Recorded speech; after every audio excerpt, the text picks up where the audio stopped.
And with that, we should be live. I think. Yeah, my mic's on, so should be right.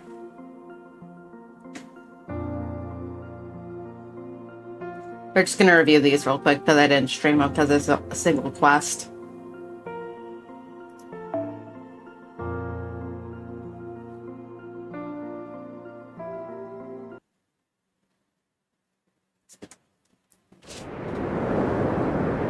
So, picking up from last time.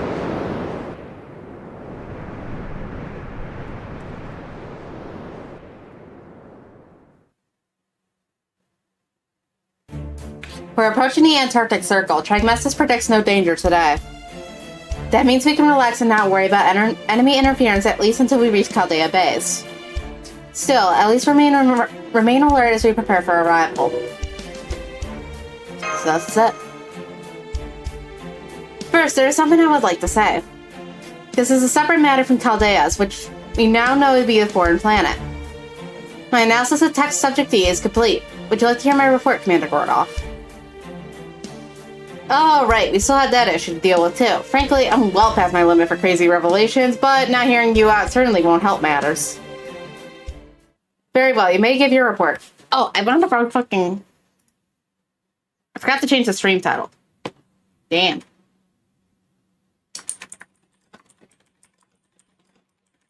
Man, everything's scuffed today.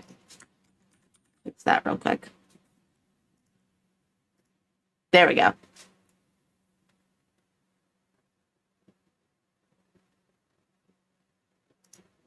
Okay, back to work. Very well, you may give your report. Get on with it then. Then I will begin with the data I was able to analyze. I can now confirm that the mysterious laboratory art field agents She, Mash, and Kaddock infiltrated was in fact a research facility that also existed in our world. As many know, there is a facility in Nevada's Area 51 dedicated to clandestine study of UFOs and extraterrestrials. While our field agents were not able to verify the exact equipment used at the facility during their visit, Trimessus II was able to use the data Mash's Ordnance recorded to confirm the facility was a 99% match for Area 51. This means test subject E was being kept at a facility from proper human history. Yeah, that tracks. That place might have been in the middle of a huge singularity that was too out of place as a building. It makes sense that the singularity spawned from that operating room. Yeah, I agree. It also ties into our theory on who the master behind that singularity was. That is, the one who summoned a whole mass of servants. The way I see it, that room was the only part of that singularity that belonged to proper human history. Or at least, it belonged to a celestial body that was as close to proper human history as it possibly could be. I might even go so far as to theorize that the facility itself was located in Chaldeas, Nevada. You think that facility was inside Chaldeas? Then, is that why the corridor looked like it was in outer space? Because we were actually traveling between planets? That's my guess, yes. Displacement magecraft is absolutely a thing. For example, let's say we have two Gordies here, Gordie A and Gordie B. Assuming they have the exact same composition and volume with data, displacement magecraft would let us swap them out instantly, no matter how far apart they might be. And the reason for that is, of course, it's because they're completely indistinguishable to a third party. Only the Gordies being displaced would know they've been swapped. Heck, in some circumstances, even they might be none the wiser. Welcome to check, Urin. When something supernatural occurs without having a noticeable impact on the world, that's when you know Magecraft has done his job really well. Yep, since I didn't stream the Ordeal Call prologue stuff, I'm doing that real quick while I wait for my regulars to pour in, and then we're gonna head straight into Paper Moon once we get the two Ordeal Call cutscenes done with.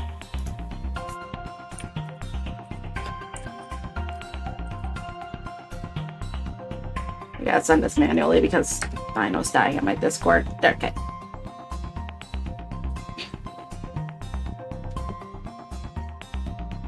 Indeed, this particular kind of magecraft is theoretically possible, but it would be exponentially more difficult on a larger target. If memory serves, I believe I heard an old mage family unaffiliated with Clock Tower was studying it. Also, please don't use me as an example from now on. The idea of waking up one day and having A or B attended to my name is the sort of thing that keeps me up at night. Displacement, swapping out. Could that have been what Bleach first was? Nice. You think Chaldea's surface and Earth's surface was swapped out? Chaldea's is obviously much smaller than Earth, but since it contains a copy of Earth's soul, that does essentially make it identical. Since Chaldea's volume of data and soul composition are the same as Earth's, their surfaces could well be swapped, regardless of the difference in size. Yeah, Da Vinci. Baby Da Vinci. Honestly, I was always more puzzled by how the Earth was bleached, than how it looked after the fact. I mean, it was just not possible to instantly destroy the entire civilization on a planet's surface without harming the planet itself. So you're saying if they were just swapping the planet's surface out for one that was already bleached, that would be a different story.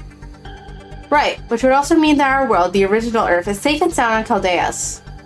So if we can restore Chaldeus and Earth's relationship to the way it was, then your future will continue on the path that it was meant to. So everything could go back to the way it was, huh? Human history could pick up right where it left off in 2019 when the Earth was wiped clean. But hang on, Chaldeus is supposed to be simulating Earth 100 years from now. Now, I mean, the lab we saw was from 2119, but then everything about that lab, including the technology, seemed identical to what we would expect to see in 2019. So you're saying it is too old to be from 2119, right? I found that strange as well. I determined rather quickly that I was on Chaldeus, but it certainly did not look anything like cutting-edge technology from 2119. And yet, the data we have at Touch Subject E clearly showed that it died a few days ago. The planet was bleached before COVID could hit. China died.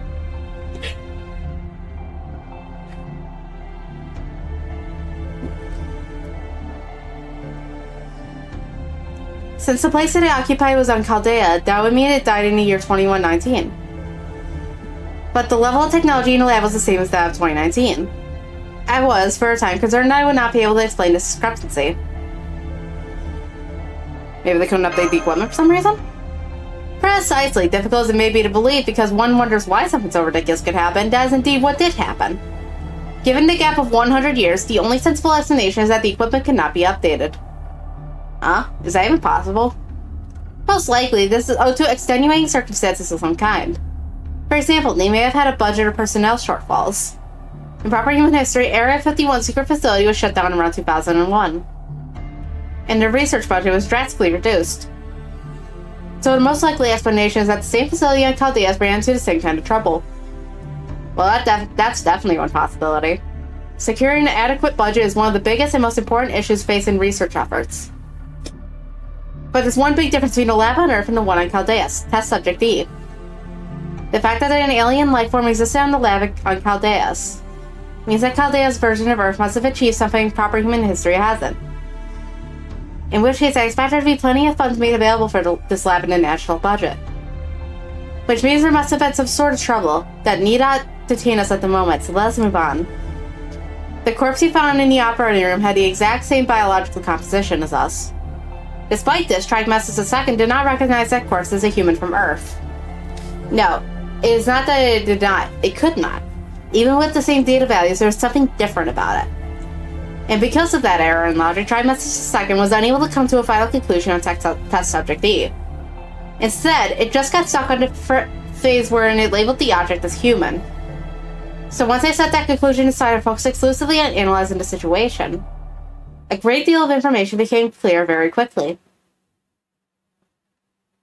Data point 1. Test Subject E is a human from the version of Earth in Chaldeus. Data point 2. If the bleached Earth phenomena is actually Chaldea's surface, then Chaldeus' humans have all died out. Data point 3. The equipment used in the lab on Chaldea's Earth were antiques. And all the technology developed between 2019 and 2119 is no longer functional. This could be assumed from the remnants of buildings still extant on the bleached Earth. Any machinery that could operate on such a world would have to be at least 100 years old. Simple combustion engines like those used in motorcycles would likely still function.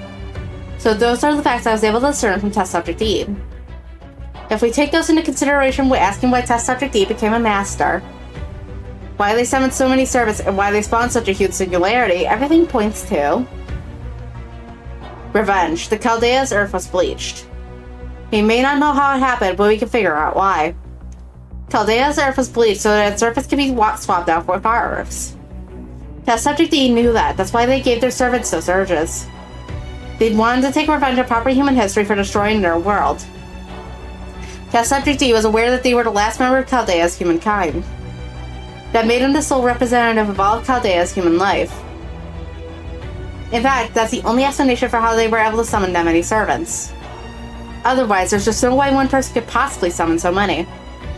It must have been the collective will of every human who died on Chaldeus that made summoning servants in such numbers possible. That also explains why they had so many command spells. They must have been all collected to cue command spells from every human on Chaldeus with master potential. And that would mean that the course was a nameless, regular person who found themselves responsible for the future of all humankind, just like you, mate. Wait, just hold on a damn minute. I do feel bad for what happened to Chaldeus' Earth, but there's nothing we could have done about it. We have nothing to feel actual guilt for there. More importantly, though, I'd like to get the timeline straight. According to the report I read, when she first came to Chaldea in 2017, Chaldeus was already at a point where the future of humankind cannot be observed. So is that when Chaldeus was first bleached? No, it wasn't. The latest civilization had died out here and there because of Singularity F. But other than that, Chaldeus' servants save its Earths. It was Sheba that said I couldn't preserve human history or observe it beyond 2018. We can all vouch for that. And honestly, given what happened with the incineration of humanity and the bleached Earth phenomena, it makes sense that Sheba would come to that conclusion. So Chaldeus' Earth must have been bleached sometime after the incineration of humanity was resolved. Though that would also mean Chaldeus was deceiving us in 2019, back when we were undergoing special processing. So Chaldeus was operating normally until the ray shift experiment in 2017. Or I suppose it had yet to reveal its true villainous nature. Which would mean it didn't foresee Solomon's incineration of humanity. In fact, if it hadn't been for that, this plan would have probably been put into action at the end of 2018. It's certainly safe to say that Solomon, well, Gaetia's machinations threw off Mars Barry's schedule. So perhaps, if not for Singularity F, the surfaces of Chaldeus and Earth would have been swapped places sooner. Good point. The explosion in the command room definitely wasn't part of Director Marisberry's plans. So what happened afterwards is another part of what led to our present very strange circumstances. Something must have gone awry when Lev dropped Ogla Marine to Chaldeus. That is all the information I can tell you about Test Subject E. Fortunately, this analysis revealed that at least 80% of Chaldeus' intended purpose. We all know that it was always meant to swap its Earth, that is, its human history, for ours.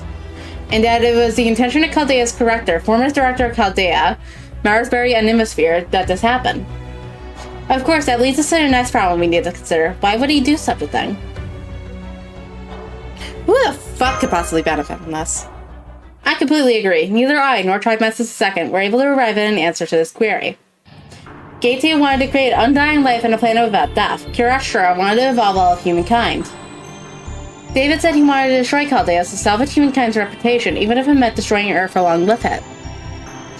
I may not agree with their reasons for doing what they did, but I can also understand them. But bleaching all of Earth, that I cannot understand. I cannot see what the ultimate goal could be. Maybe he was just fed up with humanity and wanted to cleanse the Earth by getting rid of it? No, Marisberry wasn't that kind of person. He wasn't a nihilist or even a pessimist. He was a good mage who loved seeing humans prosper and who wanted to push our collective knowledge even further.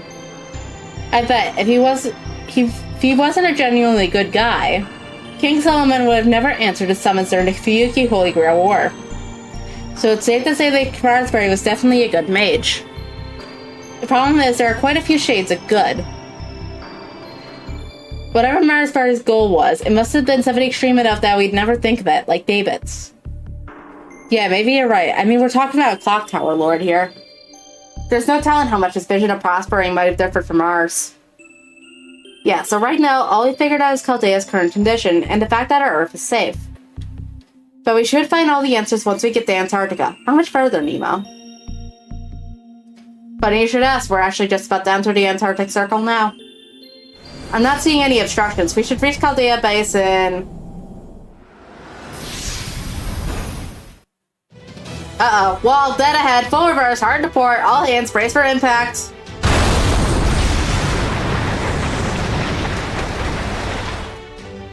fuck just happened? Shepard did not even warn us. I detect no hostile signal or gravity field. And yet we are still being repelled. What kind of air pressure could this possibly keep the storm border away? Damn it, I should have known it wouldn't be that simple. Is it the foreign god? No. Is it Caldeus itself? What's going on, Technical Advisor? I don't know. There's nothing unusual going on in Antarctica at all. Spheria sprung up on its own. No, it didn't. Everyone, I think this is a wall of humanity.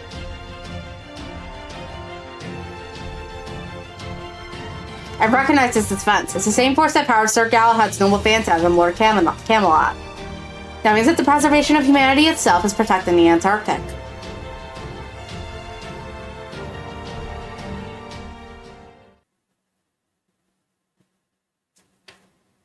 I've done a lot around the Antarctic, and that wall surrounds the entire region. We can't get past it with the Storm Border's dimension-piercing drill or the Shadow Border Zero sail. I don't know why, but all our attempts are being repelled. Nothing worse. I've never seen a wall like this before. Because it's entirely formless, we have no way to break through. Every special navigational technique we try fails. I have no idea how it works and why it's doing this. Unbelievable. Our destination is right in front of us and we can't even get near it. Technical Advisor, Eltnom, isn't there anything we could do? Surely you must have at least analyzed it by now, right? I'm sorry, but I'm completely bewildered too. What is this? Some kind of prank? Right? The thing pops up whenever we approach and disappears when we move away.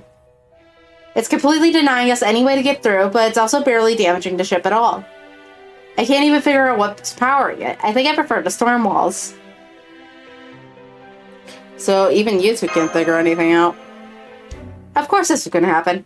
Now that the 7 lost belts are gone, Caldeus has become the foundation of human history. The celestial sphere for this preservation of humanity. That wall isn't meant to keep Caldeus safe. It's a checkpoint intended to keep foreign elements out. The Antarctic is not what's keeping you out. Proper human history itself is rejecting you. That voice. It's him.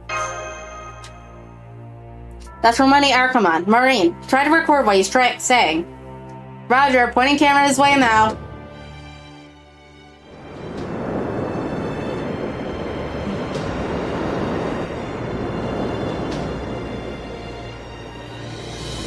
This is the domain of proper human history. None of you can enter it as you are now.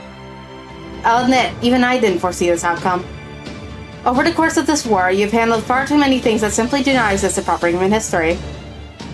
Rulers, alter egos, avengers, all matters of service that don't belong to the 7 classes. Now, after you have spent so much time abusing these classes which do not exist, proper human history regards its foreign elements. Until you correct this imbalance, you'll never be able to set foot near Caldeus. You cannot take those things. No, that's not right. You cannot take those servants with you into the time beyond 2019, not of your current understanding. The gears within you no longer mesh. Why do these classes exist when, by rights, they shouldn't?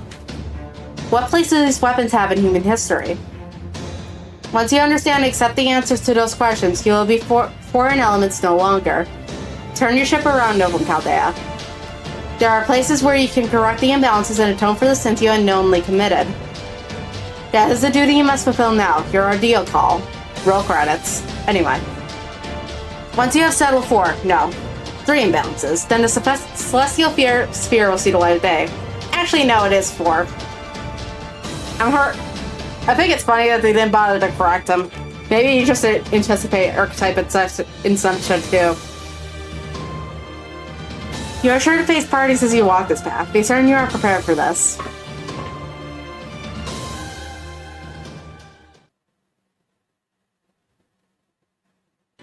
Trimesses II has arrived at a conclusion. It looks like that mysterious figure is telling the truth. The barrier around the Antarctica is some kind of self-purification mechanism, and we are the reason it's being created. As much as it pains me to say this, it seems like humanity currently sees us as criminals. Apparently, we ourselves are the ones preventing us from setting foot in the pure land of Antarctica. I knew it. This wasn't an attack, it was an alarm. Extra classes aren't meant for humans to handle. Extra classes are typically too much for humans to handle. Given all the service of extra classes we've been using, of course humanity will reject us. I guess we've done the equivalent of using weapons banned by the international law, like they were going out of style. You can't deny we're guilty of sorry. Probably wasn't the best example I could have picked. It's okay, Mynheer. I understand. Thank you. Still, facts are facts. Chaldeus was made with ill intentions, even secretly. Then of course someone will have to be held to account for the demi-servant experiments. I accept that, and I will let my own deeds demonstrate the rightness or wrongness of my creation. Even if creating me was wrong, there were so many futures for us to choose from. Fortunately, I was lucky enough to receive the power to protect. Whatever you have to say about me, I'm certain this power isn't wrong, it's an evil. So you knew all along, huh? Well said, Courier-Light. But shouldn't anyone ever learn with this incident, it's clear you will face obvious serious consequences. Is there anything I could do for them? Anything to ensure these fools will be rewarded instead of punished? It's true, Director Marsbury's Chaldea was evil. But it's equally true that what came from it is undeniably good. The accident that happened during the 2017 Ray Shift experiment, along with everything that came afterwards, put an end to Director Marsbury's Chaldea forever. Not just physically, but in spirit, too.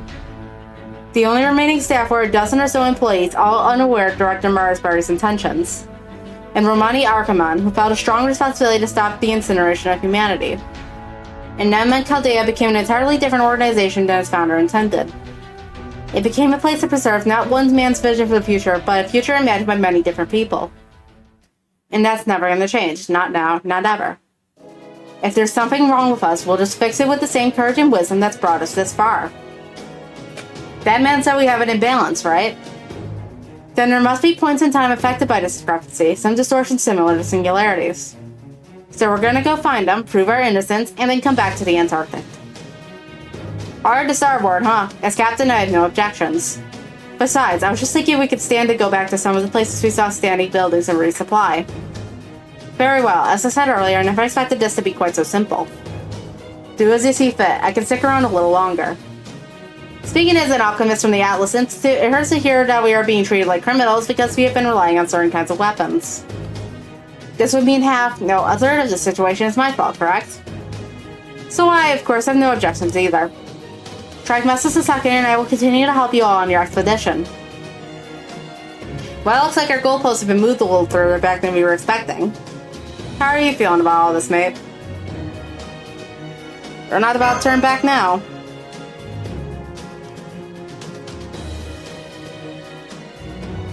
Alright, then let's start exploring the world. We can think of this as getting all our ducks in a row before our showdown with Chaldeus. In fact, everything has worked out as desired, including the opportunity to resupply. That being said, we still have no idea what we'll find out there. We'll have to deal with the imbalances we've racked up over the course of our battles to date, and we'll have to face scrutiny of our mistakes from humanity himself. I hate to borrow that guy's wording, but I can't deny it's a fitting name for this mission. Operation Ordeal Call it is. Once we've overcome these new trials, we'll reach our final destination. Isn't that movie coming out, like, next week or some shit?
And then the other prologue.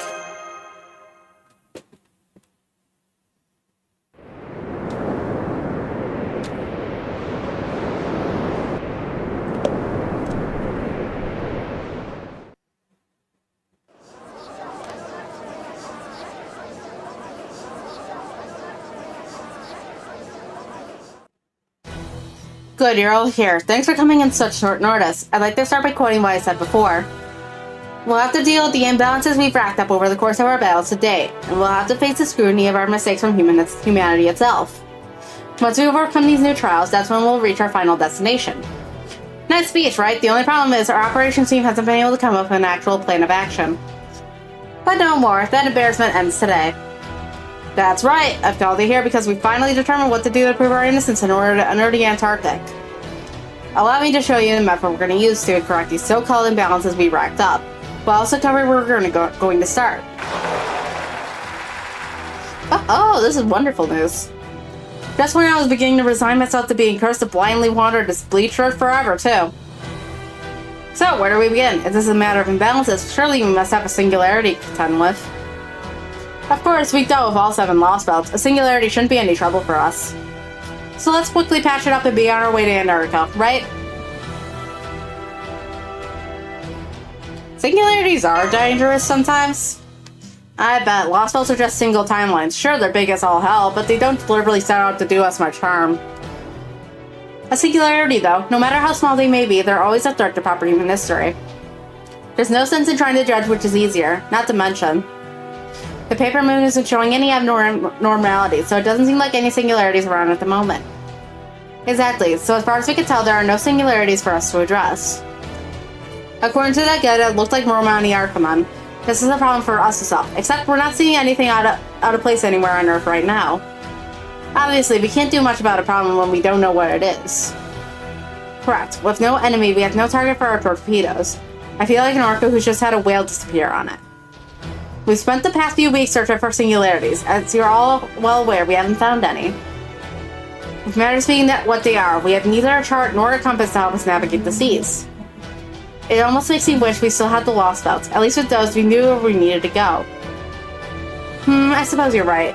It hasn't been smooth sailing so much as a lack of wind altogether. No wonder I've been gaining weight lately. Alright, what do we do then? If there are no abnormalities at a surface level, does that mean we need to start searching the stratosphere? Only as a last resort. The storm border is in the spaceship, so I'd rather not push it quite so hard. No, my big takeaway is that we're barking at the wrong tree. We shouldn't have been searching for problems to solve in the first place. We're not dealing with an enemy from outside this time. No, this time, it's us. If the preservation of humanity itself is keeping us from the Antarctic, the first thing we should do is... Hey, what do you think? Detox? Exactly, and to do that, we need to know what kind of state we're in right now. So, on that note... Hey there, feels like I've been waiting for my turn for ages now, so let's get to it. First, take a look at this. This is a new device Sion and I made together at Da Vinci's request. It's called the FOH board, short for Foundation of Humanity.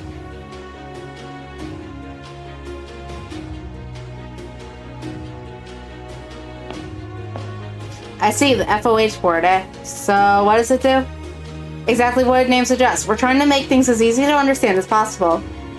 Unlike the kinds of measurements we've been taking up until now, the FOH board doesn't look at the Foundation of Humanity value for all of humankind. Instead, it only looks at the value for the storm border itself. Would you tell them more, Sion? It is simple. Think of it like taking your baggage through customs to enter a foreign country. The value of the FOH board display indicates Chaldea's current imbalance. That is, the shared imbalance of all here. Our current rank is E, which is as low as you could get, but according to Trimess, it's second. Once we restore our rank to A, we'll be able to pass through the wall of humanity surrounding the Antarctic. Ah, so we're the lowest rank possible right now? Really? Yes, it's really quite something that we made it this far without realizing it. What do you think, Bob? Bob. Okay, so how exactly do we go about restoring our Foundation of Humanity value? There are no singularities out there, right? So do we just have to wait for it to go up on its own? Essentially, yes. For the time being, there's nothing we could do. This is the best approach we have. Da Vinci and I have discussed this as well, and we think it is significant that Romani Archimon used the word call. Perhaps it does not mean something like calling us, but that we should be calling something ourselves. Once we considered matters from this perspective, our next course of action became clear. The FOH board is not only meant for measuring our foundation, it also reveals it. We made it to warn us of anything which violates the rules, whether those things are outside or among us. And to act as a signal to call in Foundation repair trials like those we have undertaken many times before. Call in trials. Now that you mention it, that makes it a lot of sense. Of course you need to fix the imbalances in your own body yourself. The world isn't where the abnormality lies. It's us. So then we can finally get started with the fucking first ordeal call? Yep, we sounded the ordeal call and finally stand at the precipice of our trial. What is the scrutiny of humanity? What is it we need to do? Trimestus II answered his questions like this. Scrutiny is the absence of recognition. Do not be careless in your approach. Understand the meaning behind all things. Disclosure, supplementation, parting, trust, vows. Every time we find answers to these questions, an imbalance will be corrected. Of course, we have no idea what any of this means right now.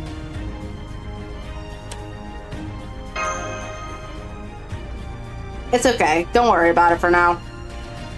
Remember, we don't have to look for these trials. They're gonna come to us. All we can do now is prepare for them. And when they show up, we can give them everything we got.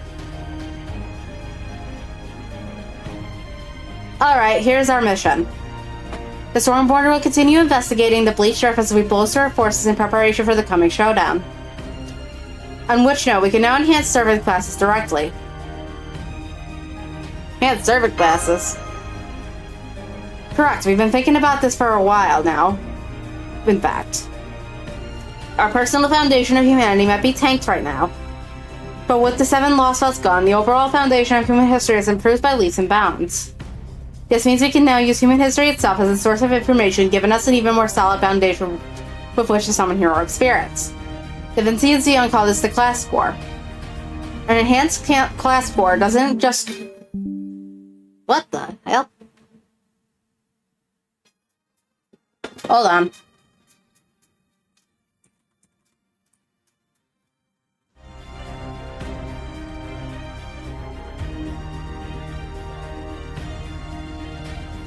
There we go. USB cord.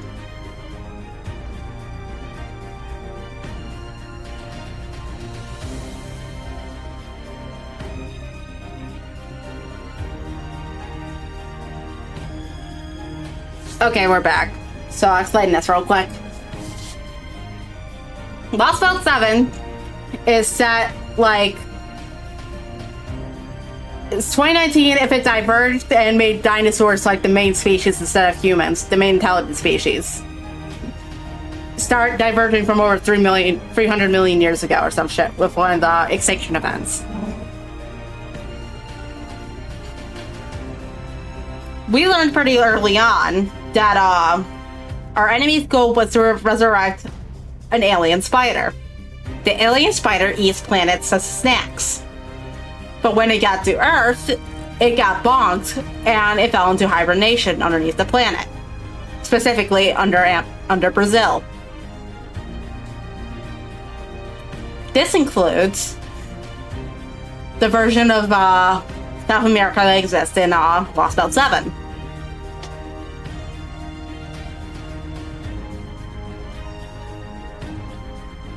And specifically, in order to be able to reactivate the alien spider, they curate and create and sacrifice someone in order to resurrect him, and then we go and fight the alien spider in a massive fucking raid. Which takes us like 20 hours. In game time anyways. Not in real time.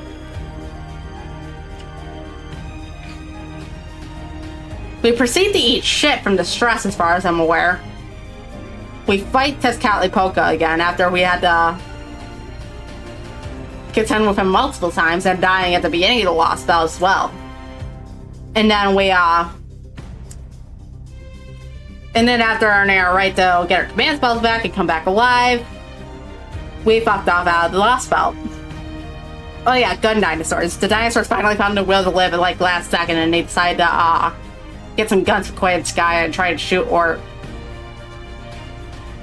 the alien spider. And this takes place basically immediately after we fucked off from Lost Belt 7. We try to go to Antarctica, and Antarctica doesn't like us anymore. So now we're doing this shit. Anyway, back to reading. An enhanced class sword doesn't just strengthen a single hero spirit, but every spirit belonging to that class. Prognosis II predicts that enhancing class scores will help with the battles lie ahead, and give us an ace up our sleeves in our ultimate confrontation against the foreign god. Professor can fill you in on the details. Don't worry, it's nothing complicated. Alright, that's all from the ship. Yeah, I still think it's absolutely hilarious that right after the first part of the ordeal called Prologue came out, we immediately go around and recruit a beast class. Draco. It's comedy gold. Alright, that's all from the ship. Everyone, stay sharp and keep working hard. I know you'll all come through.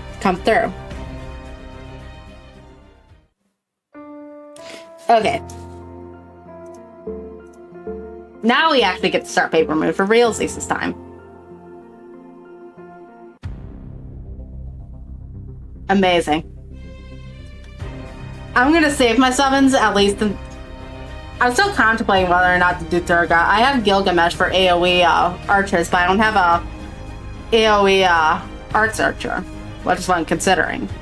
But at the same time, I want to try and save Tanelico a little bit before she comes out, but...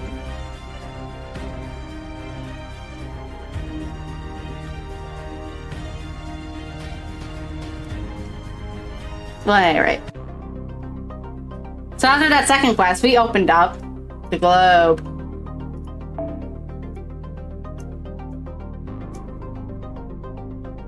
So yeah, the big old alien spider is sleeping somewhere around here.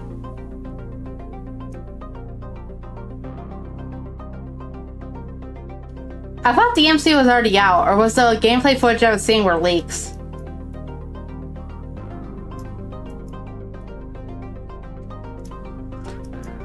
I decided to quit spending on the game only because I started having issues where... Oh, Chinese server.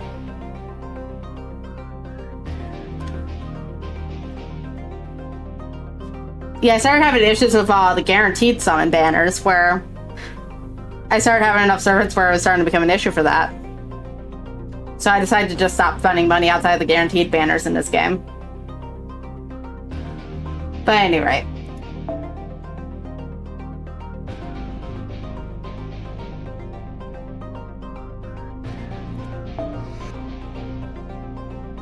Paper Moon.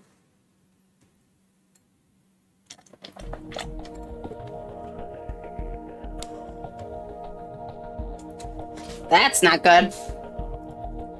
Yeah, I don't know what's going on, but this is straight out of section Q23 of the manual. I say this qualifies as an anomaly. Degraded performance and or malfunction in Paper Moon due to unknown factor, huh?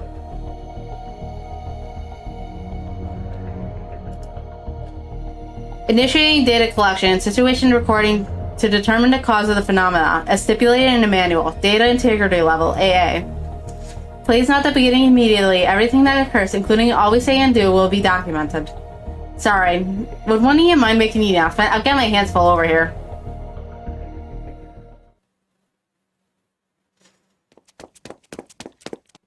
Oh, hi, Senpai. Did you hear that announcement too? Yeah, sounds like we got a situation. Right, I heard him ask for Da Vinci and Sion. So it sounds like we may have some kind of technical issue. By the sound of it, this may be serious. So I thought I would stop by and see if there was anything I could do to help. Me too, let's go check it out. Okay. Imagine having money to wail.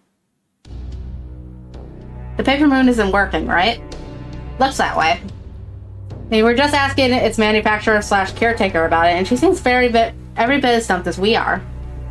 Huh, believe me, I would like to know what's going on here just as much as you. Given its nature, there should be no easy way for it to malfunction like this. Really? Really, as extraordinary as the Paper Moon's measuring capabilities are, its operation is actually extremely simple. It is not possible for it to mismeasure anything, nor will it break down even in harsh environments. It is that remarkable reliability that makes it an ideal compass, capable of operating even in void space. At its core, it is simply a two-dimensional moon that projects anything and everything exactly as it is. regardless of whether a given thing has a form or whether it is from the reality or the void.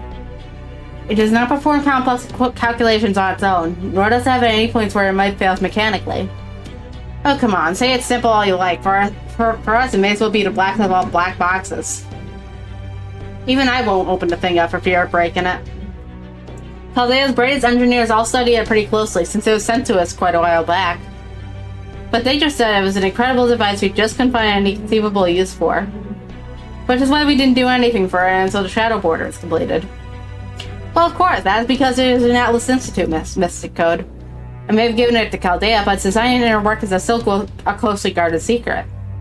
It also incorporates a number of my family's patented technologies at a microscopic level. So I'm certain it would be exceptionally difficult for anyone obsessed with self to tinker with its core. So it's super complex even though its functionality is simple?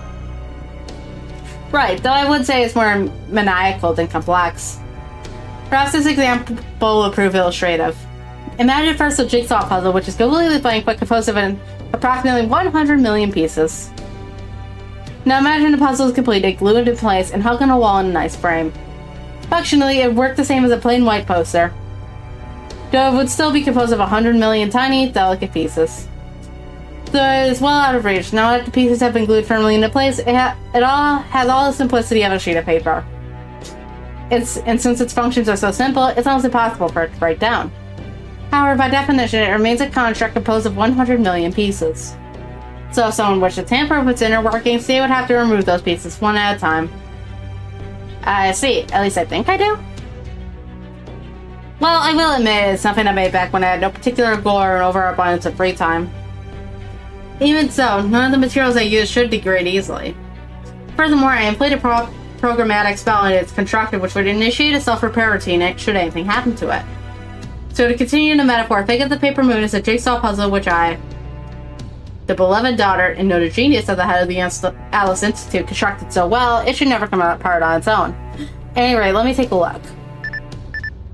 Okay, first we activate this, then we do this. Hang on, the layout on the monitor looks like a singularity symbol? Can we get confirmation of this? You're correct, it definitely looks like a singularity. But I'm not getting any singularity readings from it. Are you certain? Yeah, but it sure looks like one. On the world map, it looks like it's around Egypt. I've been checking it over and over, but it just isn't entering any data into the paper moon. That light shouldn't be there. So we are seeing this light even though no data has been entered? I can think of two possibilities. First, there is a problem with the display equipment. That is, there could be a stuck pixel on the monitor, so perhaps someone, thinking themselves as a jokester, drew it on the screen. In short, we are seeing something with no correlation to any data. But if that is not the issue, then we are left with our second possibility. The receptacle mechanism, that is the paper moon itself, which is directly linked to the data, is emitting some kind of signal. Whoa. I think the light's getting brighter. What's going on? All hands, emergency stations. Are you okay, senpai? Stay close to me. So bright I can't see anything.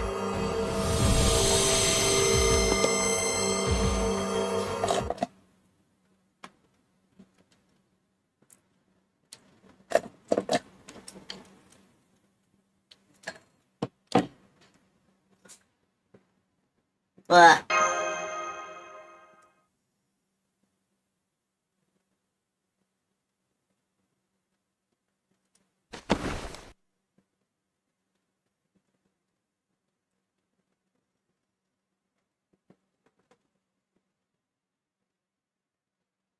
Where the fuck am I? So you're finally awake, huh? Guess you're still a big old sleepyhead.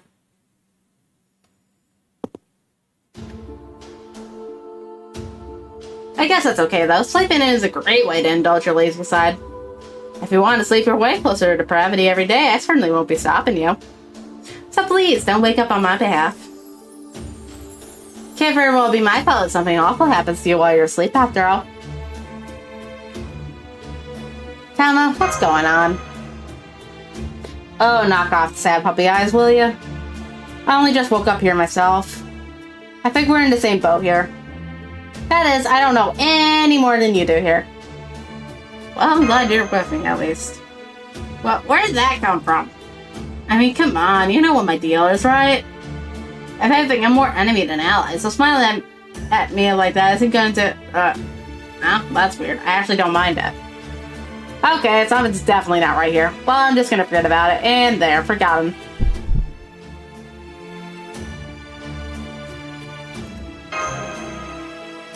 Anyway, all I know is when I came to, it was just you and me here. No other servants, no staff members, nobody.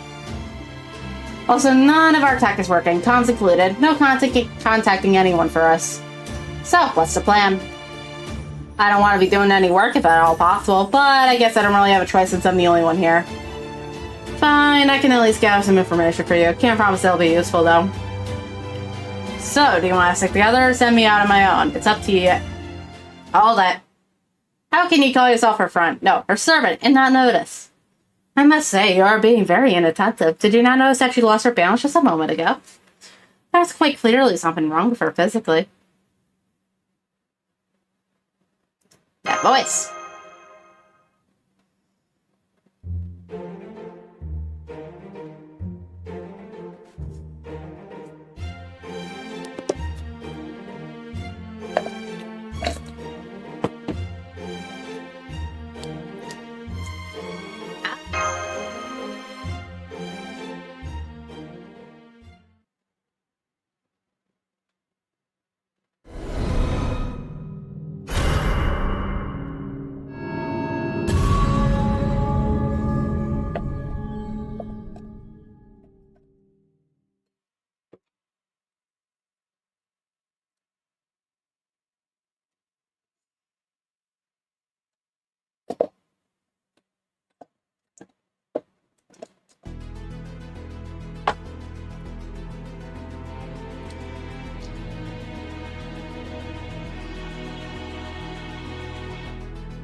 Pardon me, I'll examine you now. Body temperature, pulse, pupil dilation, all normal. At a glance, you seem to be perfectly healthy. Do you have any other symptoms? Just stood up a little too quick and stood up too quick and got a little dizzy. But anyway, is this really a Sion? Yes, I am Sion Altnum Sokaris. Why do you feel it necessary to reconfirm my name at this point? Oh, come the hell on. You don't get to treat us like we're the dumb ones for asking that. We look completely different. How so? Besides, even in my visual data, that as my appearance were different than usual, it would not be particularly significant. I know for a fact I am Sion Altnum, and I perceive myself as such. Even if I were to try, I cannot perceive myself as anyone or anything else. And it's the same for you two. Is that not right? Master Chaldea, and Kama, her servant. I mean, there's something different. Really something different about you. Okay, this is shady as hell. Are we seriously supposed to believe that you're the same weirdo who practically lives in the command room? The Sion we know is just a regular Atlas Institute mage. She shouldn't be able to change her form the way I can.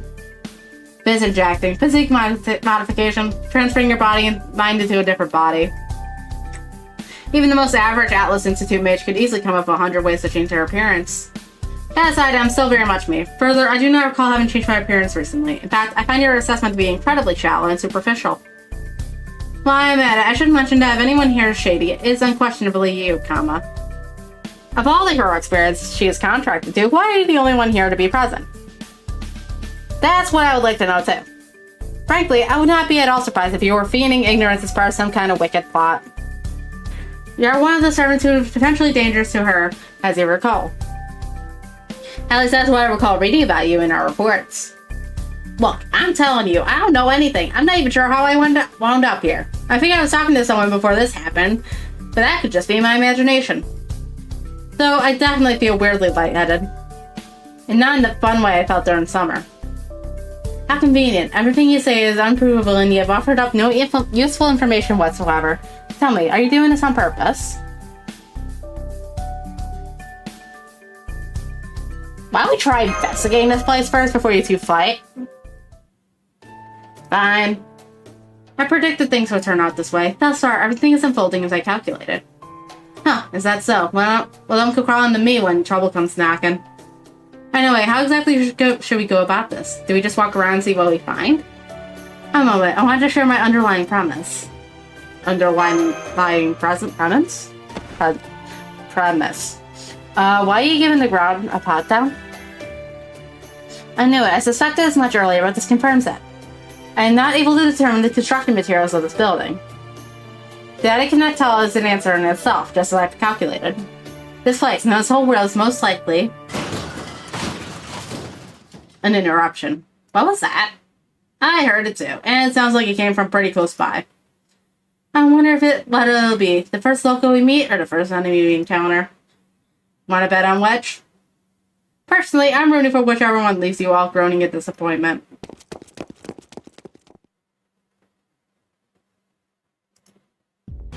Oh, it's both. What a cop-out. Somebody's being chased. So they are, it looks like. Hi, Ronnie. What in the world is that? Some kind. It looks like kind of like a sea fiend. It sure is slimy and nasty looking like one. Ugh, just my luck. We gotta save him. Fine. Say no more. I'm serving now and all that. Come on, you don't have to look at me like that to get me to help. Actually, I really wish you'd stop. It's making me queasy. Still, just remember this. Alright, night toes.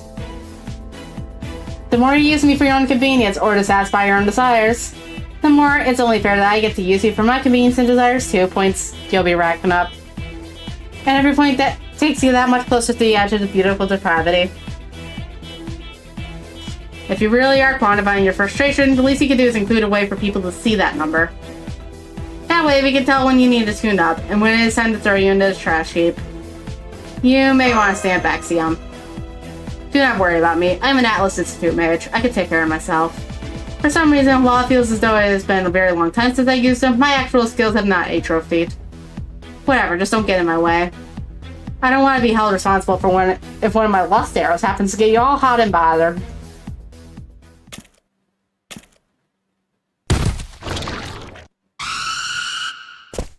Alright, that's far enough.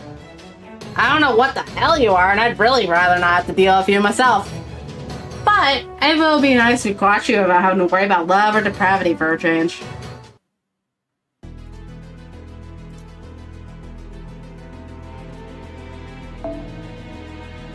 I'm serving only. This is done, so I'm tossing on you.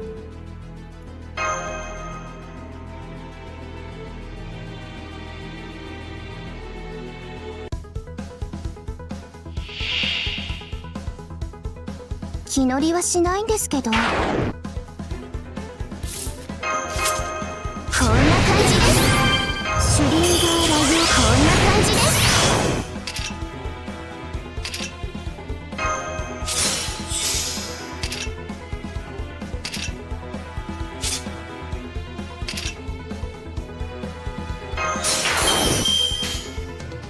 はいはい、しょうがないな。こんなのに頼るなんて本当にどうかと思いますけど。もう川名三毛花満足しちゃったんですか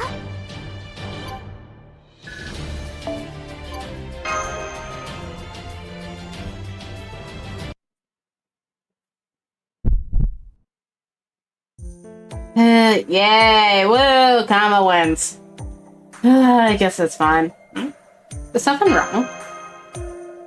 I don't know. It's like my magical energy and body aren't working like they usually do. I can't quite tell for sure, though. Oh well, who cares? The important thing is that nasty creature is dead now. Say, you want to stop on it for good measure? This will be your chance to show off what a cool mask you are. Go on, do it. It'll make you look really cool. No way! Shunned and isolated, only me to rely on, tumbling into depravity. Maybe I can still make that golden of reality. Anyway, did you do something in that battle? Do not worry about me. That was essentially just a light warm-up. More importantly, who are you? We are, if nothing else, at least not your enemy. We are sufficiently intelligent to recognize when you are under attack. We are also sufficiently apathetic to help you. Are you okay? It seems your injuries are not too deep. Do you need first aid? No, it's alright. With enough resources and time, I could treat myself. After all, we are AIs who are primarily function as medical treatment. AIs. I knew it.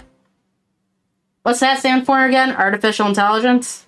That's right. We are computer programs designed to act, think, and converse on our own volition. I am part of the Ronnie series. Type R for repair. I have no individual name. If you would like, I can tell you my unit number. I do not think that will be necessary, though. Ronnie. Ronnie? So you are taking our acronym and sounding it out phonetically as a word for our name. Very sensible. We sometimes address ourselves in the same way when speaking to one another. Most AIs are created to fulfill a particular role. If your role is medical treatment, who or what do you usually treat? All the other AIs here, of course. That goes for other types as well. As Type Rs, our duty is to repair damaged AIs and ensure everyone can perform at their maximum potential. And what is the AI's overarching purpose? That answer should also go without saying, but since you asked, it's to ensure the smooth functioning of this world. The whole world? That's not awfully ambitious. Just as I thought, I could tell something was off from the beginning. To put this hypothesis on the back burner since I do not have enough data to verify it. But if you are an AI running this world, that should be sufficient to perhaps reveal the truth. This is a virtual world, or a conceptual one if you prefer. Am I correct? Yes, that's right. You don't know all that much about this world. But we have been programmed with basic data regarding what it is called on the outside. Paper Moon. That is the name of the system, or rather the world we AIs oversee.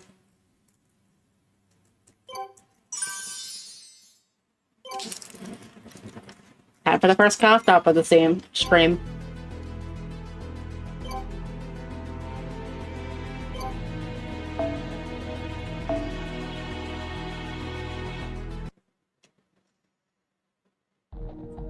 So you're saying this is a virtual world inside that Paper Moon thingy? Well, this place sure looks like reality to me. Of course it does. Right now, it is our reality. The fact that our conscious minds perceive us as being here right now means that we ourselves have been transplanted into this virtual world somehow. This includes our brains, nervous system, sensory organs, everything that makes us who we are. Consequently, even if there are discrepancies with the outside world, our minds are not presently able to perceive them. Let me see, for example, say a 2-meter tall person was keeping a 13-centimeter tall animal as a pet. Now imagine that this pet and its owner were sent to another world where everything was 1/10 its usual size, including them. Since everything around them remains at proportions to which they are accustomed, the human and the animal never realized that they were now 20 centimeters and 3 centimeters tall respectively.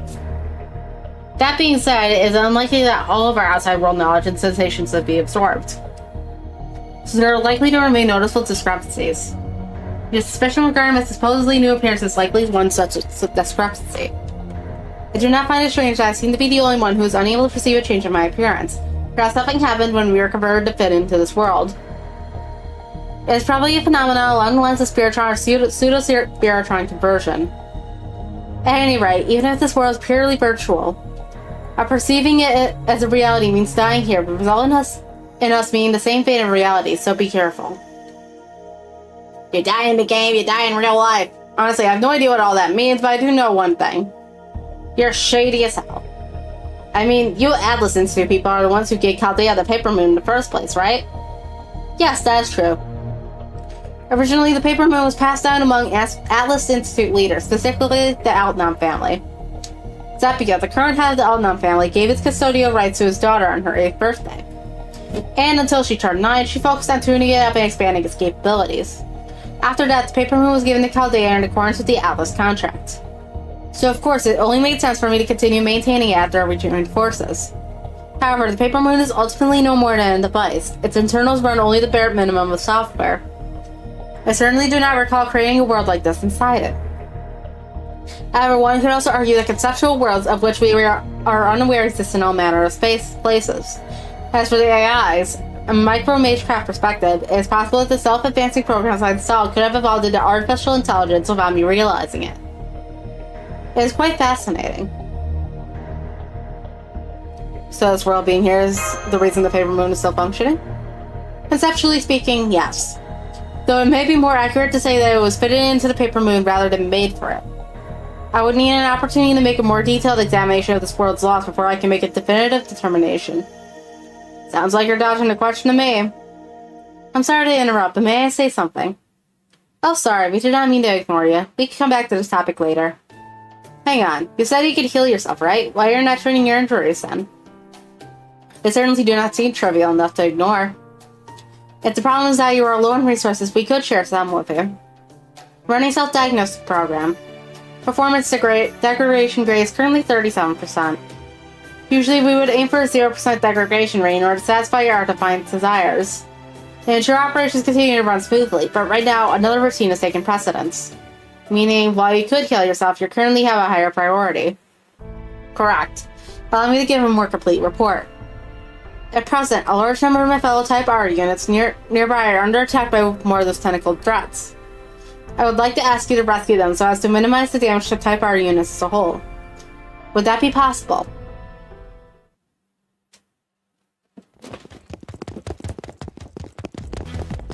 Okay, that's being a good Samaritan, and there's this. We still don't even know what's going on here. Be easier to talk to the locals if they're not under attack. Crikey. Be easier to talk to the locals if they're not under attack. I thought you would say that, just as I calculated. Report, we're close. I detect multiple Type R units around that corner. However, in my estimation... And of course we have more of these freaking things. Ugh, this is the worst. Come on, let's make our way through them. Please stand back, Ronnie. Understood. Although we repair eyes do feel joy when treating injuries. That doesn't mean we want to see units in good condition get hurt. Please be careful.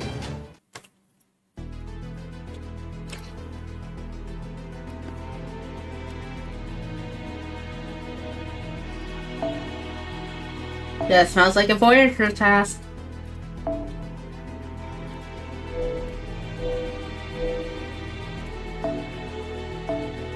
Let's fucking go! What's your bond at? 5. Do I have any bonds left I have to do? No. So I get to choose whoever the fuck I want. Lovely. Who's closest to bonding up? 196. 312. You're already in the party. 103. 122. 299. 323. 201. 267. Oh, you are. Well, thanks for the raid, boy.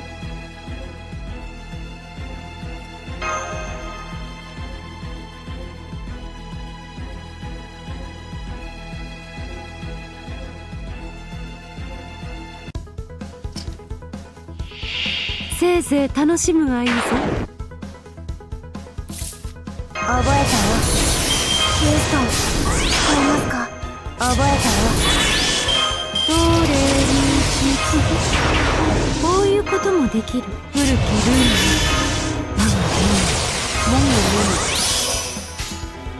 ル。見届けよう。うん、ロジャー・カピー。僕は導く。人の夢。人の望み。いつか僕らはたどり着く。ペイル、ブルー、ゴッド。立ち上がれ。まだ早い。ここで終わることは許さんぞ。Nice.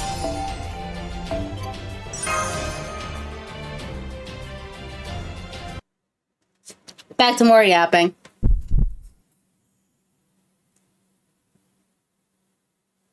Still a little dizzy, but I think I'm okay. Look, I appreciate the support system makes my job easier and all, but are you okay? You're looking a little pet. What's that noise? I wish they'd pipe down. It's coming from around that corner. Sounds like they're really going at it. Report. I'm still detecting a large number of fellow Type R AIs. Many of them appear to be injured or immobilized. I can also confirm that the head of the Type R AI, our leader equivalent, is present. Leader equivalent. What an odd way to put it. Why not just call her your leader? Because at present, she also possesses a new extended function. It is recommended that you refer to her by her new role, Master, when addressing her. Huh?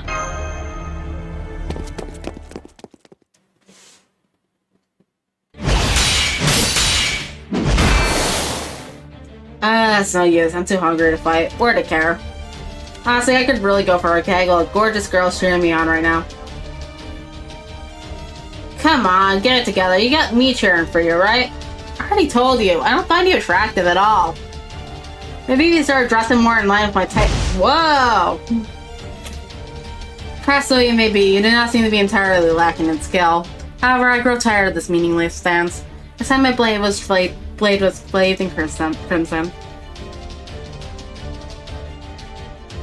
Servants?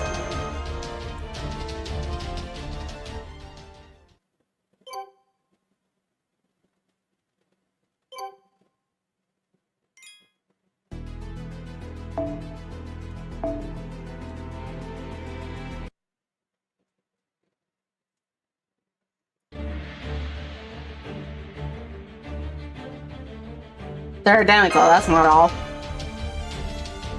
Who are you? Ah, damn it, more enemies? Alright, time to make a run for it. Hey, you can't start tail at the first sign of trouble. What about the others? Who cares? The weak always die first, that's just how it goes. Indeed, that's the law of nature that the feeble body offered up their lives in sacrifice. Now then, I figured I'll help myself to a little snack.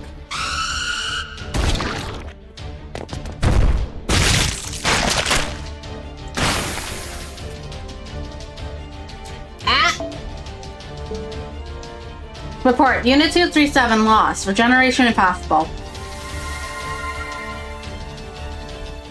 I think you just absorbed something that AI possessed. Probably magical energy or an equivalent of some kind.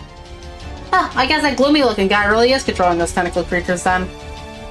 He seems kind of familiar, though I can't place him. Anyway, what do we do now? Get rid of those fucking things. I will keep watch for any further attacks directed against them. If the enemy gets too close, I can at least buy you time. But I'm counting on you to take them out. Yeah, it must be nice just getting to rest on your laurels playing cat's cradle while I'm out here busting my ass. Oh well, this might be a huge pain, but I guess it's just going to keep on cropping up unless I pull it up by the roots. If I get the chance, I can see I'll see what I can do about the gloomy guy.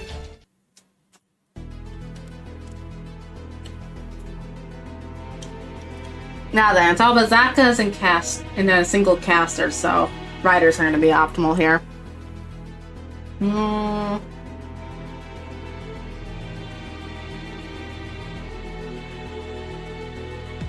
I don't. Oh wait, I have a Chili's. I need that. Iskandar's are. I think he's like too high level or some shit. Too high a bond. Oh.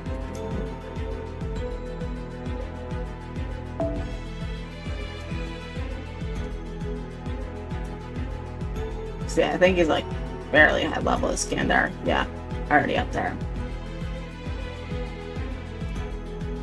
And we're doing riders, so we have our Astorias, so I'm gonna swap you guys out for bond enhancements. So you're done, so we're going back to 7. That's already checked, so we have 48, 362, 220, 268, 405, 182, 76, 270, 292.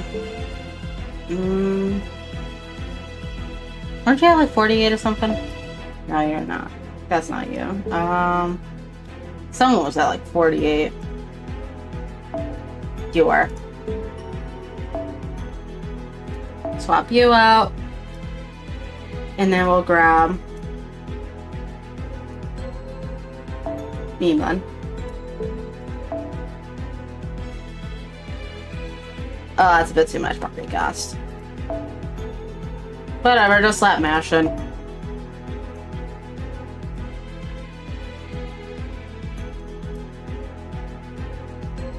And then I have room for an extra CE too. Cool.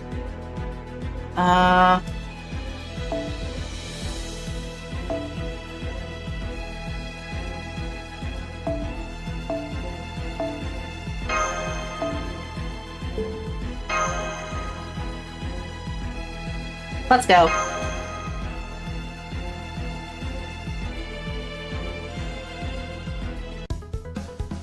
Hi, お任せ。ガンガン行こうか。文字通り。ではいくらでもあるのさ。準備。白兵戦行きます。今のうちに準備にかけた戦いであれば早書きですよ。彼上。さあやります。バッチリいける。どんな嵐であろうとも、どんな未来が待とうとも、これを突破するのが私たちの課題なのさ。ボンビアージョン、また会おう、諸君。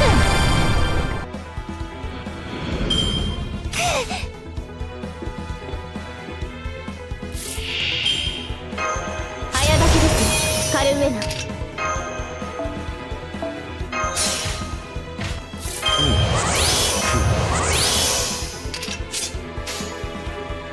さあ前に進むとしよう。駆け抜けるは先人未到。未完の馬よ、輝ける轍を残せ。人生はとても楽しいビューティフルジャーニ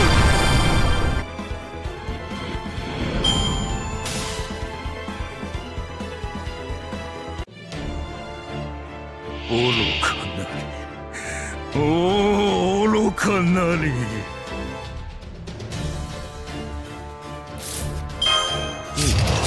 ではー。よーし、運命さあ前にバッチリいける。あれはいつか見た終わりの星。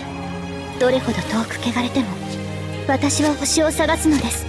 さあ幕を開けてアラウンドカリバーン。どんな嵐であろうとも、どんな未来が待とうとも、これを突破するのが私たちの課題なのさ。ボンビアージョン、また会おう、諸君。なるほど。犠牲が少なければそれでも勝利。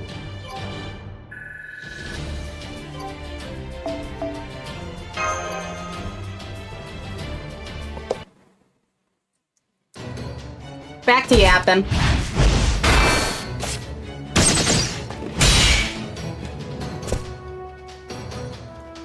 That's not the Gillies I'm familiar with. Yeah, he might be dressed like a knight, but I'm sure he doesn't fight. She sure doesn't fight like one. He's obviously much better at commanding those familiars. What's your deal? You got a sword and all, but you're a secret caster or something? Indeed, I am a caster. I'm impressed you noticed, fair maiden. If flowery scent clinging to you is delicious. Once you've grown up a little, I may even be willing to accept you as my bride. Lucky me, but hard pass. Kinda got my hands full trying to push this Nimrod over the edge and into depravity. What's going on? Did they save us? That's it! Excellent work, my friends, but waiting for you to show up. Now you're here, the battle is as good as won. Come, let us fight together and put this caster in his place. Ah. What would you have me do, Master?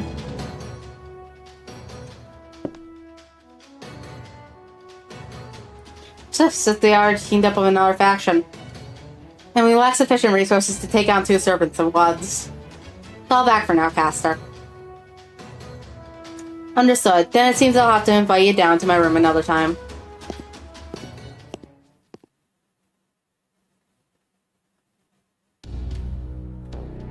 Honestly, I'm surprised he didn't try to take Kama right then and there. It's fucking Gilles. The remaining tentacle creatures have disappeared. It seems the situation has been resolved. Don't even think about asking me to go after them. Got it? I've already worked way too much today. What's going on? Do you know these people? Phew, good, I knew I made the right call. If unexpected strangers show up, better to make allies with them before they can become your enemies. You never know how useful they might be. Granted, you don't usually get someone like Karna when you do that, but even so. Hey, tell me what's going on already, Berserker. Berserker. Hey, Master. Oh no, we should not put this off until later. There has been something wrong with you since we arrived. Those battles must have only made things worse. Ayo, lie down. Take some deep breaths and... Nap time.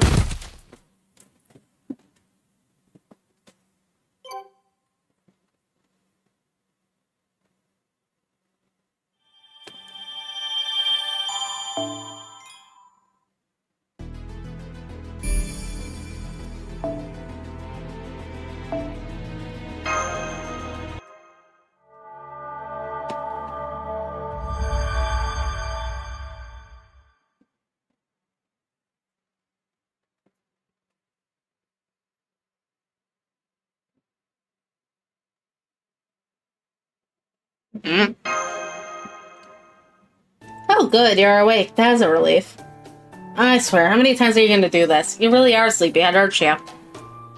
Ugh, don't scare me like that.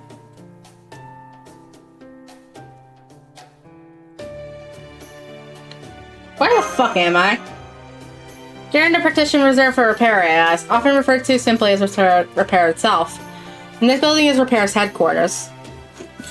Thank you so much for saving everyone earlier. This is probably the moment where I should introduce myself, right? I'm the Prime AI for Types Rs and the head of Repair. Though right now I'm also serving as the Master of Berserker. So maybe it would be easier for visitors like yourself to address me like that? And this is... Hey, come on, if I explain this on the way here, they're not really our allies. I just lied about that to get through that battle. If anything, this is a perfect chance to ambush them. Don't be ridiculous, they were tremendous help. Of course we're going to return the favor. I certainly don't have any routines that would let me do something so underhanded. I'm sorry about that. Here, let me introduce you to Berserker. Fine, I guess. As you can see, I'm about both the strongest and handsomest servant you could ever hope to meet. I'm still not sure why I wasn't summoned as a saber. That's probably because my extraordinary strength led me to be mistaken for a Berserker instead. Yikes. Sorry about him, he's just like that. Did I mention what a genius I am too? Talk about perfect. I love being stronger, handsomer, and nobler than anyone else in the world. Since I'm known for being fantastically easygoing, I don't mind talking with all of you. Just make sure you treat me with all the respect I'm due. Now then, for starters.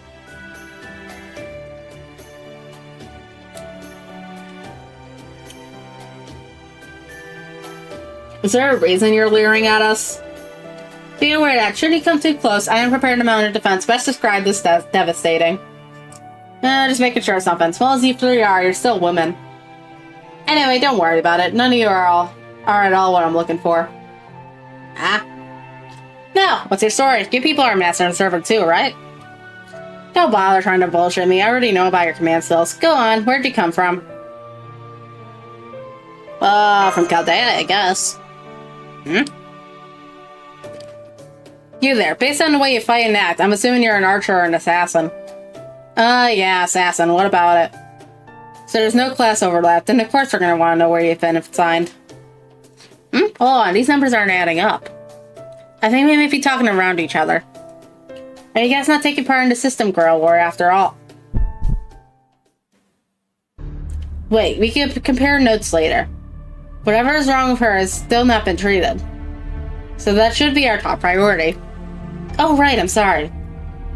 Of course I'll help however I can. It's my duty as both a repair eye and as the one who owes you a debt. Besides, the whole reason repair eyes exist is to treat those who need it. Having said that, my earlier scan didn't reveal anything unusual. Of course, our scanner is tuned for AI, so I wouldn't be surprised if it missed something. Oh, don't worry, we already know you're not AIs yourself. I also ran as many scans as I could on her while she was asleep. I believe the problem was the discrepancy in the spiritron conversion of our magical circuits and nervous system. You could tell? Theoretically, there's no way for me to know how much magecraft-related knowledge the version of me in this world may have lost. So what I'm saying here is similarly based on only what I'm able to currently perceive of the version of her that exists in this world. Put differently, this is how the world structure has interpreted that discrepancy. Regardless, the discrepancy itself is not going to go away. The problem is that our magical circuits and nervous system connection are not optimized, which is resulting in constant garbage generation. Since this problem is tied to our body's composition, it will not get better on its own. In fact, if we do not do something, it will likely get worse. Then what are you waiting for? Do something already. I plan to naturally, however, we have a few options at our disposal.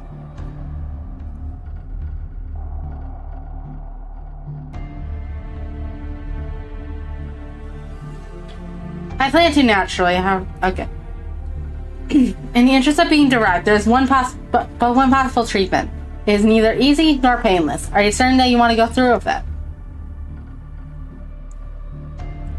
That's my only option. How are you going to operate? If you need assistance, the RCs would be happy to help, myself included. We'd love to learn anything you could teach us.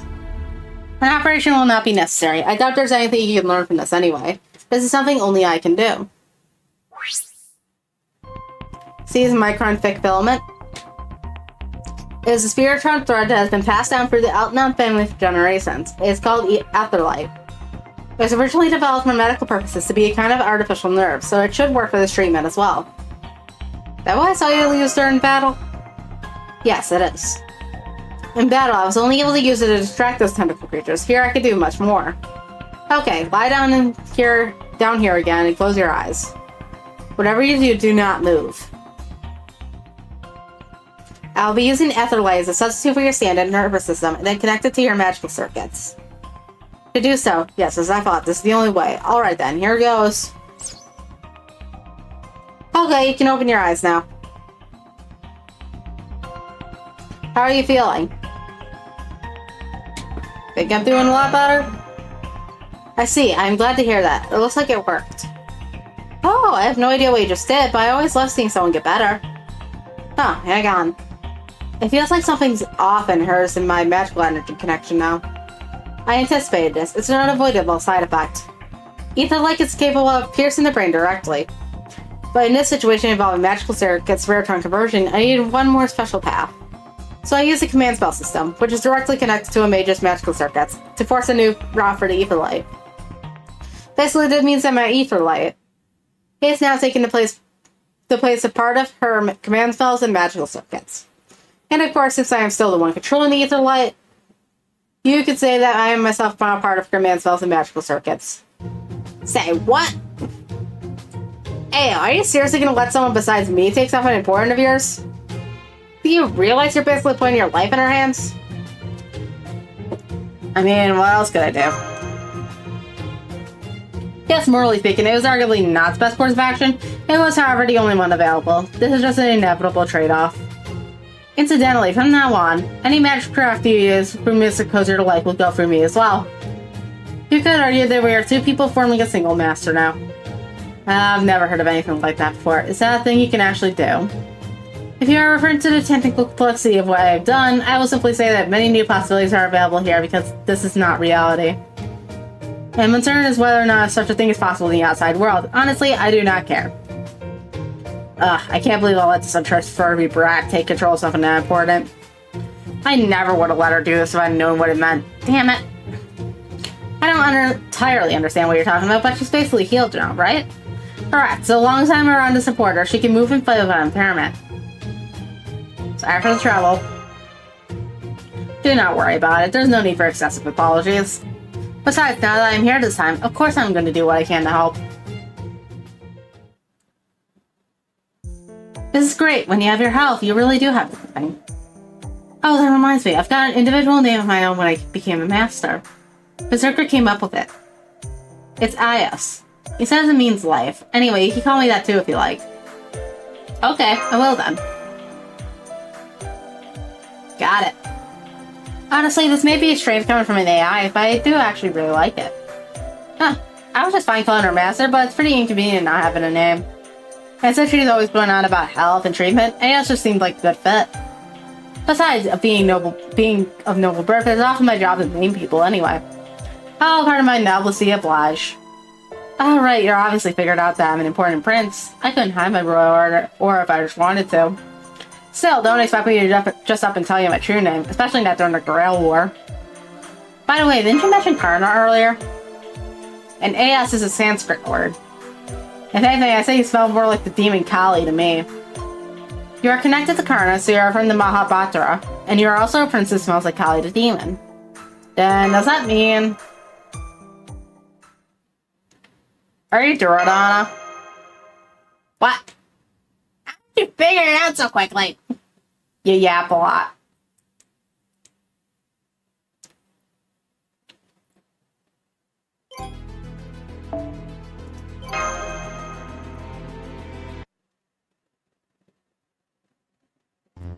Guess I'm even more famous than I thought. Yes, this must be the price of fame. That's how I'm gonna think about it. Duradana, eldest of the Kauravas, the Hunter Prince is born to the Kuru clan. And also a child of ill omen said to be the avatar of the demon Kali, if I'm not mistaken. Hey, you got the last part all wrong. It was just a nasty rumor that the enemy spread to ruin my reputation. At least I'm pretty sure it was. Trust me, no other prince has ever been as universally adored as I was. But never mind that now. You know Karna? Hero, benefaction, and dependable child of the sun? Yep. I see. Sounds like you and he have fought all together then. He's a flunky, dear friend of mine. You probably already know this, but I was the one who discovered him. He wouldn't be who he is if it's not for me. So whatever respect or affirmation you have from him, you ought to have even more from me, got it? But you're a 4-star. Why would I give a shit about you? Actually, I know Arjuna as well. Stop! Don't bring up the 5 princes now! My heart can't take it. It makes me sick. Listen, it's not that I'm scared of them, it's definitely not that, but at least wait until I'm more in the mood. Right now I'm still reeling from my new true name coming out so casually. I really am. I still don't get what you're talking about, but it sounds like your name is better known than you thought. True, I can see how that would be a expansion battle, but what can you do? I mean, it's not like you were going to be able to keep it hidden forever. Yeah, let's just leave it at that. Turns out I'm so famous it even scares me. End of story. You, and more importantly I, don't need to think about anything else. To be frank, knowing your true name does not change things for us in one way or another.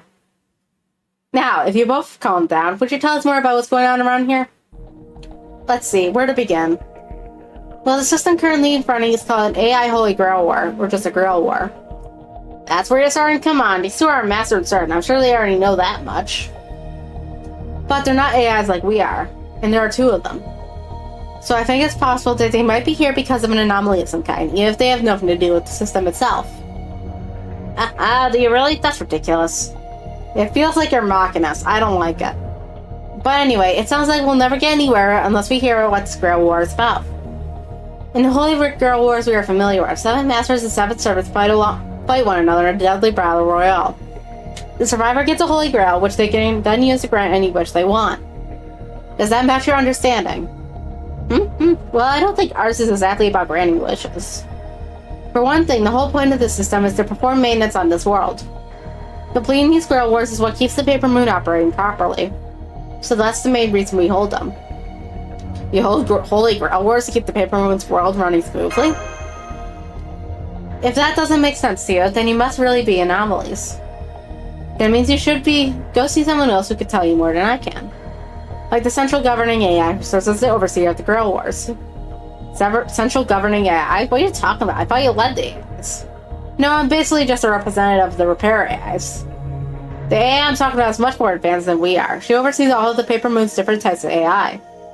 We can take you to see her right now if you'd like. Huh? Are you serious? Why should we go through all that trouble?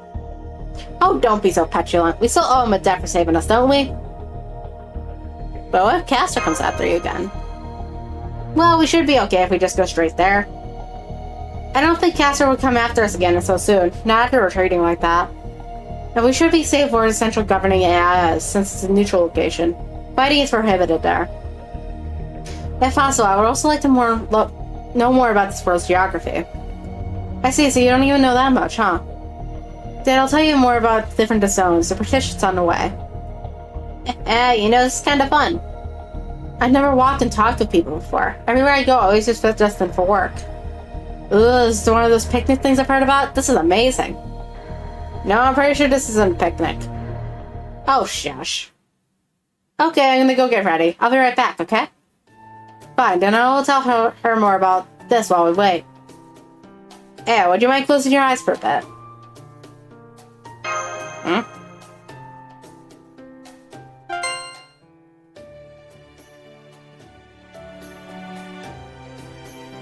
What the fuck was that?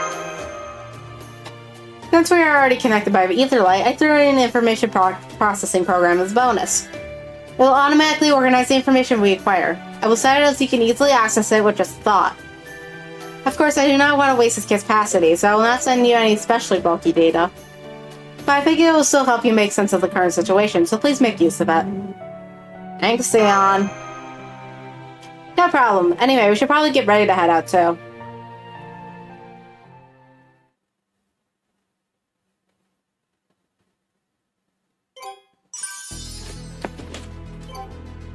Oh, good lord.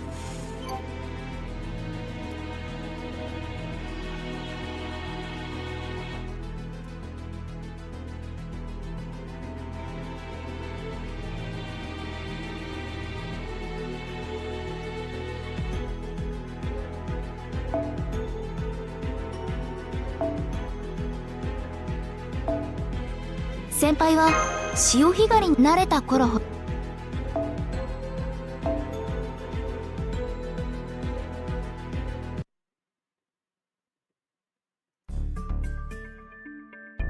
Alright, let's get going. See you later, Master. We'll look after things here while you're gone. Wait, are you? Yes, I'm the first AI you rescued. Thank you again for saving me. As well, I've been treating myself since your rescue effort, and I'm currently at 0% damage. I'm in perfect working order. The other damage repair AIs have entered standby mode, and we're treating each of them in turn as soon as we're able. Apart from the ones who were completely destroyed, every unit should eventually be able to return to their standard routine. Glad to hear it. Well, it does stray outside of our regular operating parameters. All the AIs who were there talked it over. And we all agreed that seeing you off is an expression of our gratitude was top priority. I'm here on their behalf, so I hope you don't mind that I'm recording your reaction for our logs. Part of me would like to keep this recording all to myself, but it's only right that I upload it to our shared storage. Huh, there you go, casually raising your affinity with non-humans. Again. Do you just not need my arrows anymore? Is that it? I mean, don't get me wrong, I'm happy about whatever gets me less work to do. Oh, I almost forgot. I also wanted to give you this randomize as a token of my thanks. Please accept it. You want us to give us what?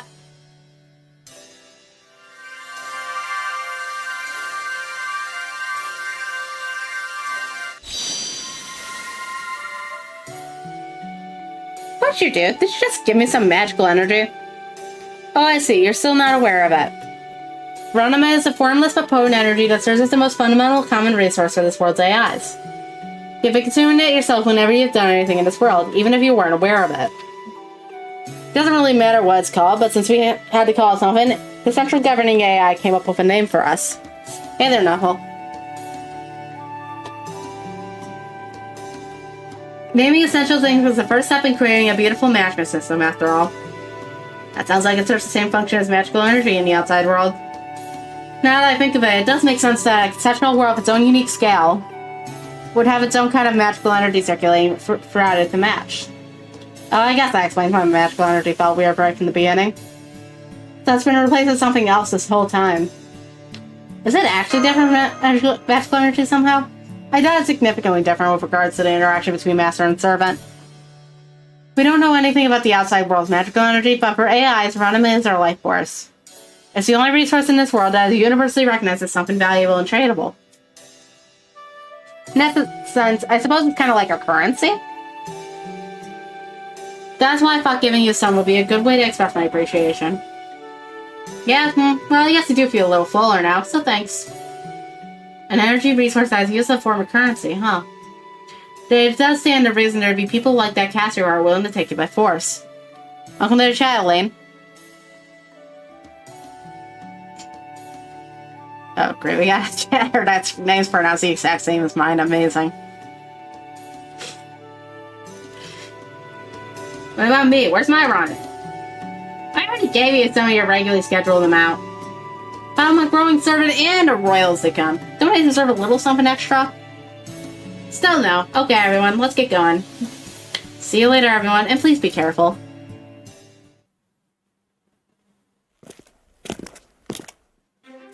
Okay, so the central governing AI is located well right in the center of this world. She almost never moves from there because she doesn't have to. You mentioned she is a neutral location in a neutral location earlier. What did you mean by that? Well, before I get into that, I have to tell you about how this world is shaped. Maybe a diagram will make it easier to understand. So this is our world. As you can see, it's basically a big circle. There's another smaller circle in the center. The outer area is divided into 5 partitions. You can count this. If you count the center circle, there's 6 in total. Each of these partitions is a home base for one of the 6 types of AI that run the Paper Moon. Of course, the AIs all go into other areas as well when they have a job to do.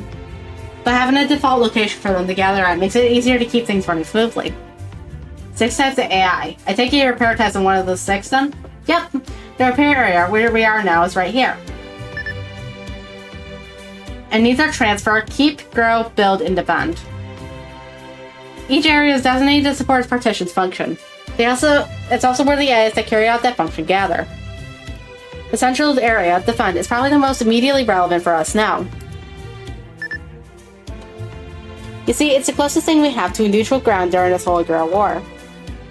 No servant or master is using defend as a base. The very center, where the central governing AI lies, is the most neutral area. Fighting is completely prohibited there. So that's why I figured it wouldn't be too dangerous to go there now. I see. So I'm guessing, say, transfer is where you'd find the AIs that carry stuff around then. But you know, what if what AS just said is true, then the only reason the Paper Moon works is because of all these AI doing their jobs. What's more, it sounds like the supposed caretaker of the Paper Moon isn't even aware of these AIs. I ask you, does that seem likely? So you're still suspicious of me. I told you, this is a virtual conceptual world. Even if we were able to observe the inside of the Paper Moon from the outside somehow, I still do not think we'd be able to see how this world works. Let me see, here's an example. When you explain how the body's circulatory system works to a child, you talk about the functions red and white blood cells perform as though they were people, right? Think of this in much the same way. The world we see now is just a way for our minds to make sense of what we see now that we are inside it. Every job these AIs perform can be equated to a separate magecraft chemical reaction from the real world. Electrons running between electrodes work at transporting electrons as cargo. They may be operating from a different perceptual particles, but there is no functional difference as far as the work is concerned. We are only able to understand events in terms native to the world from which we originate. I think that's why things here appear the way they do to us. I think I get it. So you're saying this world is just formed on its own? How convenient. Well, maybe it is, but it is still the truth. Kindly get over it. I'm not sure what you guys are talking about, but be nice to each other, okay? Healthy minds make healthy bodies. And look, we're almost at a defense. So we're really going in there. There's nothing wrong, Berserker. Well, I am, of course, a super strong, ultra-powerful warrior. I'm also an incredibly savvy general. I once surveyed 100 people, Freed Princess, to see if they thought my intellect and overwhelming virtue were leagues better than those of the spoiled bride Gudahishtora. And every single one of them said yes. That is an incontrovertible fact. And that same incredible intellect has led me to realize what I need to do now. This.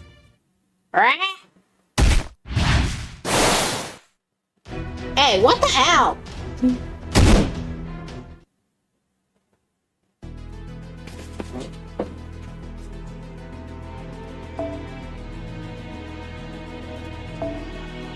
Our skills are replaced by Sion skills now, so...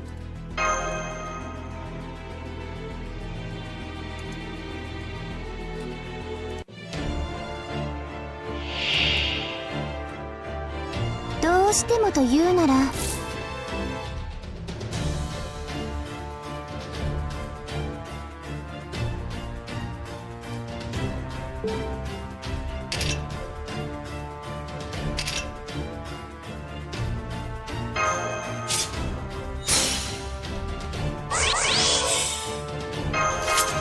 Versus me. こんな感じです。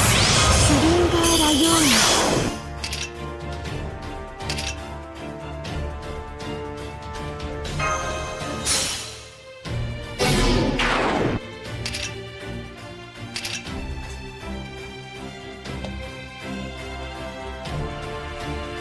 Well, yeah, it's a main story.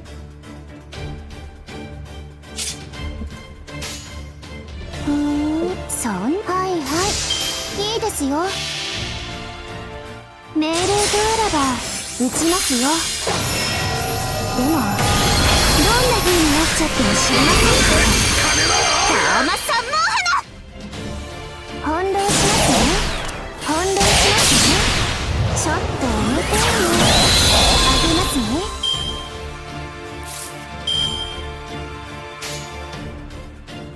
はいはいそんなに欲しいんだ。翻弄しますね。どうにかなっちゃう。 We should be allowed to use our own combo. ごめんなさい。 At least mine's 10 10 10. ほらほら、大きく記念に死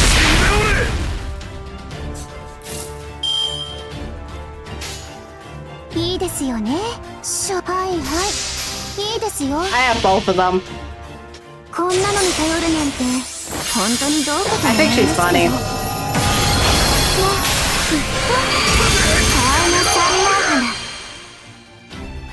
は満足しちゃったんですか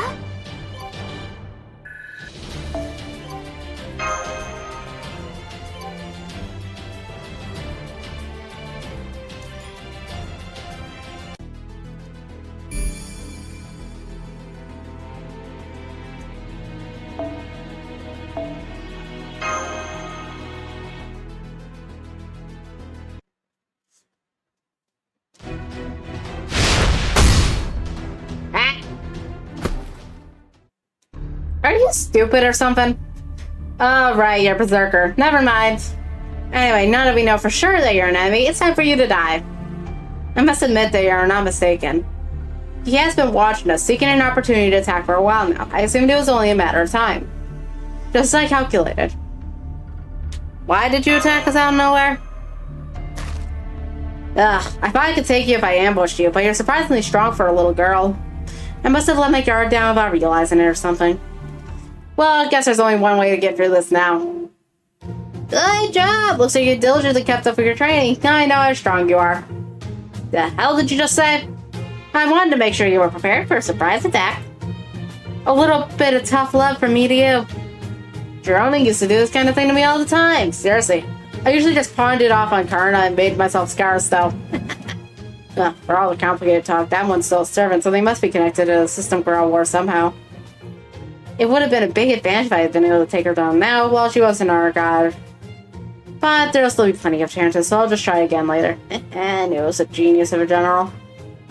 Sorry about that. I couldn't help wanting to know how you all stacked up to a real warrior among warriors like me. I should have treated you a little more like civilians instead. What are you thinking? For a moment, I thought you were seriously fighting them. Oh, thank you for the follow, Elaine. Apologizing is a start, but can you at least try to sound like you mean it? I'm sorry about that. Are you okay? Are you hurt? Please let me repair you. It's okay, I'm fine. If it was just the two of us here, I'd be sending him down to the pits of depravity and loving him to death right about now. But I can't do that when Master's here acting like it's no big deal. It'd make things so much easier if she would just give the order, but of course she never would. Ugh. Why are you glaring at me like that? It's nothing. I swear one of these days you're gonna find yourself up to your eyeballs in trouble. No. Let's all just get along here. By the way, it's been bugging me that you know my true name and I don't know yours, so I've been giving it some thought. Those Indian flower arrows of yours remind me of the deity Kama, so I was wondering. Look, that says, what do we do?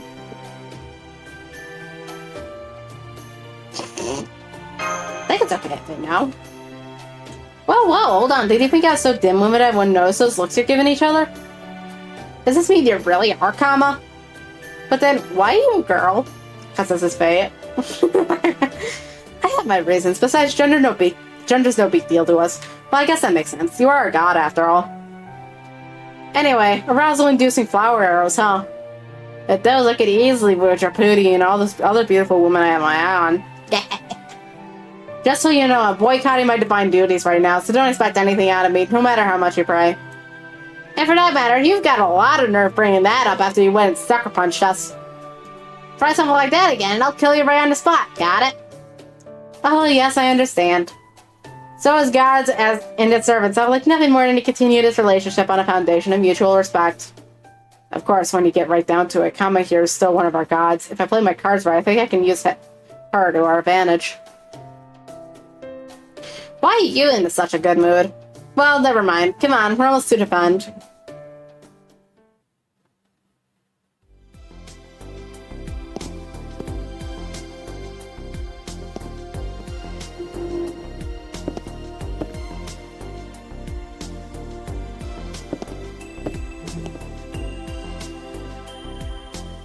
Those Ronnies definitely look a little different. Those are type D AIs. Even this world sees the occasional bug or two. It's their job to find and eliminate them. I guess they're kind of like what you call police officers in the outside world. Anyway, they're very important, so don't do anything to provoke them or we'll be in big trouble. So this is where the central governing AI is located, huh? Looks a lot like a church. Fate's Day Night reference. Anyway, I don't know why it's designed like that, but I don't think it has any particular meaning. It was probably just the most stable design or something. Or a reference.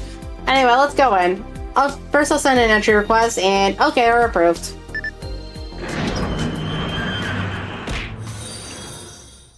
Oh, thank you for the follow, Panzane.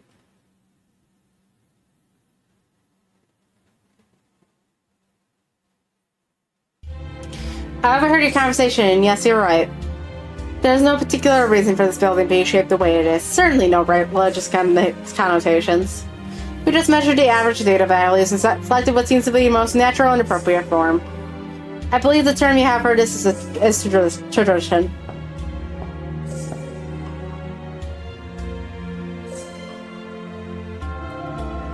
I should have known there would be a Ronnie here, too. Indeed, there is. I am the primary AI that serves as the foundation for all the Ronnie series AIs that exist in this world. So of course the other AI's appearance settings would be based on my own. I also gave a lot of thought to what to call myself. We may not have needed individual names before, but I see there's no need to reject them. If anything, they would appear to be beneficial. So you could say that I am alone and I'm Ronnie, but that wouldn't be quite right. I'm the only AI that performs that function that I do, so I don't have a type prefix. No, in my case, I think calling me by my current version, based on the number of times I've undergone a major update, would be more appropriate. As such, please call me Ronnie the 12th. Yes, that would be my name from now on.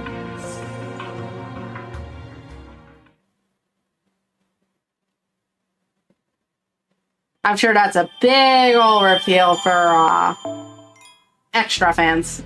I have not played Extra yet. Or Excello, or any of those games.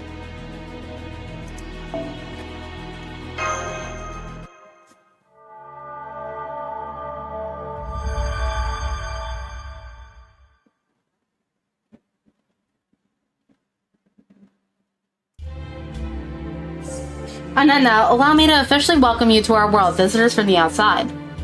Good of you to come as well, AS, Prime AI of the type R's, and your servant Berserker. So you're the central governing AI, huh?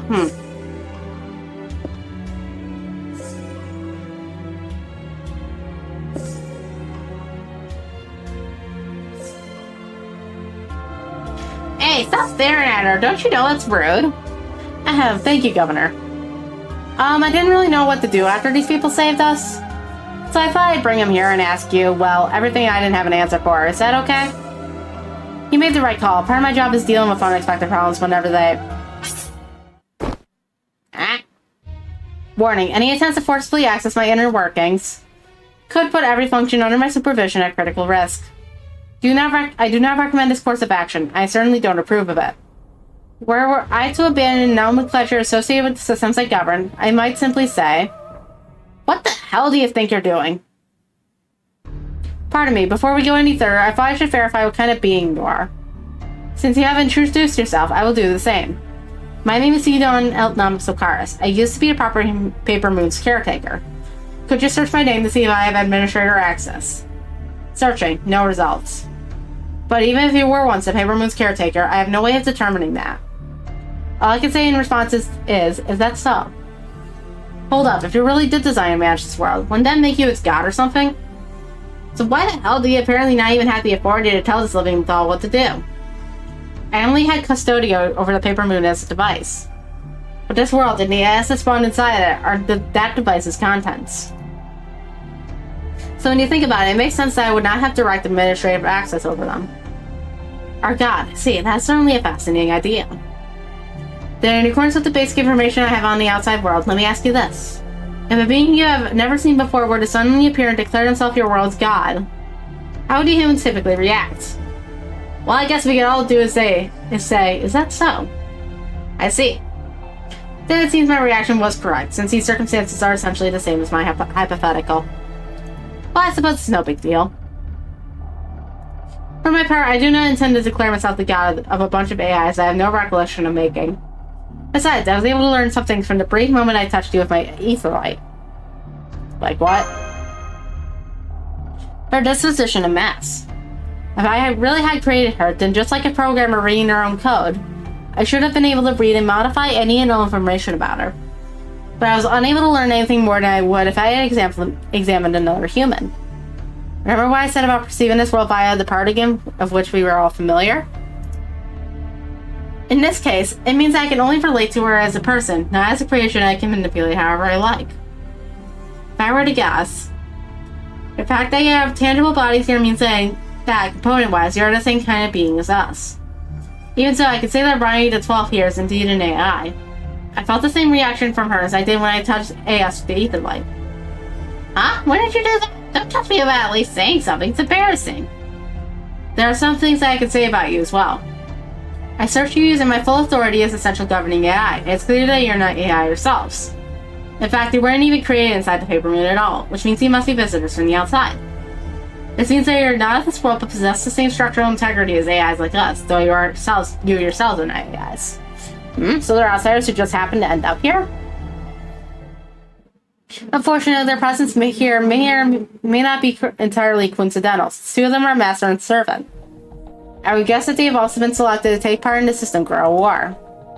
Normally, all masters will be chosen from among this world's AIs, and given a set of randomized modifications. Why randomized?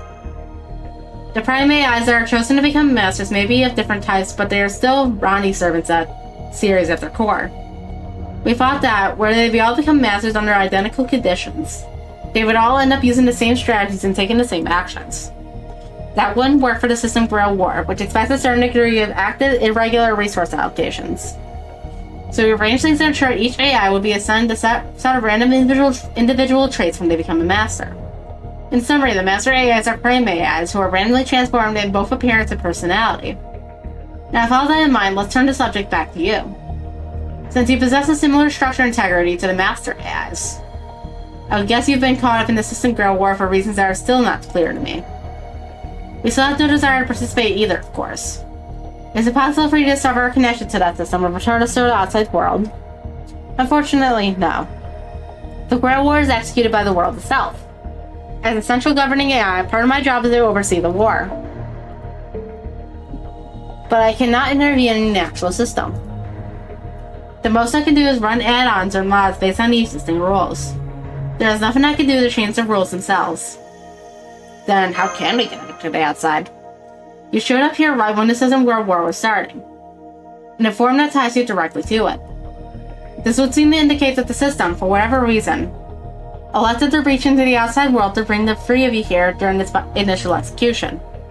In which case, I think completing or ending the System Grow War may trigger your returns to the outside. I see. I guess that's the only clue we have to go on. Well, fine.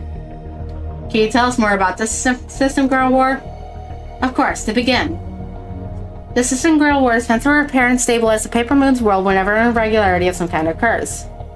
You could think of it as an optimization or defragmentation routine which is executed at a worldwide scale. Now that you mention it, before this happened to us, the Paper Moon was malfunctioning for reasons we cannot determine. And you say the system is designed to correct those kinds of malfunctions? Correct. We don't know what caused the malfunction either. All the AIs remain fully functional as normal. It may be that the world chose to execute its most powerful stabilization routine specifically because nobody knows why this happens. However, the Paper Moon is also very unlikely to return to normal form so long as the System Girl War is ongoing. If we ignore it, the strain can continue to increase until the Paper Moon is no longer able to function normally again. I cannot say what such a situation might be like, because I've never experienced anything like it. I'm not able to simulate one either. At worst, it is possible the entire world could quite literally shatter. We definitely don't want that. Good grief. Shouldn't we be more worried about what would happen to us if things came to that? Let me tell you that the AI Holy Grail War, that is the System Girl War's rules. As you can tell from the name, this Girl War's masters are usually all AIs, 5 of them specifically. I believe you already know this, but those AIs are the prime AIs based on the respective AI type of this world's partitions. These include keep, transfer, build, grow, and repair. In order to ensure individuality among masters, each prime AI is given a randomized personality and a single command spell. One of those masters is right over there. That's me. Like I said before, I'm the master representing the repair partition. 5 AIs. In the Holy Grail War, as we know, there are usually 7 masters. Is there only 5 here? That's right, it's because we only have 5 usable areas, the partitions. To defend the areas, Type D AIs need to focus on dealing with the bugs that naturally occur in this world, so they never get involved with the Grail War. Furthermore, as the central area, Defend is also the only partition with a neutral zone. This church is under my jurisdiction as the Grail War's overseer. Combat of any sort is prohibited here. And any non-peaceful interference with regular AIs, including Defense Type Ds, is prohibited in all the other areas as well. Once the Master AIs are sufficiently diversified, they each summon a servant and fight to determine the victor. Once the last Master AI remaining is determined, the system takes all the energy that was accumulated via combat and uses it to restore the Paper Moon to working order. So my guess is that the 6th team won't have any adverse effects on the system. I see, so we, or rather she and Kalma, are the 6th master and servant pairs that do not correspond to any of the districts. So that really is what this means. That's gonna be a problem, right? Exactly, now do you see? I knew I was right to attack. Ambush them early to see how strong they were. Purely for training reasons, of course. But a Holy Grail War can only have one victor. If you're given a chance to thin out the competition, it only makes sense to take the opportunity. After all, both Master and Servant alike have a reason for wanting to win. They do. Oh, come on, you really don't get it? The winner is granted any wish they like. That is why Masters and Servants fight together to try to achieve victory. Hell, that's the whole reason the Holy Grail War exists in the first place, right?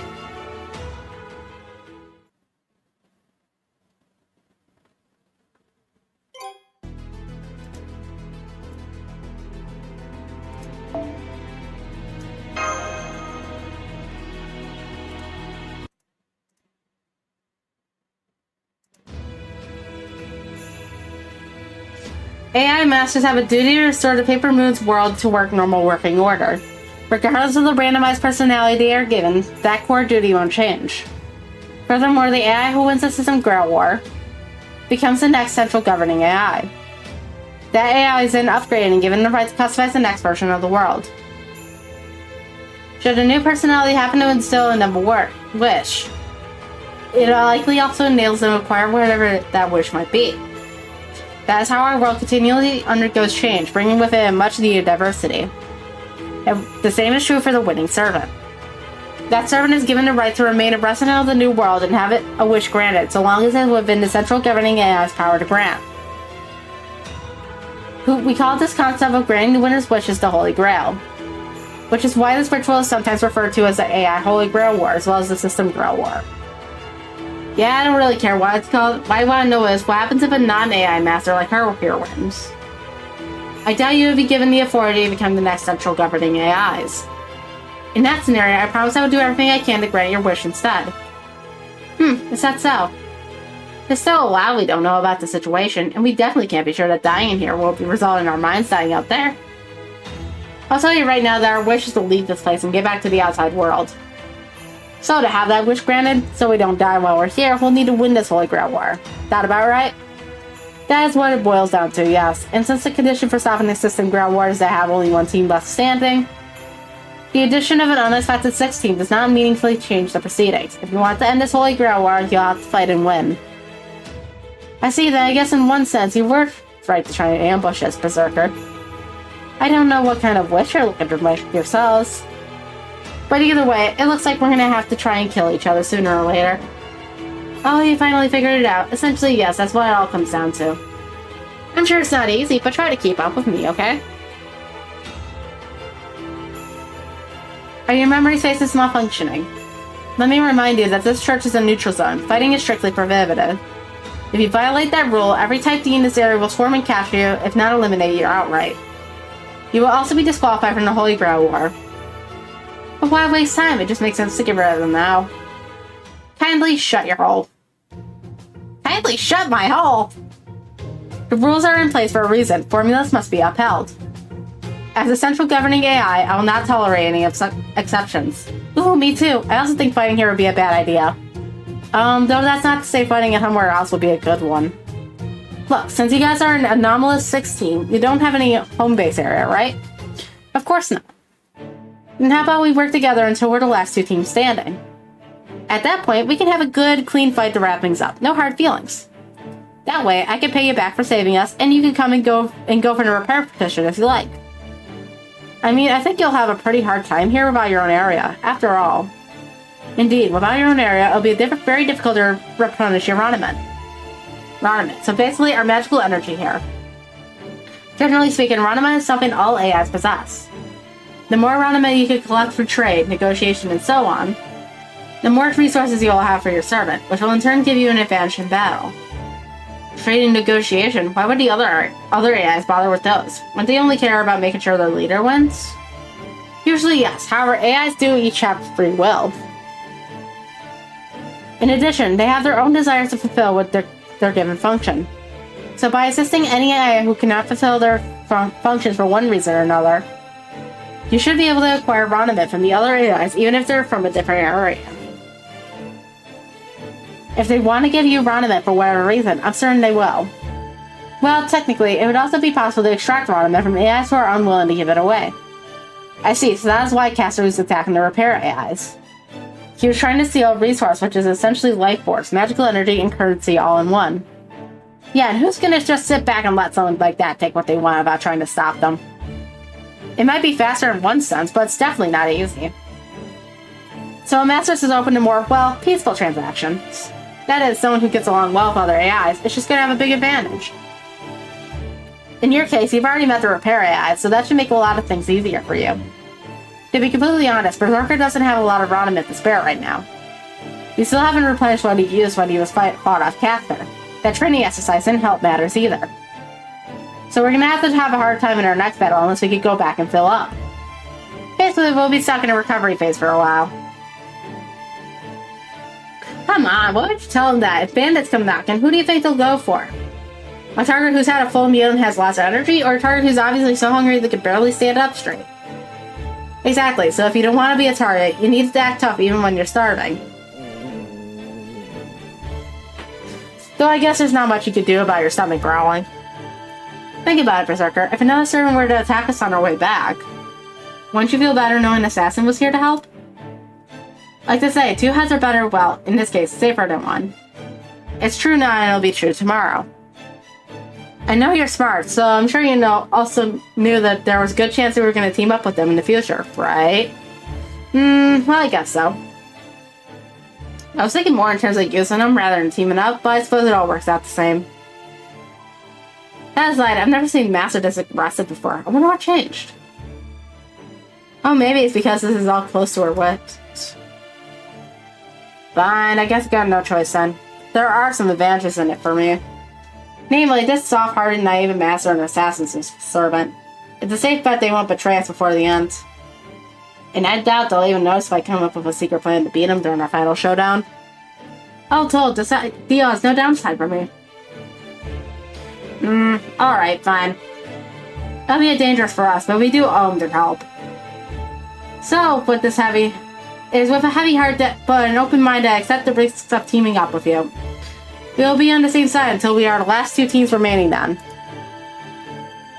You're really trying to work this so we feel like we owe you, aren't we? Sucks for you. I never feel like I owe anyone anything.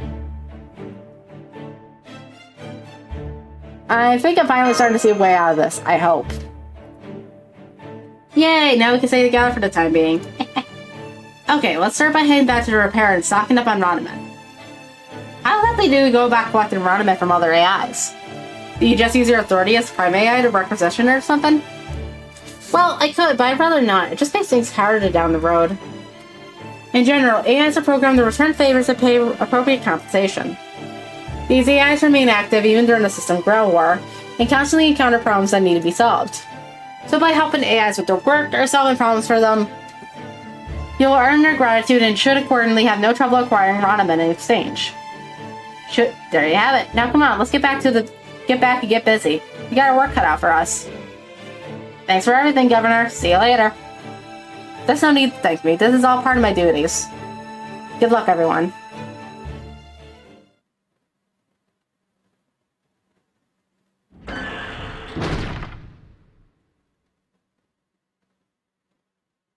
Executing issue raising program. Aye, nay, and abstaining votes tied. That was an error. I cannot deny the possibility that I behaved inappropriately. I am the Ground Wars Overseer. It's my duty to remain neutral. Even so, I wound up wishing the outsiders luck. Maybe I need to add another layer of verification to my standard pleasantries routine.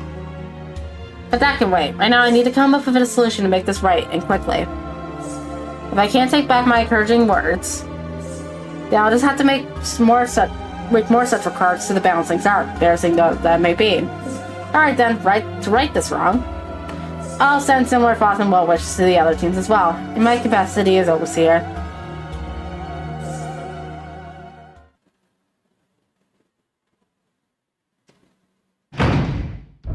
Hey Master, how's your mood now? Bad, now shut up. Perfect, I'm pretty confident this time, so you'll be in a great mood when this is over. What did I just say? I love it. This world's just full of surprises. Don't you agree, Ryder? Not interested. I'm a tool for my master. Nothing more, nothing less. My only concern is doing my job when I'm needed. Is that so? Oh, whatever. Tools are extensions of our hands. When there are enough hands to go around, I'll take whatever we can get. Shit, this place is so damn fascinating. I can't decide what I want to investigate first. The hell happened to this world's future, huh? Look at this saber. What do you think? Isn't it huge? Isn't it grand? I guess. Would you please keep your distance? I dislike the heat of others' bodies so close to me. Oh, I'm sorry. Yes, that's right. I'm still not quite satisfied. Still, are you sure about this? It's easy to pick flowers from a field, but that also means a field will eventually be barren.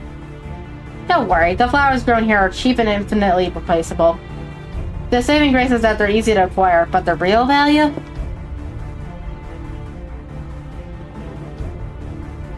Real value is only found what is truly exceptional. The blue bloods, such as myself. That's why there's only ever one truly correct, rational answer. If we don't have enough flowers here, if we could just take them from somewhere else. As many as we want, whenever we want.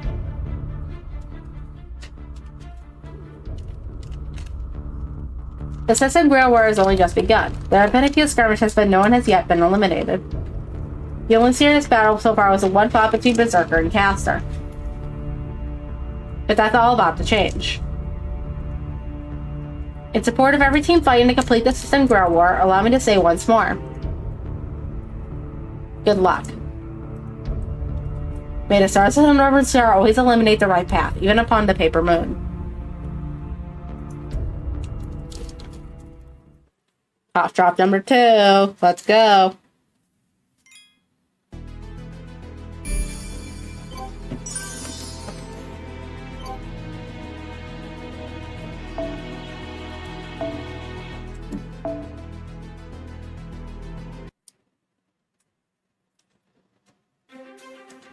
Would you mind telling us about the differences between the various AI types so we have back to repair? The names haven't given me a fairly clear idea, but I would like to be certain. Yes, of course. Repairs type R's, as you can probably guess. Repair damaged or injured AIs. Transfers type T are AIs carry goods and information wherever they're needed. Builds type B's create new things. Keeps type K's, while keep AIs are naturally degrading over time. Their role is similar to ours, except they're more focused on regular maintenance. And growth type G's produce the base materials from which this world itself is made. They are responsible for making everything this world needs except Ronamen. That includes things like the materials used to construct all these buildings. What about servants? Do you already know what kind of servant each type's master has? No, I'm afraid not. I think that caster probably came from the build, but that's about it. Oh, and we saw another one around Keep when we tried that bit of light scouting. I think they were a lance. Whoops, sorry about that. Is it just me or is the air kind of bad here? I'm not detecting any toxins in the atmosphere. It's probably just you. Anyway, that Lancer was... Oh, wait, look over there. Why do you keep interrupting me, Berserker? What is it now?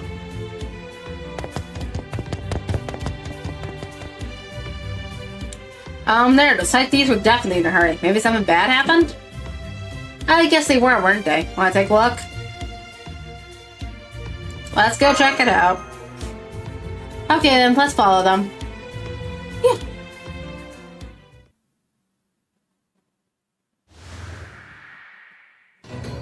What is that? Malicious data. If we leave them to their own devices, they'll destroy everything they can get their hands on. Remember what the governor said? They're one of the problems we regularly have to deal with. Gotcha, so we have to type D's get rid of them? Malicious data shows up fairly regularly, so the type D's are used to dealing with it. But it does seem it takes them a little time to assemble in sufficient numbers. I see, then we should help them. They may be prohibited from attacking the others in this area, but that doesn't mean we can't help them out, right? No, it doesn't. I don't think that would be a problem. What are you up to? What do you think I am, you fool? Helping poor, downtrodden citizens is the duty of royal and warriors, and I am both. Gods like you might have trouble understanding this, but humans have to rely on each other for help all the time. Ah, another keen insight from my brilliant mind. Alright, AI, stand back. We got this taken care of in no time flat.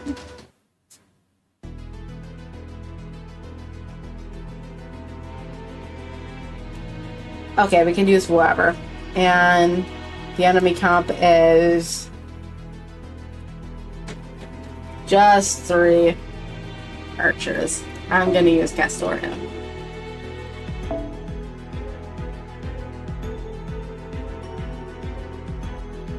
And then we're gonna go and grab Ryoma. Because Melusine's high enough level anyways, and it's not like this is gonna be a particularly powerful comp. Enemy, whatever the hell.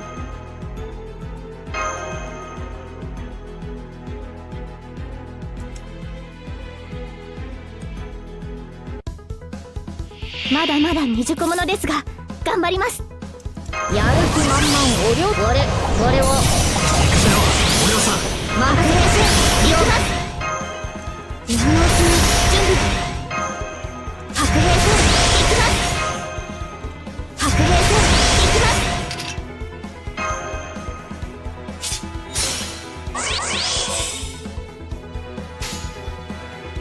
ああ、一緒に行こう。もちろん任せとけ。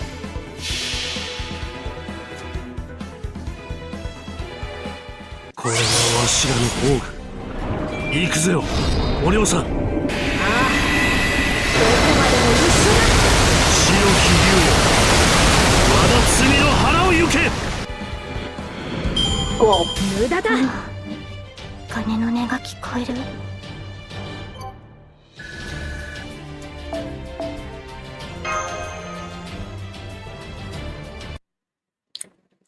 Back to Yapsesh. Thank you for your assistance.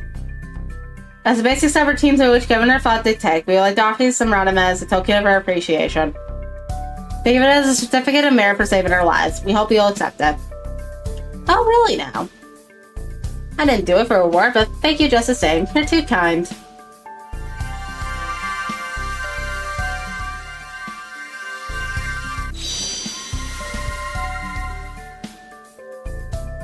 This is perfect. I've achieved the maximum reward with minimal effort, and now I got heavy pockets to show for it. Sometimes I'm so smart it's scary.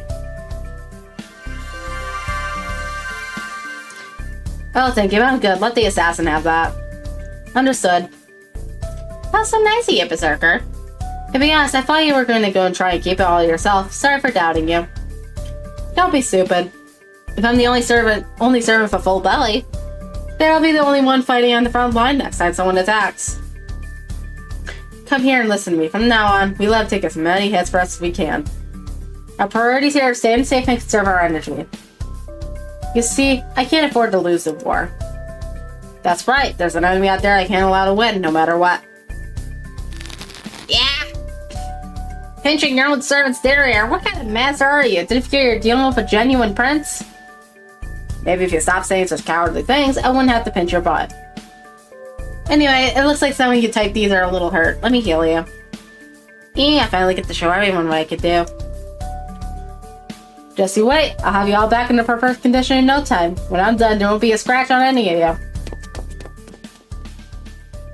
Cowardly things, huh?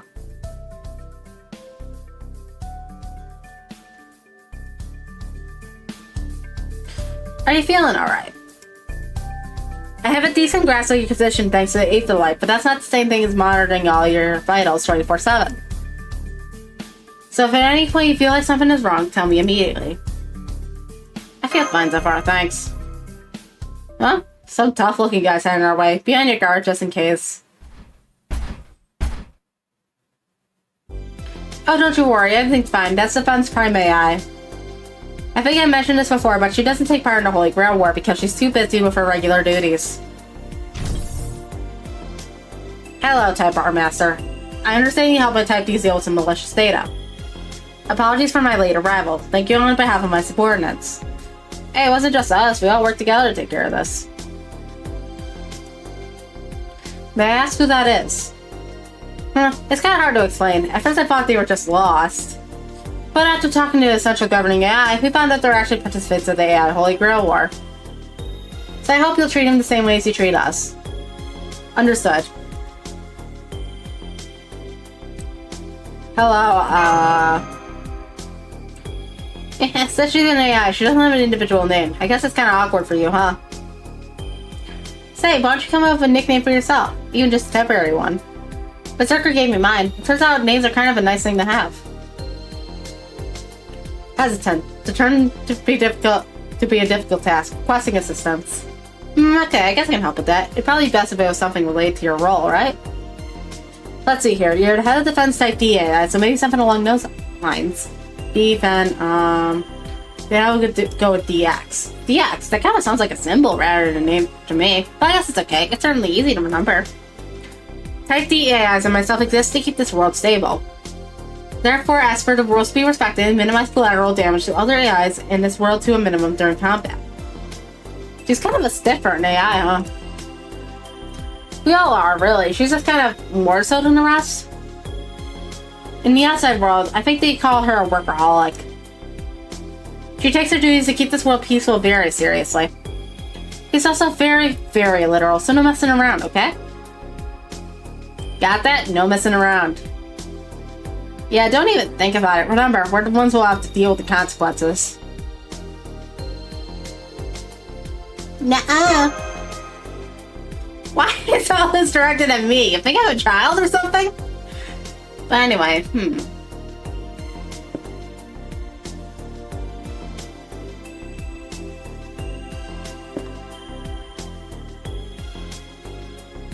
What is it? No, it's not one's quite right either. Not supposed to be willing to take that armor off. What did I just say about messing around? I'm sorry about him, DX. He has a bad habit of slobbering over every new woman he meets.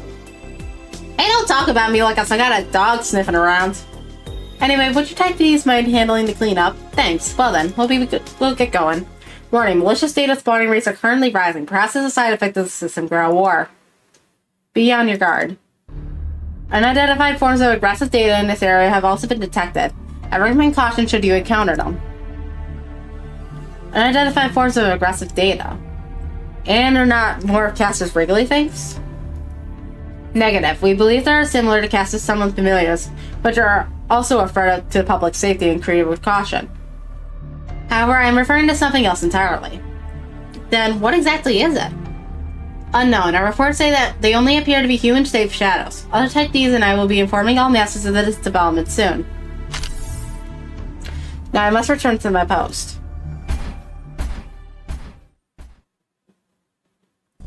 I am not sure what that was all about, but it sounds like she was just warning us to watch out for hostile creatures. Naturally, my calculations accounted for such an occurrence. After all, it's exceptionally rare for a given location to only have a few different types of enemies. The best thing we can do is remain alert and adapt to the situation as it demands. Yeah, I gotta be ready for anything. Good point. Okay, let's head back to the repair headquarters for real this time.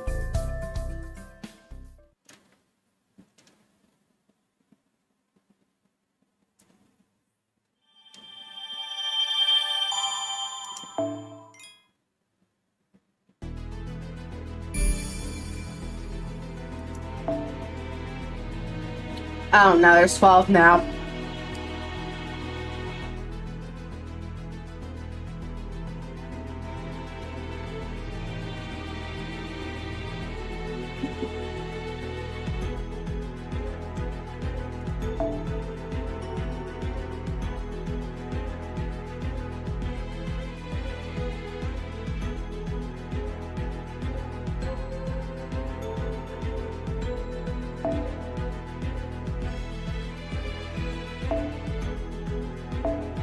先輩は潮干狩りに行ったことはふと今日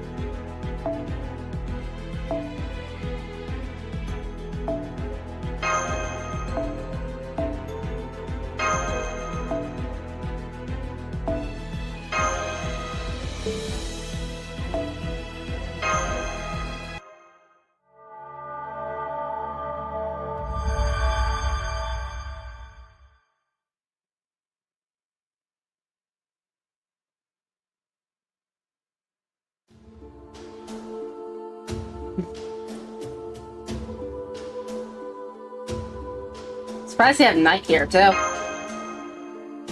We just happened to make things easier. The sky is just a big projection on the ceiling. Were we to observe from the outside, I doubt we could see any meaningful difference between night and day. My guess is that they just used nightfall as a way to mark the end of a single conceptual cycle. Yes, that's right. Hey, let me ask you something. Can you lend your bow and arrow to someone else? Do they still work in someone's besides you uses them? What are you, stupid? I told you I have no intention to do any work. No, I got that. That's why I'm asking you to lend me your gear. Come on, what's the harm? Think of all the beautiful women out there I haven't even laid eyes on yet. I know they're too shy to talk to me, even though they absolutely adore me, but with a little help from these arrows, they can have all the courage they need. Did you just purr? Never do that again. That was revolting. Anyway, what woman are you even talking about? The only one around you right now is your master. Bro's got negative riz, so he needs to borrow Kama's weapons. Believe me, I have no interest in an immature little brat like her. Even I can't believe how uninterested I am.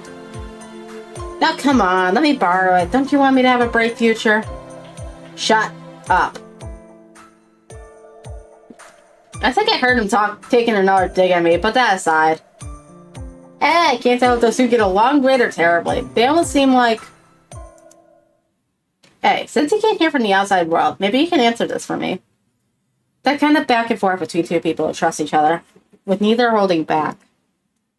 Is that, what it's like between siblings? I think you could say that. Yeah, it is. I knew it. You know, I've always felt like there was something nice about the idea of a family. I don't know if it's a quirk I developed naturally back when I was a standard 5 AI, or if it came about as part of my randomized personality when I became a master. But either way, I think relationships like that are just so joyful, so peaceful, so warm. That's why maybe I should be telling you this, but if I win the Holy Grail War, I'm planning for my wish for a family.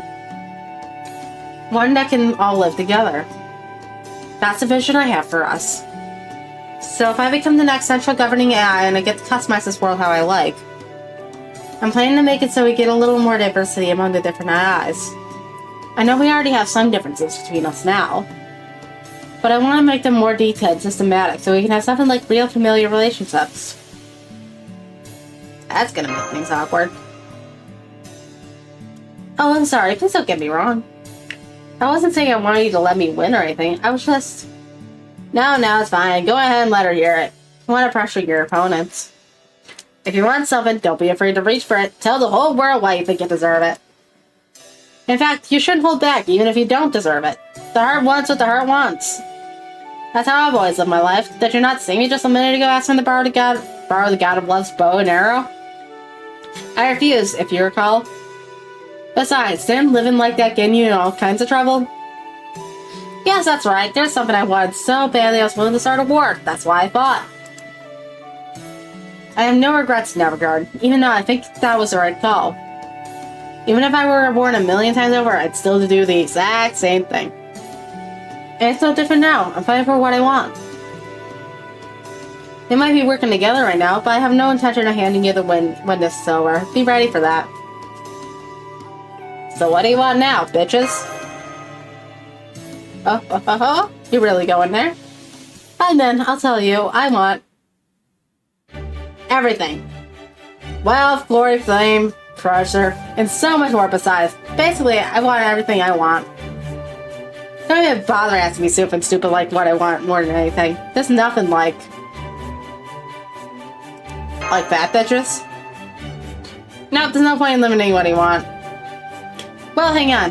Then how come you're constantly littering at every woman you meet for the first time? It's really gross, you know. Well, I guess I can't deny that I do that. All I can say is that my heart keeps telling me to look for a woman. Probably a wife candidate. I am an incredibly handsome prince, after all. It just makes sense for me to marry a beautiful woman. Well, I guess that's family, too. As long as everyone's there because they want to be. Anyway, once I get my hands on everything, then I can be sure what I want will be there among it all. Now you see the genius of my incredible wish? It's the whole reason someone as good, great, and noble as myself would deign to help my master win the war. Once you become the governing AI, you can change this tiny world however you like, right? So first, I'm gonna have you build me an enormous golden palace. Then, I'm gonna have it filled with treasure and delicious food. You're just horribly selfish, aren't you, Berserker? Wrong, you're just too small-minded. You could have any wish in the world, and you only think you can think of it, use it for something as insignificant as family? Is family really all that great? You have no idea how loud it could be living with 100 brothers. Of course I don't. Don't bring up such weird examples. Granted, my actual knowledge of normalness is theoretical and not practical, but still. Anyway, at least you know what family is like. I'm a little jealous of that. Oh, here's another question I hope you can help me with. If all you were a family, would Kama and Sia be your daughters?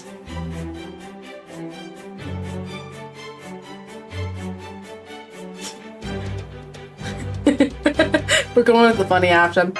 Little girls are the apples in my eyes. What was that? Don't treat me like a child. I just happened to be in this form when all this happened. Don't lump me in with this shady alchemist. What do you mean, shady? There's nothing about my current form of thought process what could even be seen as shameful. In terms of ability, I prefer to think of myself as a trusted, supportive colleague rather than a daughter or sister figure. But I will admit that this is merely an expression of personal preference. And so I will not insist you think of me that way. Even if you did, I cannot guarantee it would make me happy. Furthermore, one's position in an organization is something you declare for yourself. Not something you declare for yourself, but rather...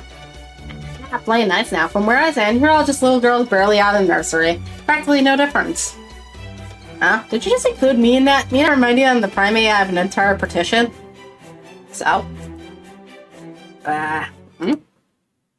Do y'all hear that noise coming from headquarters? I wonder if something happened there. Let me try the intertype comms. Huh, no one's picking up. That's weird. I did not ask this earlier, but do all AIs have comms functionality? Basically, all AIs of the same type can communicate with each other over a network. It's a little more difficult between different types, though. You can only communicate with one other AI at a time. To do so, you have to exchange unit numbers first. There are other ways to communicate remotely, but those are typically reserved for emergencies. Anyway, right now, the Type R network here appears to be down. So I can't get in touch with the other Type Rs at the headquarters. I'm getting a bad feeling about this. Come on, let's hurry.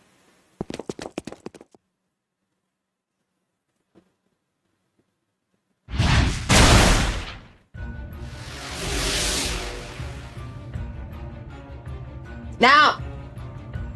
Those are. You certainly took your time coming home. Don't you know you're supposed to lock up when you go out for a walk? Oh yes, it's very dangerous leaving your home unattended. You never know what could happen.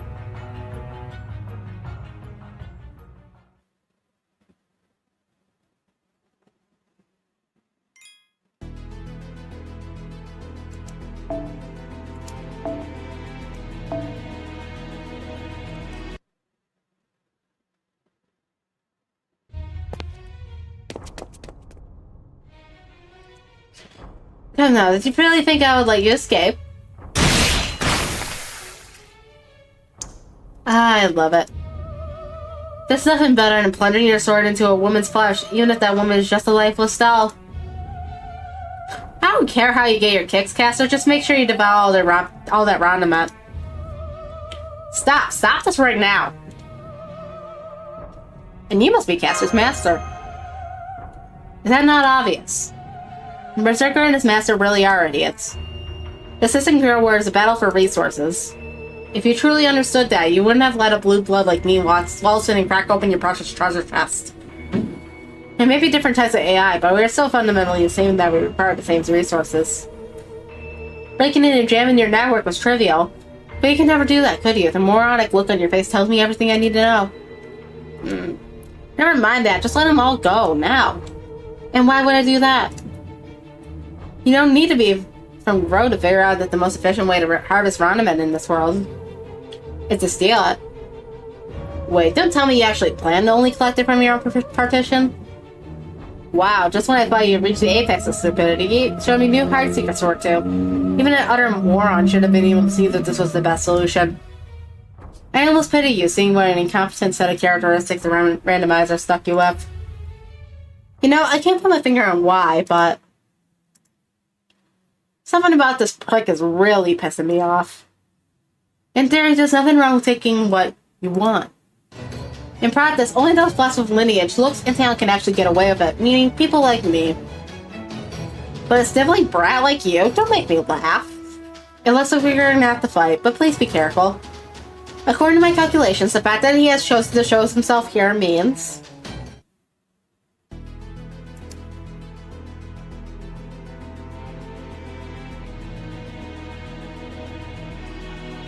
Caster single target, so Rider.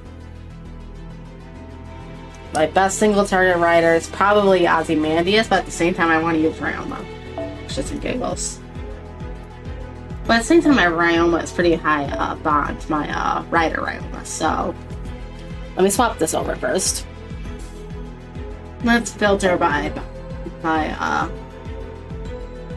where is it? There it is. Rider. Who do we have as options? Oh, we have Ozymandias. Odysseus is AoE, I think. Tyopong is AoE.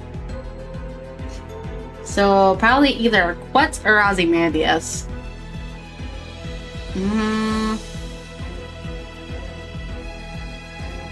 Well, he has a fat chunk of,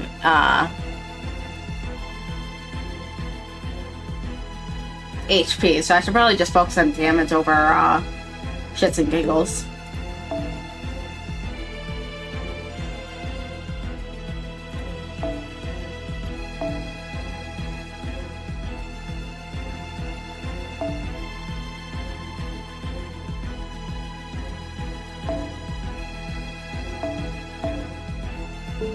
And it'll be replaced by Sion skills anyways, so bada bing, bada bing.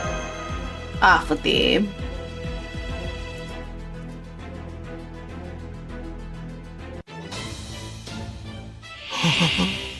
Tamaran zo!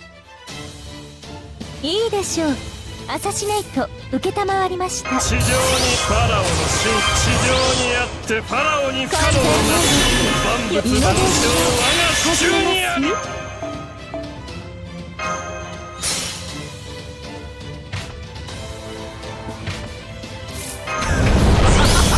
いいね、最高だ。I would have tried one shot like I did with the Cancer List with the Free Quest. 完全配慮よろしく。イノベーション始めます。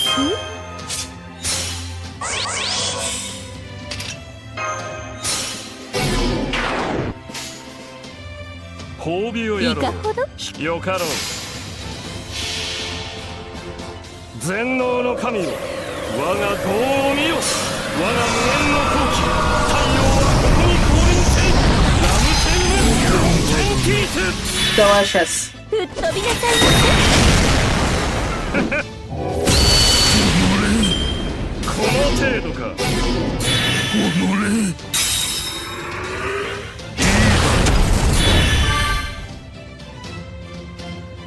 これは罰だ。当然の罰なのだ。死ぬがいい。おぞましき心根の者たちよ。この恨み忘れま。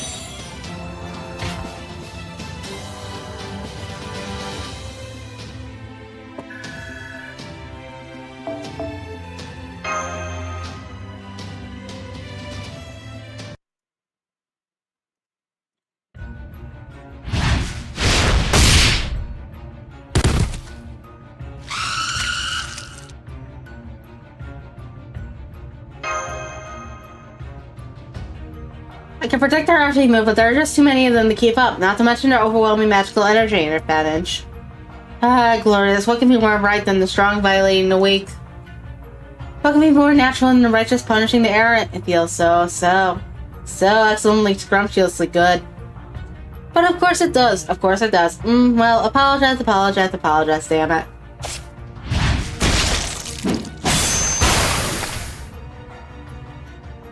Ah, the sound of blood. Ah, the sound of blood. You did want to smell it, didn't you?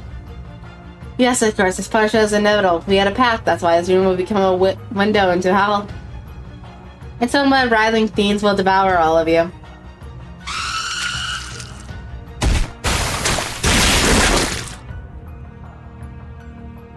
Ah! This is all unfolding exactly how I expected. So much so, it's downright pathetic. And none of you fools think to plan ahead. Did you actually pay the central governing AI a visit about replenishing your ornament after your last battle? Well, my caster's been stocking up on ornament at every opportunity. Of course he would have more than you. I hate to admit it, but he's right. They've got tons more fuel to work with than we do. This isn't looking great. Did you just call me a fool? Why, you little stupid brat? Was it not you who failed to make any preparations whatsoever? Even the simplest of AIs could have seen this coming. Did you really think you were safe just because you teamed up? Doing so would be enough to defeat someone so obviously superior? Fool is hardly a strong enough word. How could you not see that having two servants in a single area means dividing its resources between them? I have nothing to fear from such a weak servants, not even two of them together. You should have just tried thinking before waltzing in here. If I use my command skill, I might be able to boost my ornament temporarily. But what if that's still not enough to win?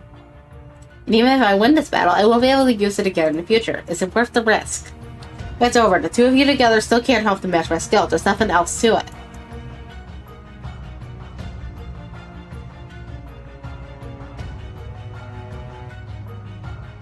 Really now? Then what if we make it 3 then?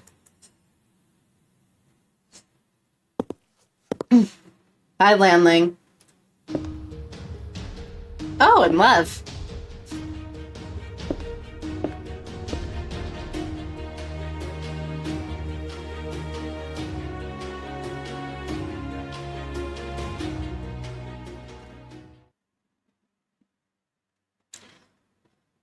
Oh yeah, swap back from keyboard mode. Up.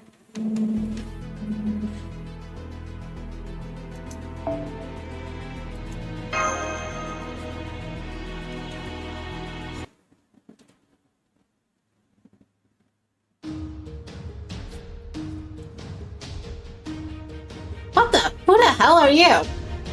We're guests, but then again, I guess there's no point in dragging this out. This guy here's a rider and I'm his master. My name is... It's weird having a name as an AI, but once I became a master, I didn't feel right about one. What are you gonna do, right? Anyways, as I was saying, my name's Lenore. Lenore Guizson.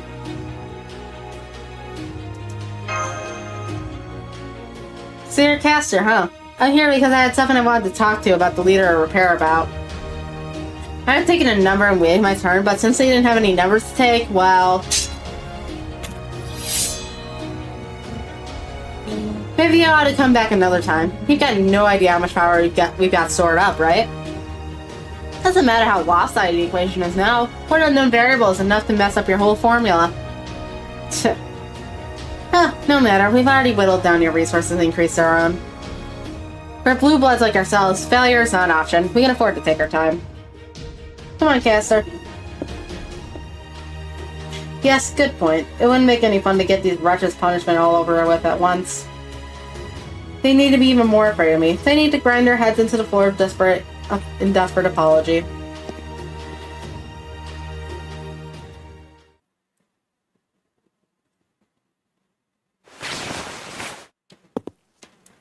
Okay, I finished giving the type R's first aid. Well, of course, some of them didn't make it. Anyway, I guess this means we owe yet another person our lives. Thank you, Rider and Rider's Master. That is who you are, right? That's right. It's just like I told you. I'm Transfer's Prime AI and Rider's Master. Well, Professor Love. Why are you looking at me like that? Do you recognize me from somewhere? That's weird. The randomized creations are supposed to be completely, well, random. It's entirely possible that it sometimes chooses personalities randomly from some kind of base template. Not a lot we could do when it turns out someone completely unhinged. Anyway, don't worry about it. I might look like some guy you knew, but I'm a completely different person. Prince of Land Ringbutter Rider? No way, you recognize Rider's face too? Well, his mask anyway? Damn, just my luck. Oh well, I guess it was only a matter of time until the true names came out anyway. Go on, Rider, say hello. That's what you command, Master. Otherwise, I have no intention of saying anything. I am but a tool. And no, that is not my name. I am neither a king nor a prince. Maybe I was known by the name at one point or another, but that's not who I am now. I am merely a sword, a warrior, Gao Changgung. Well, damn, that's good. You built some pretty tough, thick walls around your heart, haven't you? So much so I get the sense you'd cut me down for real if I even tried to touch him. Gao Changgung. That was the name of the general who's known as the Prince of Wanling. So I suppose that is his name as a rider. Okay, and what's the rider faction doing here? Isn't it obvious? We're in the middle of a system ground war. I came to have our servants fight to the death. Kidding! This is repair, right? I actually brought a bit of subordinate when I need prepared. We can fight to the death whenever. Right now, I've got other concerns. Hello, I am a Ronnie Series Type T AI from Transfer. This is super embarrassing to admit, but I've had an accident on my last round when a bug came out of nowhere and surprised me. Oh my, so you're here for treatment, and these two exported you. Yes, exactly. I see, but why did you go all the way to the enemy's headquarters in the middle of a war? I get where you're coming from. Sure, it's not like this is the only way we could have get her patched up. We could have flagged down a Type R visiting from another petition and asked her for help or sent a formal repair request. Hell, we could have even used an emergency roadside repair kit. But now that I'm a master, I'm finding I have a new desire I never had before. I found myself wanting to look around and see all kinds of new things for myself, so here I am, seeing Repairs HQ in person. There's so much you can't really understand until you've taken a good look at it, right? So I thought I'd come to do just that for this place. I see, that's weird. What do you think?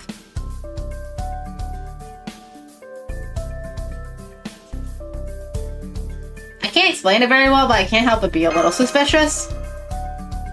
That's the obvious reaction, yes. I am pleased to see you approaching this rationally. Yeah, it tracks. Well then, how about I just don't do anything where you can't see me? Or even order a rider not to move either. I can't get up to any funny business with you watching me. Definitely can't go around wreaking havoc on my own that way, yeah? We're not gonna take a prize off you, but if you're okay with that. What about you, Ryder? You don't mind your master going off on his own? If this is what my master wants, then I'll abide by his orders. As I said, I'm no more than his tool. I see. Hey, how about letting me a type R to be my guide? I don't want to have to shout every time I want to ask you for something. I think I'll start by asking around the treatment pods and medical kits. No, wait, maybe I should start with this building? There's so many things I never paid attention to before, and now I'm so curious about them all. I agree, he is weird. I don't know how else anyone could put it. So what, he really did come here just to see how Repair treats AIs? Well, at least he helped us get rid of Castor. I can at least say that I genuinely do not sense any hostility from that master or a servant. Though I do sense a great deal of caution on his part, or rather determination not to get too friendly with us.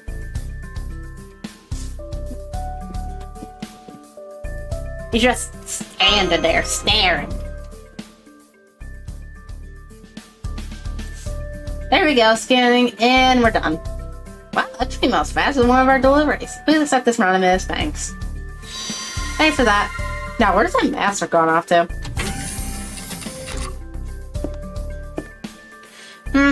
Almost a perfectly complete world that inevitably leads to the future. Fascinating, seriously fascinating. Oh, are you done? Yes, sir. All the time he's been here, he hasn't tried anything suspicious. Okay, let's head back then. So what, you really only came here for the tour? I said as much, didn't I? The future is bearing down on us quickly. We don't have time to waste. And even so, you still don't want to fight today. No, I guess I don't. Just get all of you over once we fight. And I feel like I'm not ready to say goodbye to it yet. The Castor pair, on the other hand, seem to have very aggressive personalities. I don't know if they'll try attacking here again or somewhere else next time they make a move, but either way, I'm pretty sure it won't be long before they do. Yes, I'm sure it will not. I've already calculated as much myself. Hey, while I'm here, let me pay you for the tour of some information as well as roundabout. We're from the transfer petition and have a rider, so we're a good deal more mobile than the other AIs, which let us get out the other petitions. We didn't get a super in-depth look, but it was enough for a rough sense of things. You may already know this, but Bill's not the one with the castle. It looks like Ro has the saber and Keep's got the lancer. Which one was where again? Here. As you can see, Repair's neighbors are Build and Transfer. Girl and Keep are over here. Got it. I'm pretty sure I don't have to tell you this at this point, but the Castor Camp's the one being the most aggressive right now. As far as we can tell, the Saber and Lancer Camp still have yet to make any moves. I don't know if that's because their masses just aren't combative, or they're just building up their strength as part of a more elaborate plan. You can say that includes the Lancer Camp, too. Yeah, that's right. So far, they haven't even done a thing. Hell, they haven't even left their petition. So they're either not aggressive, or they're busy planning, huh? Neither of those can be right, not in his case. Guess I've been wrong, Berserker. What, with me? Of course not. Same as always. Anyway, we should start heading back. But hey, I'm sure we'll see each other again soon. Real soon. You don't have any other choice after all.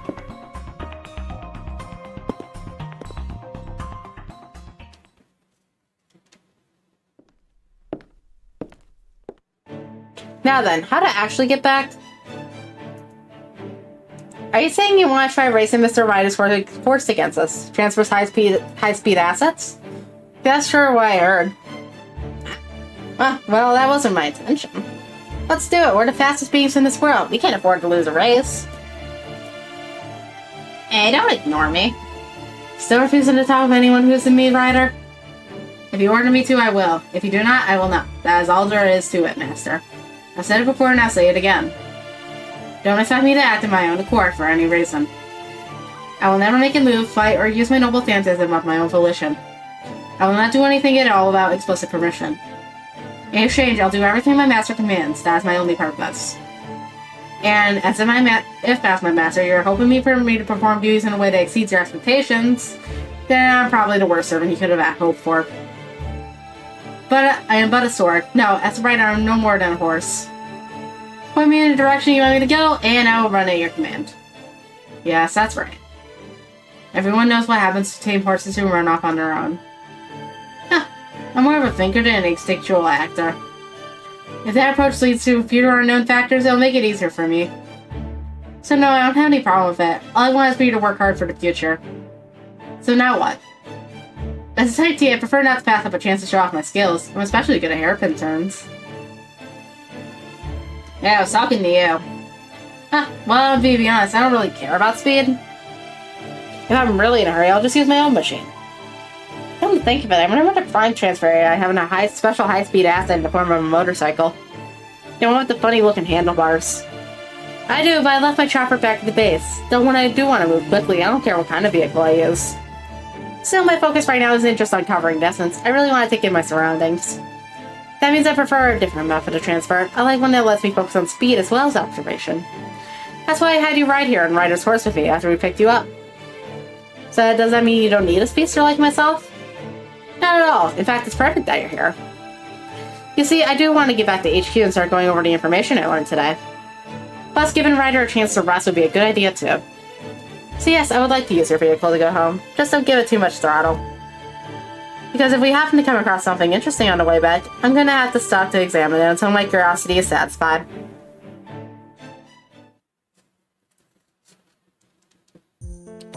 Okay, we need to update our comms protocol.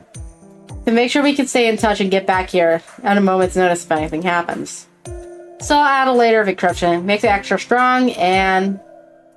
Is there anything I can do to help? Thanks, but I'm fine. I'm Repair's Prime AI. This kind of thing is part of my job. Why don't you all go ahead and rest up? Don't worry about me. I'll get some sleep too once I'm done with work. How do tired artists usually sleep?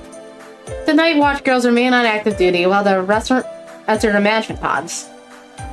As for you guys, what to do about you? The management pods are kind of rough and bulky since they're designed for AI, so I don't think you'd find them very comfortable. Don't worry, I'm used to camping out. For the time being, I think we'll be fine as long as we have a place to lie down. Though it would of course be best if we had a single room where the three of us could rest together. I would prefer to avoid each of us having our own room. Why? Do you still suspect me? Or are you up to something, It's not just you, it's of paramount importance that we keep her safe while she sleeps. There's nothing more to it than that. Or do you have some kind of problem with it? I kind of feel like you two aren't entirely getting along. I'm probably just imagining things though. We have plenty of rooms that will suit you, so I'll just show you to the closest one. Okay, good night.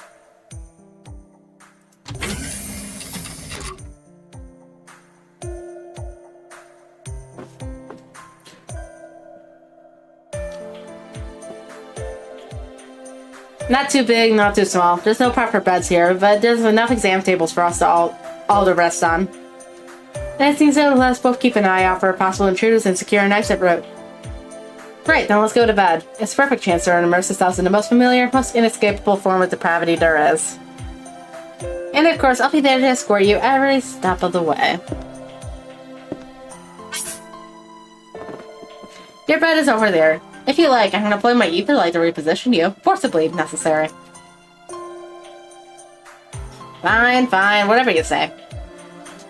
What's the harm in sharing a bed anyway? It's easier to keep her safe that way, you know? Stupid meddling Sion. I knew it. Something does not feel right. Is that really the common we know from Chaldea?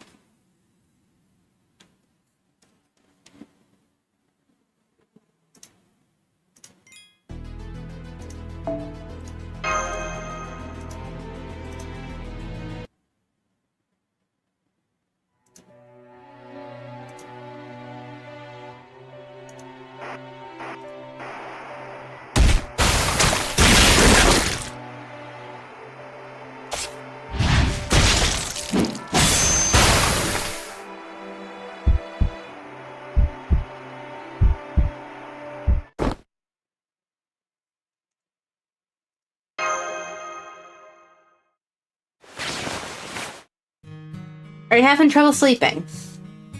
Sorry, did I wake you? No, you did not. Remember, you and I are connected via ether right now. One of the things this means is that in quiet times like this, I'm always keenly aware of your physical condition. I can tell you right away whenever you wake up, and when your pulse is spiking as it is now. What's got your heart racing anyway? I haven't even stuck into your bed yet. That's that, I've got a pretty good idea. Well, go ahead and tell us anyway. I can lend you, well, it won't be a sympathetic, but at least an ear. So go on, spit it out. You've been avoiding certain things, trying not to talk about them. And you just can't hold back any longer, right?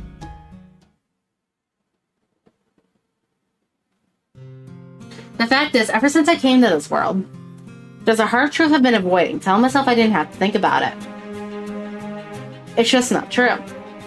I wanted to be very clear about that now. To who? To myself. Who else?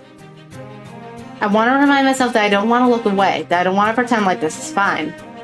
Because this sense of unease is like a knife in the heart. And it won't let me forget, even in my sleep.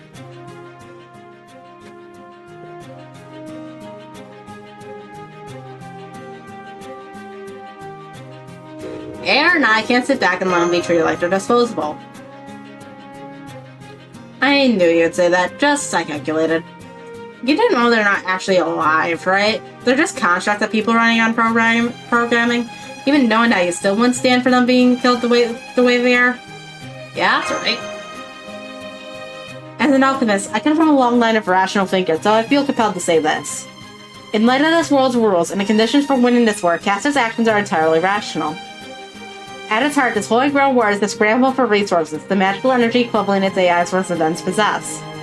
And since each faction has their own territory of a certain number of AIs, the most efficient way to obtain that resource is plundering it from other territories. There's an additional beneficial effect to this method of plundering.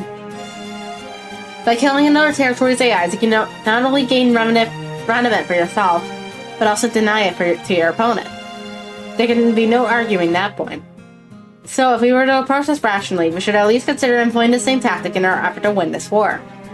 However, absolutely fucking not. Right, I thought you would say this much. I accounted for that in my calculations as well. You're the one who led Chaldea to victory against Katea, after all. Huh, I really don't like that know-it-all look in your eyes. No fair, being her Yesker and indulging her every whim is supposed to be my job. So when a rank amateur whoops in and steals what should be my job, what can I do but gripe about it? Guess this counts as love, too. Alright, let me just make extra sure. It's entirely possible these AIs aren't alive at all. They could just be tools that are automatically regenerated after some time has passed. Even knowing that, do you still want to take a handicap like that going into this fight? I just don't want to see anyone looking to me for help, and not do anything to help them. Yeah. Well, this was really only a matter of time, so it's not like anything really changed. If you were expecting me to say something about it, tough. I ain't quite sure this is meaning in discussing and clarifying our plans going forward. Our goal is to return to the outside world by winning this system ground war. To do that, we will cooperate with Berserker faction and share the territory until we are the last two remaining. We will not resort to short-sighted means for replenishing our resources like killing AIs. And we will not tolerate anyone else doing so either, even our allies here. Is that what you want? Yeah. I knew it would come to this. It values such honorable approaches to combat above all else. Your actions are not based simply on what is rational and practical, but they have always been guided by something you hold deep in your heart. Most, myself included, cannot do that easily. Anyway, I guess that concludes this discussion. Sorry, Sion. Do not be. Whatever our disadvantage, you will have me on your side. According to my calculations, we have a 100% chance of making it out of here that way. You have nothing to apologize for. No, unless there is something else we need to discuss, maybe we should go back to sleep. Oh, while we're up, I might as well ask. I get that you just happen to know who that writer was, since coincidences like that have happened before. But why were you acting a little weirdly towards his master, too?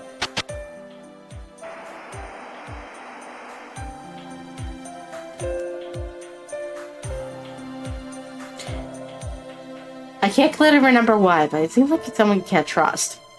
Can we not clearly remember what Lev at this point? Do we not remember the fight against Gatea very much anymore?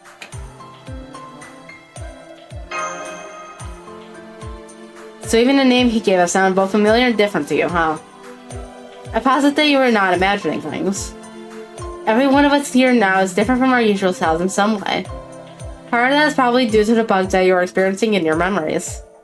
Those bugs are kind of like hard drive errors, so they are not something I can fix in either life. We cannot find an answer to this certainly aggravating, but devoting too much of our focus to it will not help matters. For all we know, it may be nothing more than what he said. Maybe when the randomizer made him into a master, it randomly chose a pre-existing model of some sort. And now we may have an idea who that model is based on, but we cannot clearly remember it. Incidentally, how do you feel about his personality? I guess he seemed okay? If the randomizer really was only using appearance data, we may have not much cause for concern. Though of course it is hard to say for sure since we still do not have much information to work with. On the other hand, you do not remember ever seeing AS before, right? And for the time being, all we can do is watch how things unfold. I swear, this world is just endlessly weird. AI is using the faces of people you recognize, people shrinking. We'll have to keep our guard up. But anyway, if we really are done talking now, let's go back to sleep. Say, I know, want to try something to keep the nightmares away? I think you managed to come up with something. Like, what if you had a perfectly shaped body pillow to help you while you slept? Say hypothetically. Right, good night. Inducing sleep in 3, 2, 1. What?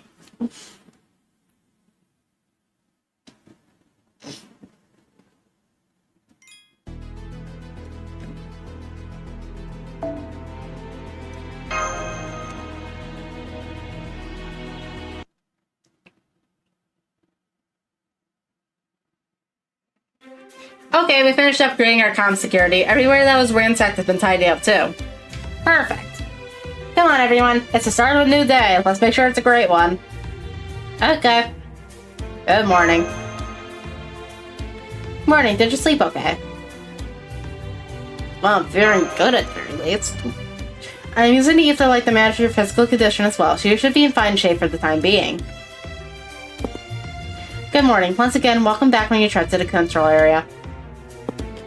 Good morning and welcome back. Are you hurt? You don't seem to be. Good morning and welcome back. Scanning for damage. None detected. It seems you either did not sustain any injuries in the last night's battle, or your injuries have already been treated. Too bad. Good morning and welcome back. Please understand that we're not disappointed you're okay. We were just excited to possibly have a chance to demonstrate how useful we can be in our capacity as healers. Wow, she really is popular. Ronnie surrounded her in no time at all. I think they just want to show off their skills to her. Plus, as healers, we naturally want to pass up any damage we find. And since none of you are AIs, treating your injuries is especially fulfilling.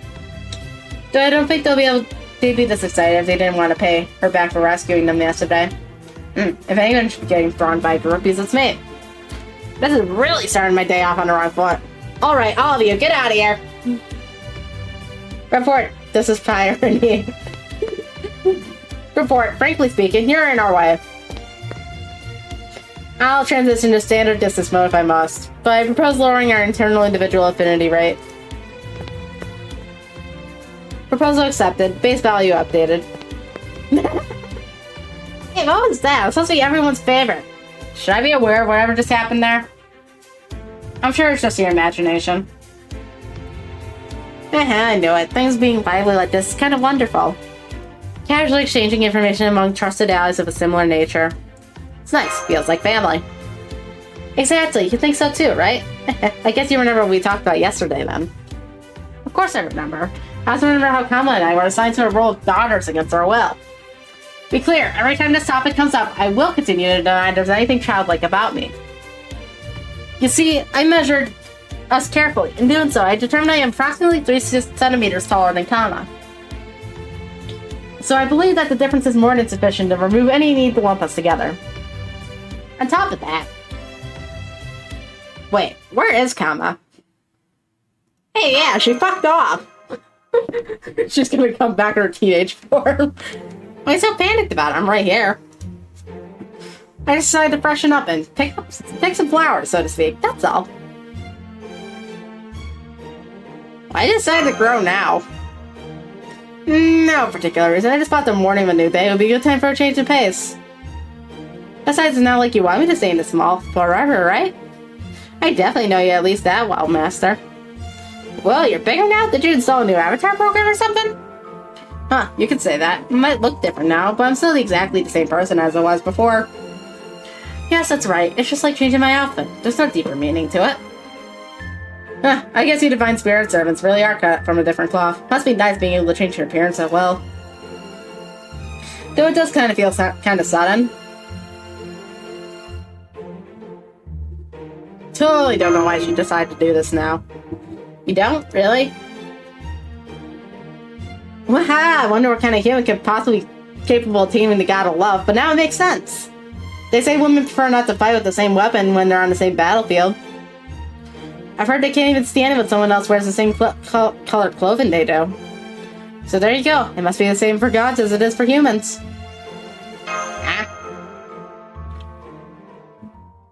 Yikes, if looks could kill. Alright, better sip these lips. Anyway, we were just about to replenish our Raniment materials. Do you want to join us? You said Raniment is a conceptual factor that this world's magical energy equivalent, and these particular materials comprise this world's physical substance, right? That's right, so if you wanted, you could actually say we're about to have a meal. Grow mix the materials, and keep processing them and add trace amounts of Raniment. Here, see for yourself.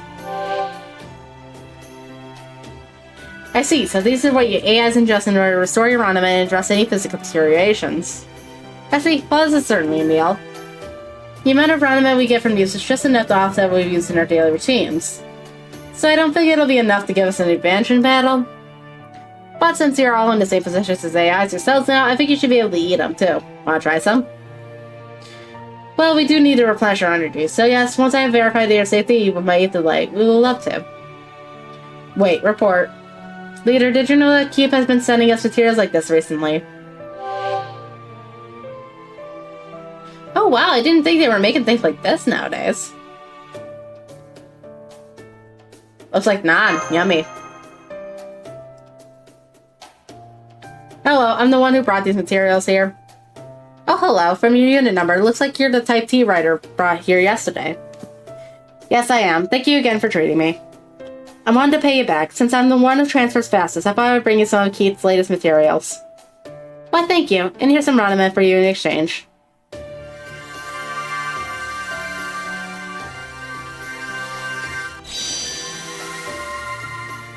You're too kind.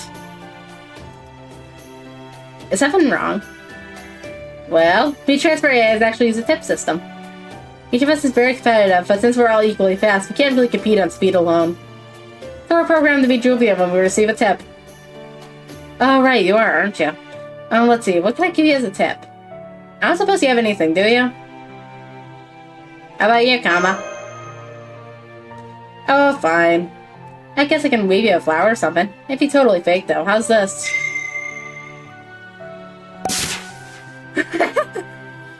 Great, I feel like my speedster's fashion sense has really evolved.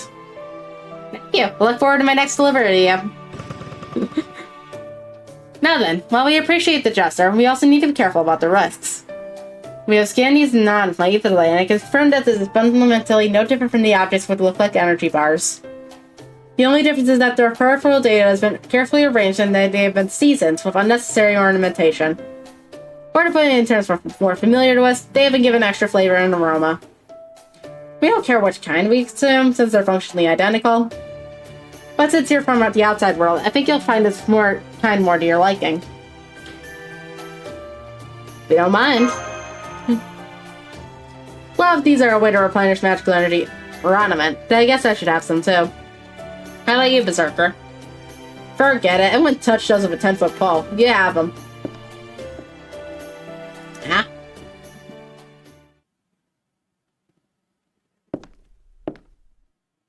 So it was the same things, I knew it. He's here in this world too. Bro's fucking pissed over Bima being here.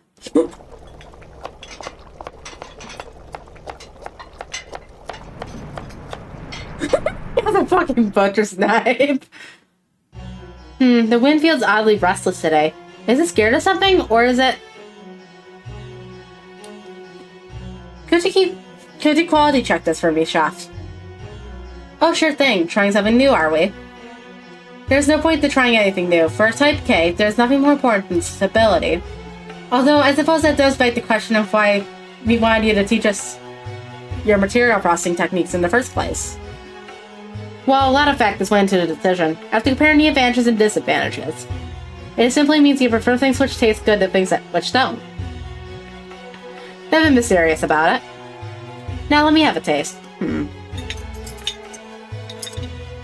Not bad. It's not as good as mine, but past this mustard. You can take pride in serving this to anyone who wants it.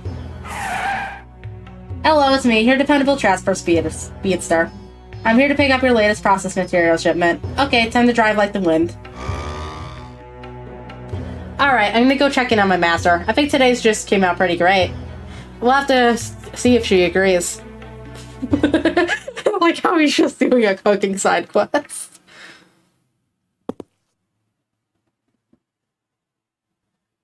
And aren't you cute? Hey there, Master. How you feeling? Did my cooking cheer you up? Oh, is that clean Play-Doh pie? I take it that means you liked it. I hope so. My naan is delicious on its own, and Jesus makes it even better. Well, technically I just recreated it in data, but hey, as long as it tastes right, that's all that matters. So even my best just wasn't enough to improve your mood? It's not about mood, Lancer. I've just always been like this. My brothers always cheered up whenever they had my cooking. Even when we were banished or when we were going through tough times.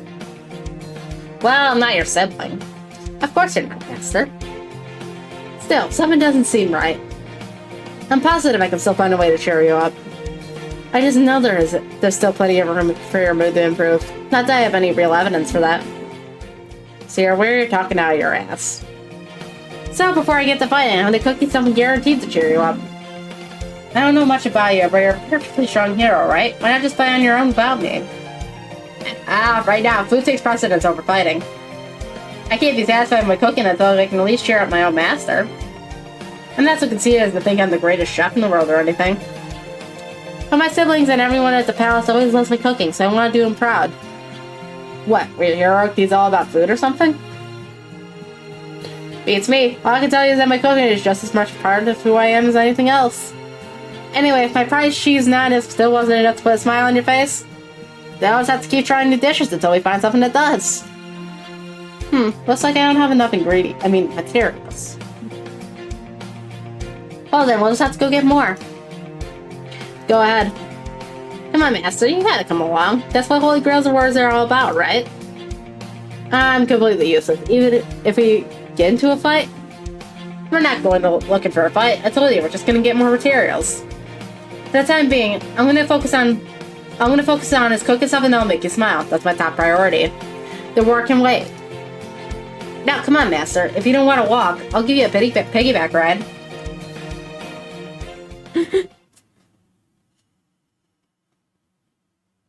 That damn battle-crazed buffoon. Even in this new world, he's still refusing to stay out of my way.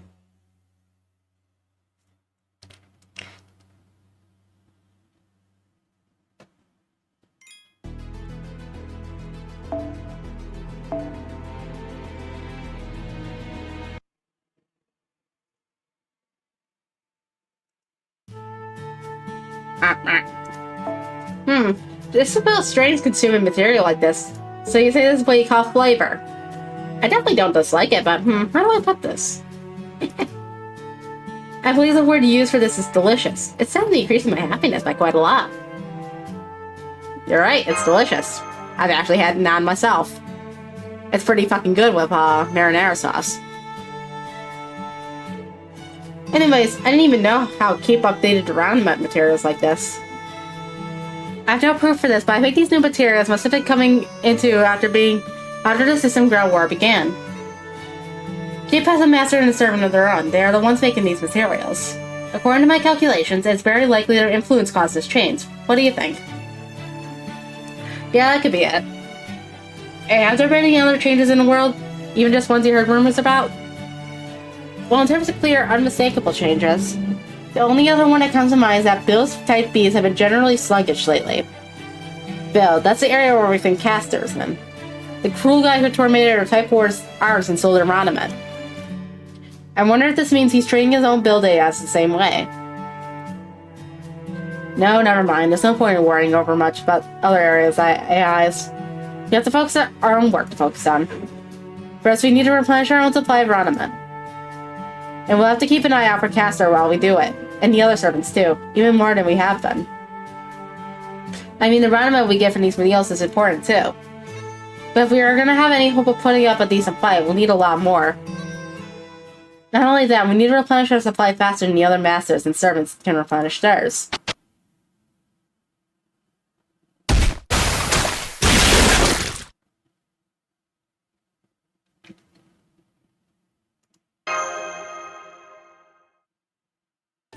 So, we're just gonna have to do the best we can. That said, you probably don't know what that entails, so come with me when you're done eating. I'm anticipating a Ronamet Spirit Bomb. We'd be so nice to all the Ronnies that they just give us a Spirit Bomb so that way we could nuke the fuck out of Castor. That's my prediction. I'll show you what it really takes to do the kind of things Repair does. Fine by me.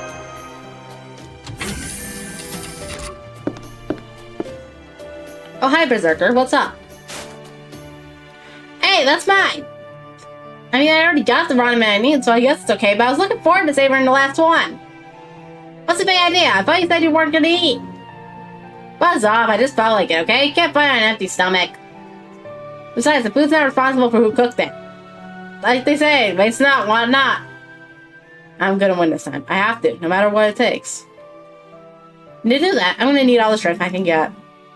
I refuse to lose to that cowardly bastard again. That wasn't nearly enough.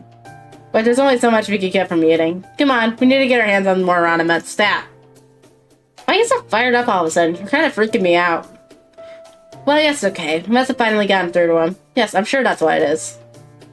Yeah, I kind of doubt that's all there is to it. Okay, let's go give this our all. Although, in our case, it's a little hard to do that without any damaged AIs to repair. Of course, we don't want anyone getting damaged, so in general, we'll just have to wait for someone to show up, but... Request, we need help. A pack of malicious data has appeared on Repair's outskirts. A few of the Type R's who were first encountered have suffered moderate damage. One Type D is currently doing her best to fend them off. Oh my, that's terrible. We better go help them out. Come on. Awfully convenient.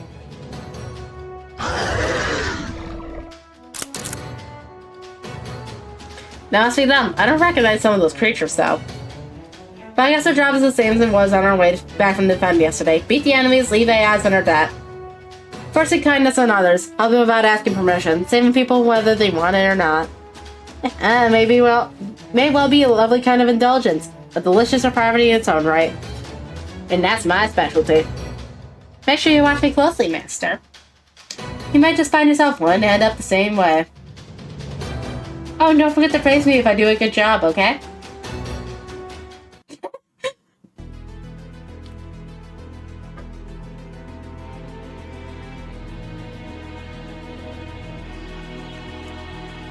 Okay, so...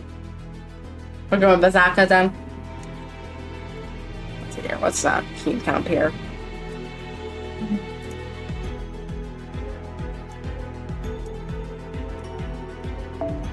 We can run a standard working count to be fine.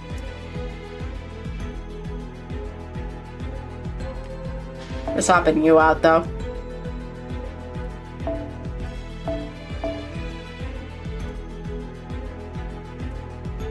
So let's grab Link Lost. Swap our Mystic Code over. I know that's gonna fuck me up later, but whatever.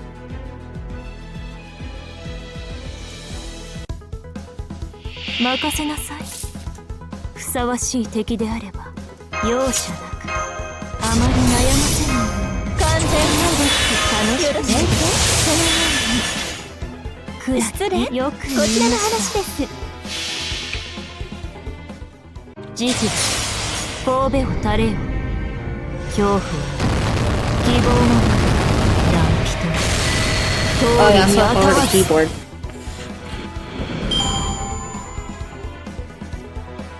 How many cough drops do I have left? Ah, shit, it's one. Where did my other pack go? Oh, it's right there. Okay. Let's see here. イノベーション始めイノベーション始めますほいい判断まあ大変事実 Top drop number 3, let's go. 恐怖は希望の何人通るにあたわず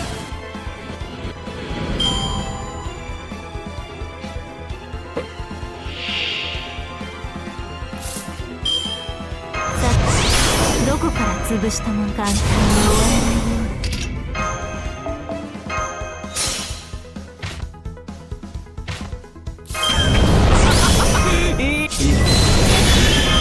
そう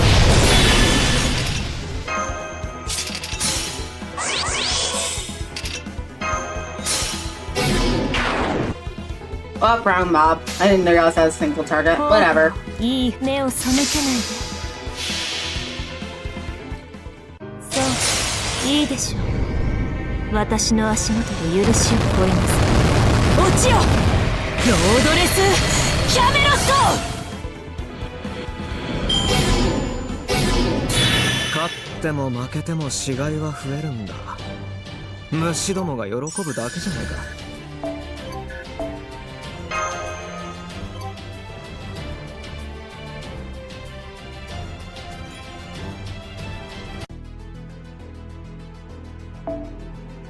I don't know. Why is it 16 more? Hi, Bima.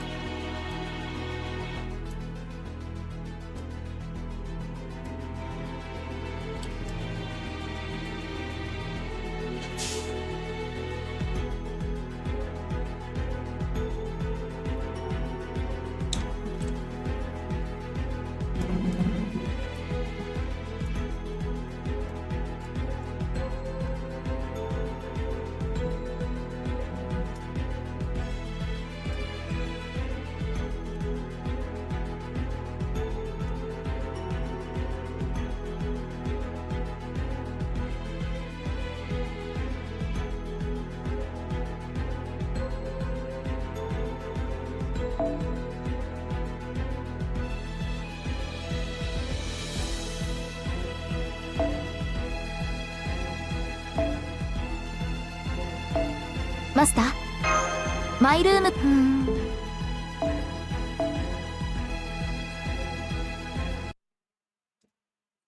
Alright, back to yapping.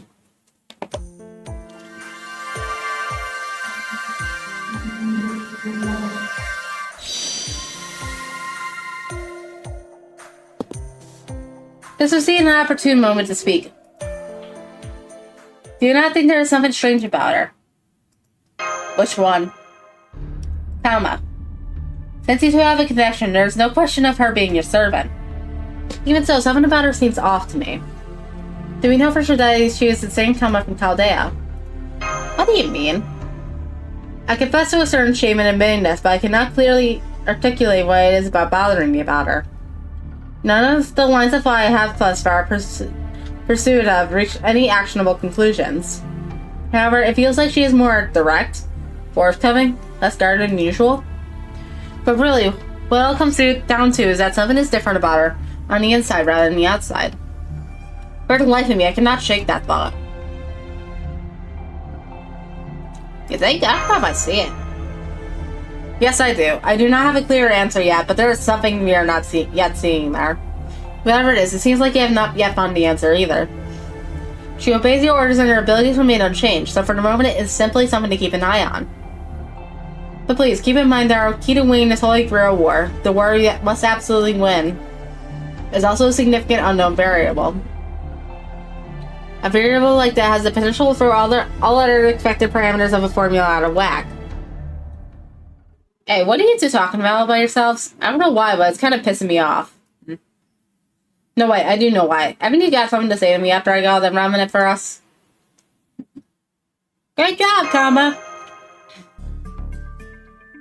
Well, this turned out to be a good example of what we do here. Whenever someone's hurt, we rush right over and fix them up, good as new. If the threat's still around, it's usually a good idea to contact type beasts and defend, but we need all the ramen we can get right now. Why share? In fact, I think we could get anyone else in it at that. Hello, I have a transfer telegram from some Type D's a little ways away from here. I'm supposed to deliver it to the nearest group of capable fighters. A new threat has appeared at these coordinates. We are currently under attack by an enemy we do not recognize. It is non-malicious data. They can test the store of it? I don't know. In the meantime, we better check it out. Tell us those coordinates, please. You got it, but you know, I was hoping I might get a little something extra as a reward for all this hard work. Oh, right. You want a tip, huh? Fine, fine. Here you go.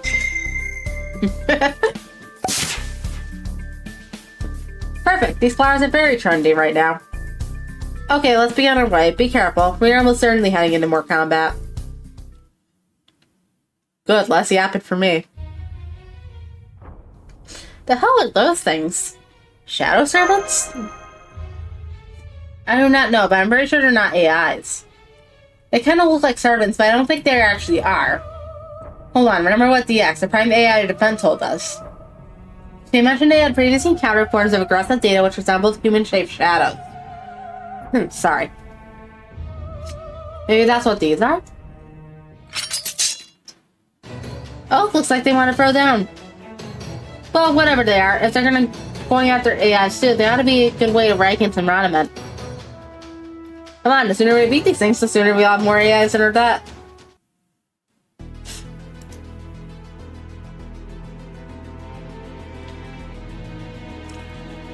Let's see here. Cast is the main thing, so we're doing Rider again. AoE Rider.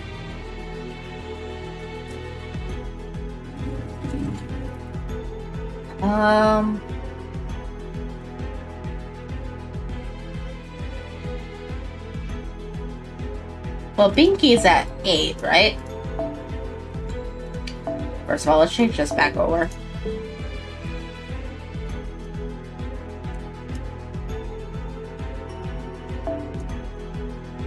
Yeah, Binky's at 8, so we can use her. I'm just gonna use this team from now on so that way I don't screw up my mystic codes. Because I know I'm gonna go into a battle at one point and it's gonna be like, wait, why can't I team swap? And it's because I have fucking some absolute nonsense going on. Anyway, might as well keep Sufu on this team.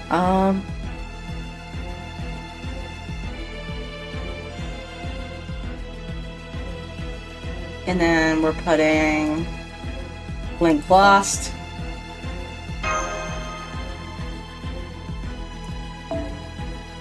I think we're just sort of enough for damn. Well, why don't I change you out for something a bit more efficient? Yeah, QP. Let's go.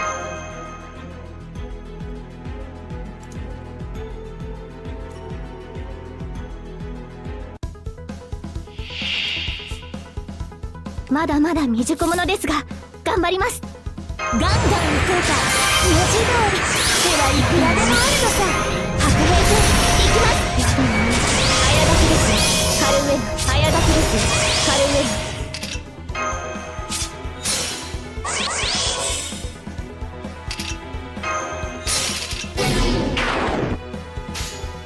さあ前に進むとしよう。あちらもどうぞ。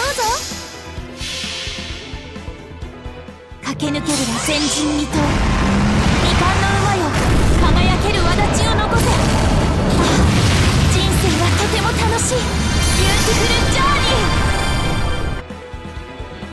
ー。Wow. ライダーでも万能な私。最高。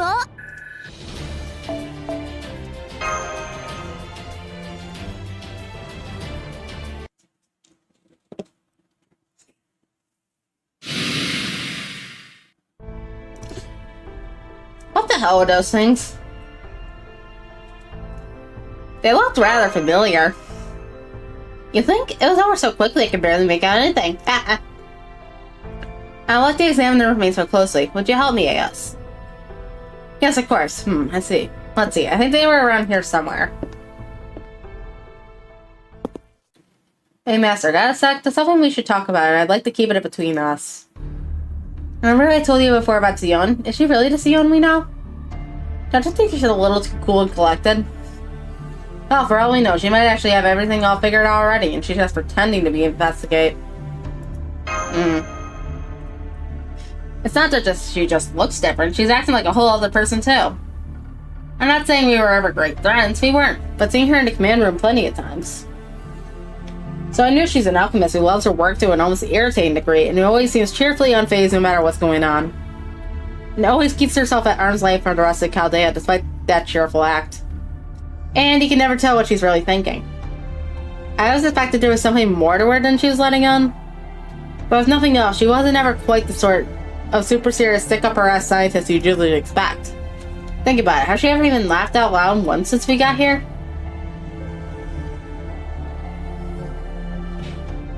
She just is nothing new. She was just more laid back before. Exactly, so I'm thinking. Maybe she's just pretending to be Sion? But if you ask me, you should be a little more careful around her. What are you two talking about? Oh, nothing. I was just surveying Master about kind of love suits her best. You never know when someone might realize they have a very, very specific desire they just need fulfilled. Nothing important then, as I calculated. Any chance of us getting along better? I mean, you want me to treat you two like friends? Yeah, I guess I do, yeah. That will not be happening. I can never be a friend. I am not qualified. What? Now let us talk about something more constructive. Unfortunately, I was not able to glean any useful information from those shadow domains. The only good news is that we were able to restock a bit, since they turned out to be data structures containing Raniment. Data structures containing Raniment, isn't that? Yes, given the structure of this world and its beings, this means they were similar to servants. However, they were not actually servants. We still face many unanswered questions, so we will need to keep investigating. That's right. Well, I'll leave that to you. You just seem to know a lot more than I do in all kinds of areas. Maybe now's a good time to make our way back. Good point. Excursions like this aren't our only way to collect Raniment.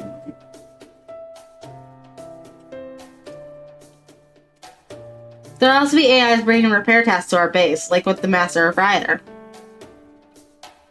But why don't we try contacting our base first and checking, especially since we don't want to waste time right now. We did a lot to improve security after what happened yesterday, so we should be able to reach him just fine. Hello, did you read me?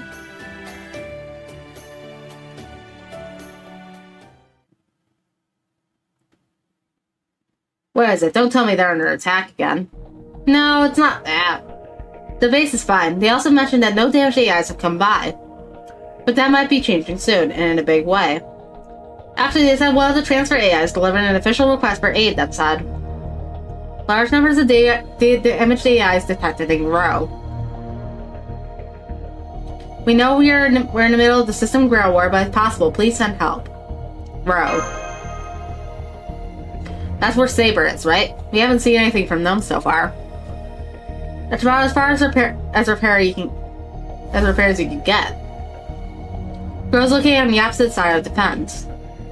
If nothing else, given its location, it seems like it will not be a direct threat to us, but the other area next to Grow's Keep, where Lancer is. Is this his doing? It's possible, definitely possible. Keith's bound to need materials from Grow to do the cooking. Yeah, it's gotta be him. He's finally making this move. Wait, let me think about this. Maybe this is a good chance to go on the offensive? We have that 1,000-yard stare going on. The soft-hearted assassins group and I just finished stocking up on Raniment. And the way I see it, the other AIs have time to request aid means they still have resources to spare. Which means the Saber hasn't lost yet. In fact, they might still be duking it out right this minute. So if all goes well, it could be 3 against 1. If we strike now, we might even win. In fact, this could be our only chance. What is it, Berserker? Is something wrong? Wrong? Of course something's wrong. There are people out there who need help. And we have the means to provide that help, so is it incumbent upon us to do just that? Hang on, where'd that come from? Did you get hit on the head in that fight or something? No, nothing like that. I just couldn't live with myself. I ignored a request for help, that's all. Now come on, time is of the essence, right? We can't afford to waste any by heading back to our base first. So let's head straight for the girl from here, early. Oh, there's definitely more to this than you're letting on. Alright then, while you're off land here, I think we'll take our time and solidify our own position. Aw, crap. What was that?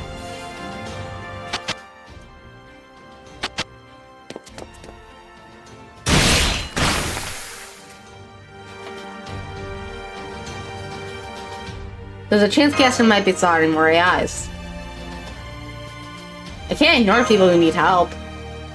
Yeah, I figured this was coming. This is not calculated. Phew, I mean, that's the spirit.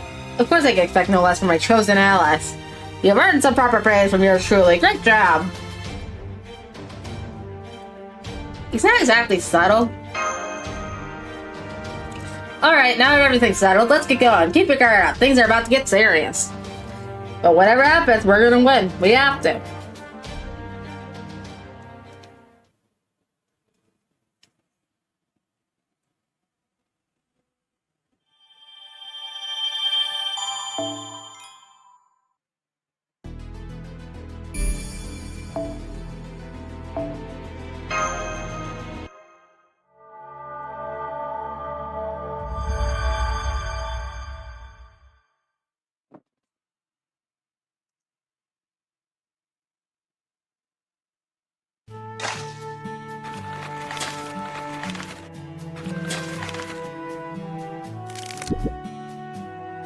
That's great, just look at all these wonderful materials. Oh look, it's just Sakura normal. Yay! There goes our leader looking smug again. I don't mind it though. She really loves her job. I get it, makes me want to show her all our best materials. I'll have her help with however I can. So do you know where Saber is? I wanted her to take a look at these too. I think she went out on patrol.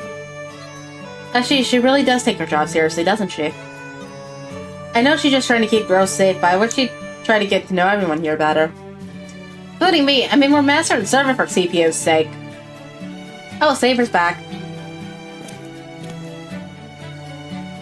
Hey there, Medusa. You actually get to be Sakura's servant this time instead of Shinji's. Oh, welcome back, Saber. Did you find anything amiss? No. Sakura, just so you know. Sakura? Oh, right, that's my name, isn't it? I'm so sorry. I really do appreciate naming after the cherry blossom design on my clothes. I'm just still not used to having a name yet. Anyway, what was it? That's nothing important. I just wanted to let you know that someone revealed in material hiding behind your back. It isn't gonna listen much for a reaction from me. How many times have you tried to surprise me with drawing materials at this point? You should understand by now that I can't react the way that you want. You're wasting your time. Oh, right, I'm sorry. I just stopped by to make my regularly scheduled report. I'll be heading back out right away. Wait, look at this newly processed material we got from Keep. Have you ever seen anything like it? I think they're processing it in a way similar to cooking, or at least something like it. I think it's called bread, or naan. Anyway, it's got a little ramen in it too, so I'm sure you can make good use of it. Why don't you at least replenish your ramen before you go out? Go. I already did that earlier. Alright. Isn't it fascinating no materials we make can be turned into things like this? I kinda like to learn how to make this, but I guess that would be stepping on Keep's toes a little bit. Okay, I'm done eating. I'm leaving. Already? Alright, see you later then. Sakura, I know you care a lot about Grow. I also know how much you hope nothing bad will happen to it or the work you do here. So that's my goal. I'm your servant, so I'm going to do everything I can to make your wish come true. That doesn't make us friends. We might look to be of similar age, but that's just how we appear. There's no point in us trying to be friendly. Yeah, maybe you're right, but I still feel like... I'm going now. Do your job, Sakura, and I'll do mine. Well, back to work, I guess. It seems like it should have tons of big materials, so I better psych myself up. Oh! Oh, that's your time to get serious, Buzz, isn't it, leader? Legendary poos we only do when you're hyped up. Been a long time since I've seen you do that. I bet that means today will be a good day. Come on, don't be weird. I was just psyching myself up a little. I mean, I guess you could say it's become kind of a habit, but still. Well, this is for the best. It must be. I don't know why, but something really is telling me not to get too close to her. So I'm sure this is for the bet. Ah? Whoa there. See, I knew she'd show up. A servant and their master. Hey there, I'm Lancer, party intrusion.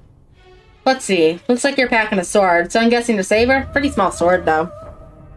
Maybe small, but it's plenty sharp enough to kill you. Care to see for yourself? Don't do this, Lancer. It's impossible. You haven't got a chance. Not with me as your master. I'm a useless, hopeless sinner. I don't deserve to win. I only deserve to be punished. Just kidding. Don't worry, I've got a weapon on me, sure, but I'm not here to fight. Especially now when it looks like you're missing your master. Huh? What are you saying? You're starting a Holy Grail war, aren't you? Of course I am, but right now, I've got more important things to worry about. When we fight, we eat. Food's the most important thing, you know? Like they say, you can't fight on an empty stomach. In my case, I can't fight until I fed my master something so good, stats are out of funk. And that's why I'm here. I need ingredients, not a fight. So put your sword away, Saber. Are you an idiot? Do you really believe anyone would fall for that? Well, I'm gonna need you two, or we're really not gonna get anywhere. Okay, how about this? Why are you just sitting on the ground? Saber, call your master here. I never lie. Let me talk to your master. He'll see what I mean when I say. So you really are an idiot. Now I get it. They must be trying to keep me busy here so another unit can go after Sakura. Huh? I told you this wouldn't work. Let's just go home. Sakura. What is it, Saber? You look like you've just seen a ghost or something. You're okay. That's a relief, but no, I just can't let my guard down yet. I might just beat them here. There's an enemy in the area. We should take you from here to be safe. There we go. I'm gonna put you down now, okay? Why'd you just rush ahead like that, you big jerk? Lancer. How did he get here so quickly? He couldn't have followed me. I was going as fast as I could. Unless he's as fast as I am. Huh? What's with the luck? Oh yeah, I've got a little protection from the wind, so I'm not as slow as I maybe look. So you used me to find out where my master was. No, you just ran off without saying anything. Besides, I only asked you to get your master. I didn't say I was gonna wait there for you. So when you just ran off, I figured you were just showing me the way, so I followed. But never mind, that's not important anyway. Hey there, are you Saber's master? Yes. You don't need to speak with him, Sakura. Just stand back.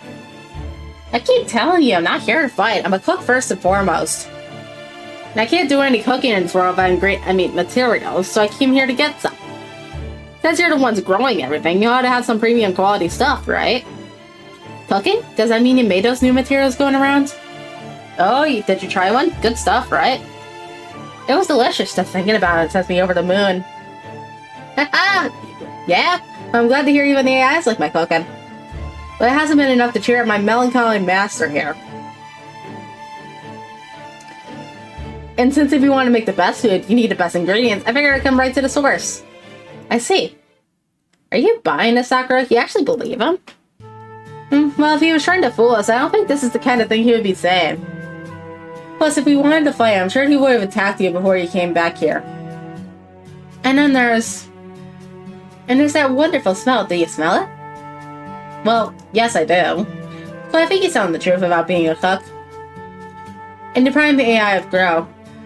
It's my job to provide materials to keep from the use. Just so we're clear, I'm not the one asking for them.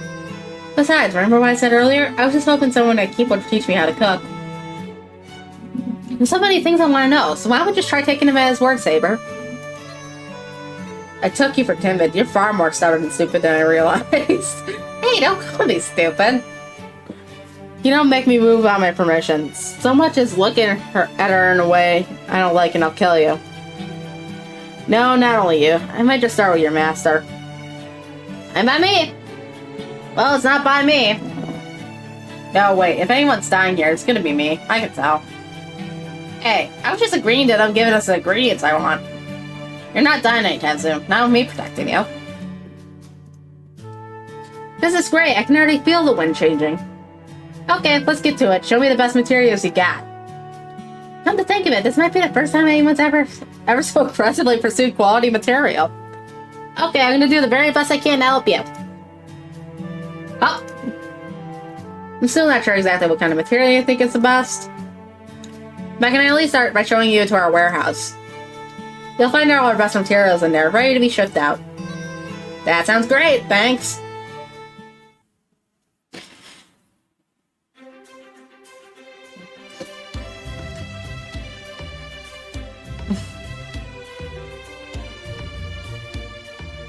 Oh, you really do have plenty to choose from here. This is promising.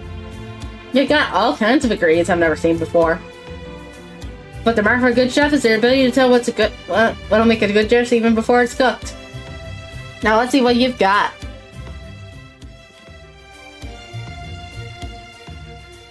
Those other materials and proud of stuff over there. I hope he's satisfied with them.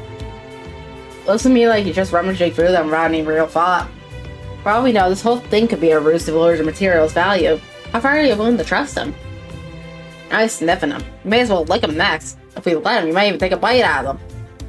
Wouldn't it just be better if I kill him before he got the chance? Now, take it easy. If he actually licks or bites any of it, I'll have him pay. Even if he does, it only affects one lot. I think this is just what he does to assess quality. I hope he doesn't take too long. Excuse me, but you're Lance's master and keeps a prime AI, right? Probably. Probably? Our personalities were randomly assigned to us. I think something must have gone wrong with mine, because I don't have nearly the sense of duty other AIs do. And as far as I can remember, I never did. Hell, if anything, I don't even feel like I deserve to be a master in a Holy Grail War at all. Oh, I wonder what's going on. Now that I've met you and seen how capable you are, it's clearer than ever. I can't cover it up anymore, not that I was ever really trying to. I think there are some fundamental bugs in my programming that's both an AI and a master. Oh, you think so? You don't look bugged to me. Yeah, I do. But, oh, right, I almost forgot to ask you. What's your name? I'm Sakura. Saber came up with it for me. Me? I don't have a net. Yes, you do. Answer. You said you felt like it was your name, right? Don't hide it. Names are important. Hey, this one's got a great shape. How's it smell? Oh, nice. Sarah Giera. Sarah Giera? That's a lovely name. If you say so. So did you try Lancer's cooking too, Sarah Giera? It's really delicious, isn't it? So Lancer's been cooking it himself? It's so good. I've been hoping he would teach me how to make it as well. I bet he would if you asked him. He's a really weird servant. He hasn't fought a single battle since he was summoned. All he does is cook and make me eat what he makes. Oh my. I can sense that you really like him but don't want to say it, right? Being able to eat his delicious cooking whenever you want. Oh, sounds like you're bragging about a doting boyfriend. Anyway, Saber's a great servant too. She's pretty curt most of the time, but she's actually really sweet. Anytime I do anything even slightly dangerous, she stands behind me and keeps watch over. Sakura? Guess that means I should keep my big mouth shut. I'm sorry, I'm not usually this talkative. But the type G's tend not to be much for conversation, so I'm enjoying this talk quite a bit. You're weird. You do know I'm an enemy master, right? And still you're talking to me like we're friends. We're all AIs that only exist to perform an assigned function before we're given these pseudo-personalities. So I think each of us has some aspects of our personalities that are at least a little irrational or peculiar. I honestly just wanted to try talking with you, even if you're an enemy master. I know that doesn't change the fact that we're rivals, but so what? Just because we're rivals doesn't mean we can't also be friends, right? Does it? I'm not sure if I have any business being anyone's friend. I'm AI, master, someone's friend. Doesn't matter what. I've never felt like anything I've done so far has ever qualified me to be anything more than I am. So far. Now who's saying weird things? We didn't even exist until the randomizer made us into masters, right? Who cares if you made a mistake or two in your past AI life? You really think so? Yes, I do, so don't worry about whether you're qualified or not. You're weird. Here we go. These are the best materials I've seen yet. Signed, stained, both perfect. I'll take the whole lot. Sorry, am I interrupting something? No, not at all. It's fine. Yeah, so we were just having a little chat. It was very productive. Hey, glad to hear it. Anyway, I can pay you in Ronimate, right? Here you go. Oh my, so much. Are you sure you're not giving us an advantage? Why'd you just drop in out of nowhere? It's only fair I pay a little extra. Well, thank you very much. Here, Saber, why don't you take some too? I don't need all of this.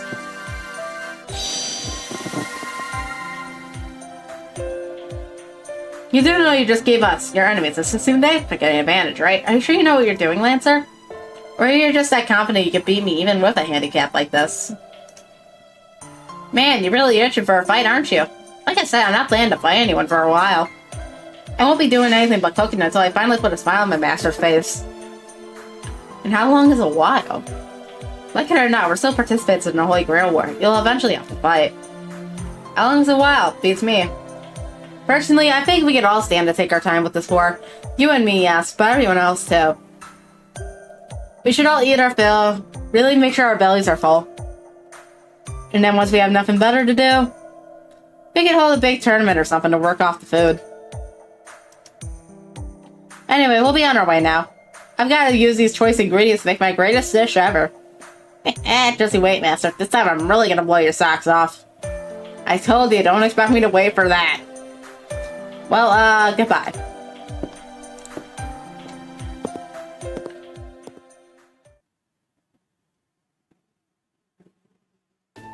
I was hoping to ask Lancer about his cooking, but I couldn't work up the nerve. I don't blame you, and I would have done whatever it took to stop you if you tried. Guess it better not happen again. It'd be challenging enough to keep you safe during this Holy Grail War without putting yourself in harm's way like you did here. You think I was in danger? Oh, please, you can't seriously be thinking of them as actual friends now.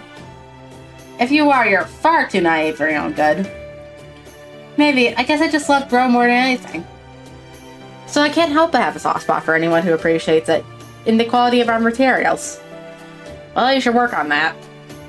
They're the only other Holy Grail War participants we've met so far. Can't expect the others to be like them. You were lucky this ended peacefully. That is all it was, though. Luck. Should this happen again, there's no tell.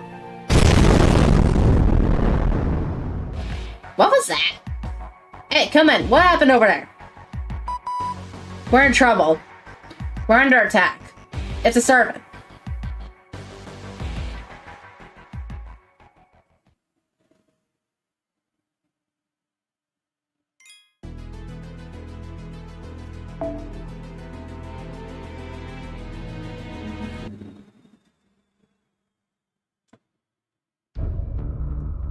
Line up over there. Understood. Your things, not people. Don't waste my time with pointless sounds. Just do as I say, silently. I don't even need to hear a yes out of any of you. I know exactly what it is I need to do and expect the exact same level of focus from all of you. This should happen automatically as you simply follow your highest priority, complete obedience to me. Ideally, there should not be a single wasted moment for any AIs working under someone as brilliant as me.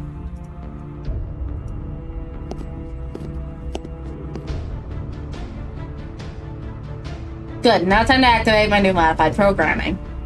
First, I'll use my Prime AI authority to disable the limiters, max out all the parameters, and ignore the safeties.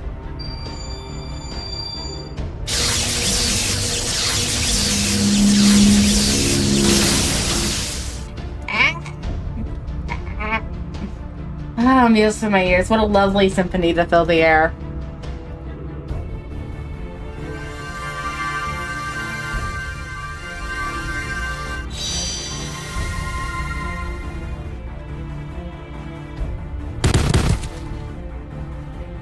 The forced random transfer program is working properly. Quantity, transfer speed, stability, all working perfectly. That's all well and good. However, there's another problem that needs to be dealt with.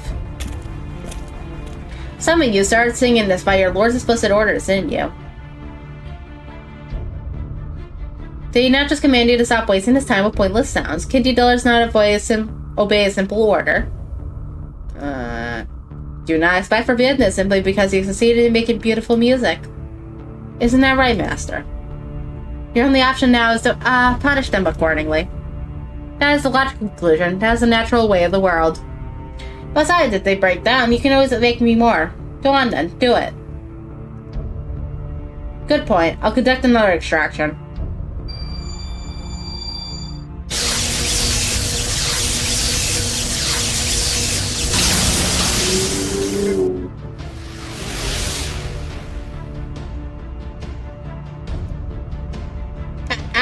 Now do you understand? Your lord's orders are absolute. Whatever he says goes. That's right, no one defies me. I am the greatest, most perfect being in this world.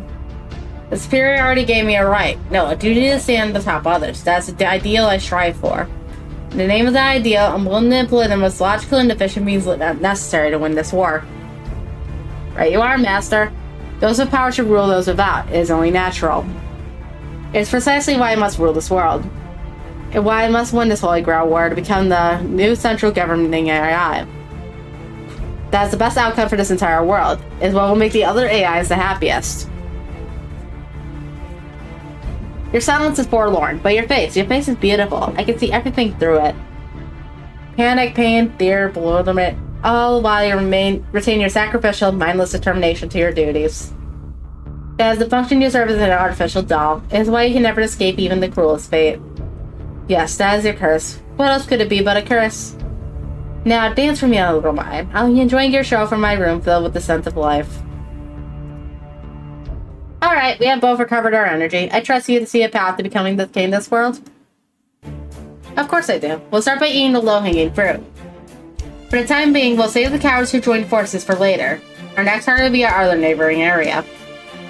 Bro, that was Saber's domain, as I recall. I doubt they will have teamed up with Berserker's repair, given how separated their petitions are. Huh, don't worry about the other side's forces. The worst case, we could just use the trump card I finished tuning up. Good point. I can't wait for that to start blowing out from its room. Come, Caster. The day of my coronation is close at hand. And then I, the head of the Makiri family, will reach the root entirely of my own power.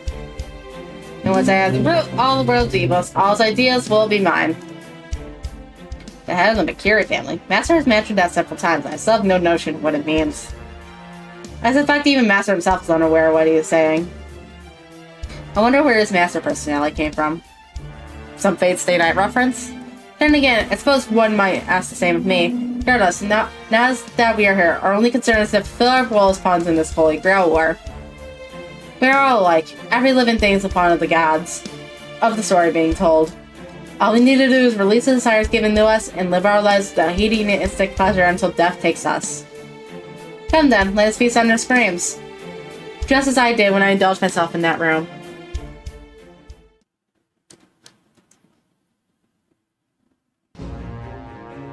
Damage is significant. We have to get out of here.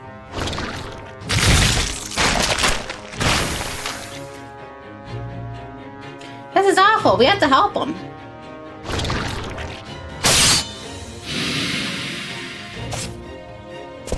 Keep moving, Sakura. Now tell me, where are the enemies fewest in number? Looking at the number of AI comps, I think it's probably field N34.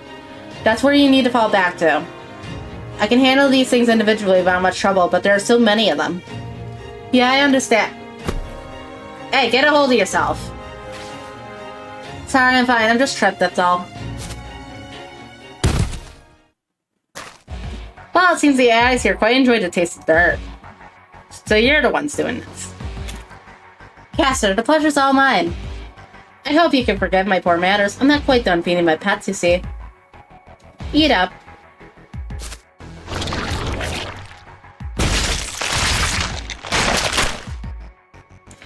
Stop it! Please stop this!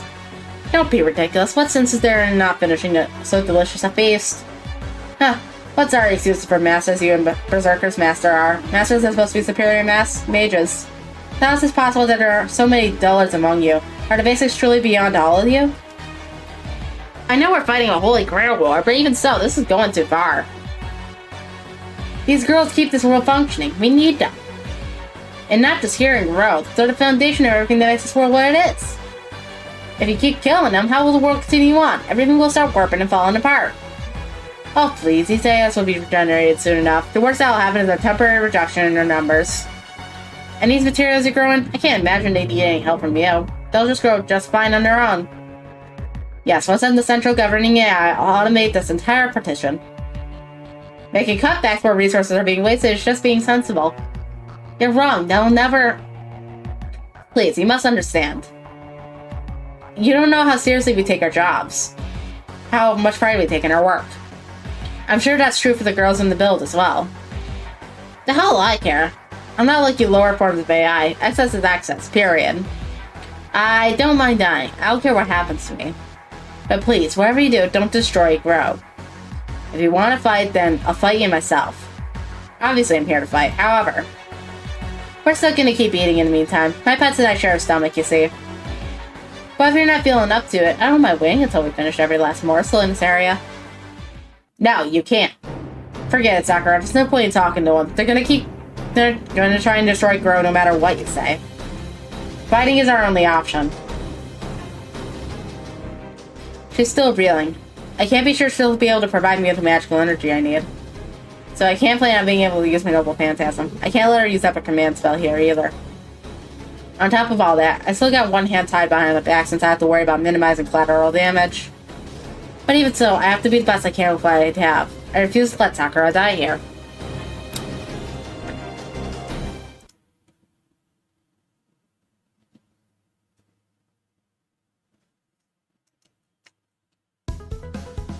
憂さ晴らしにはなるかしら。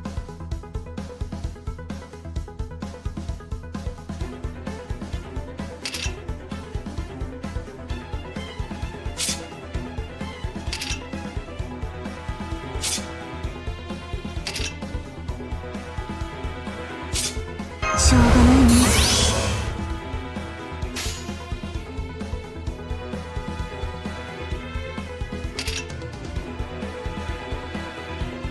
別分かった。これは見える。見えなかった。また解放。生まれなさい。敵だ。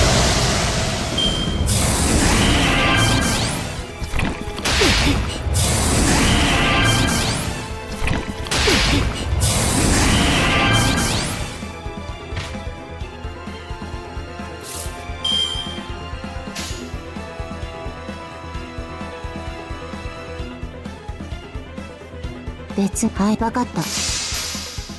これは見える。Oh yeah, I should probably... また解放。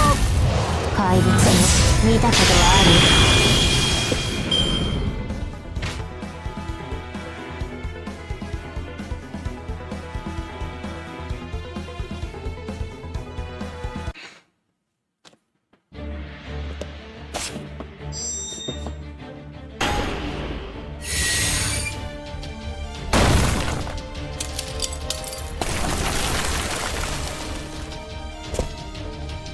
？Oh, petrified mystic ties and a monster faintly seen by light. Are you Medusa? Work it out for yourself. I can handle familiars, but there are just too many of them. We're just gonna have to run for it, even if it means abandoning Grow. At least Sakura will. No, Saber, we can't, please. That would defeat the whole purpose. What's this? Already out of energy. Seems like you can't use your mystic eyes in rapid succession. Or at the very least, not at the level strong enough to instantly petrify me at this distance. Of course, even if you did use them on me, I would resist their effects. I'm superior to you, after all. As I thought, my job remains the same. I'll just keep my distance and continue to overwhelm you with sheer numbers.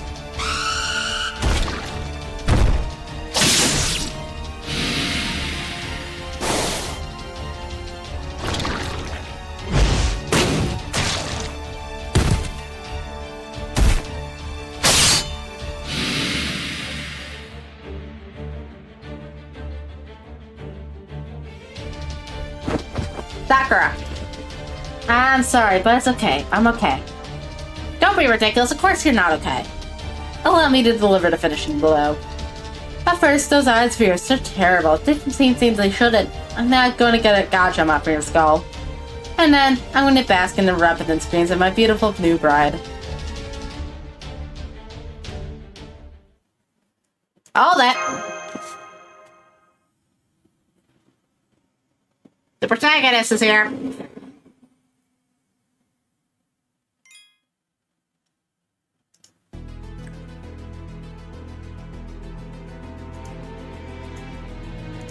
Got 6 new ones already.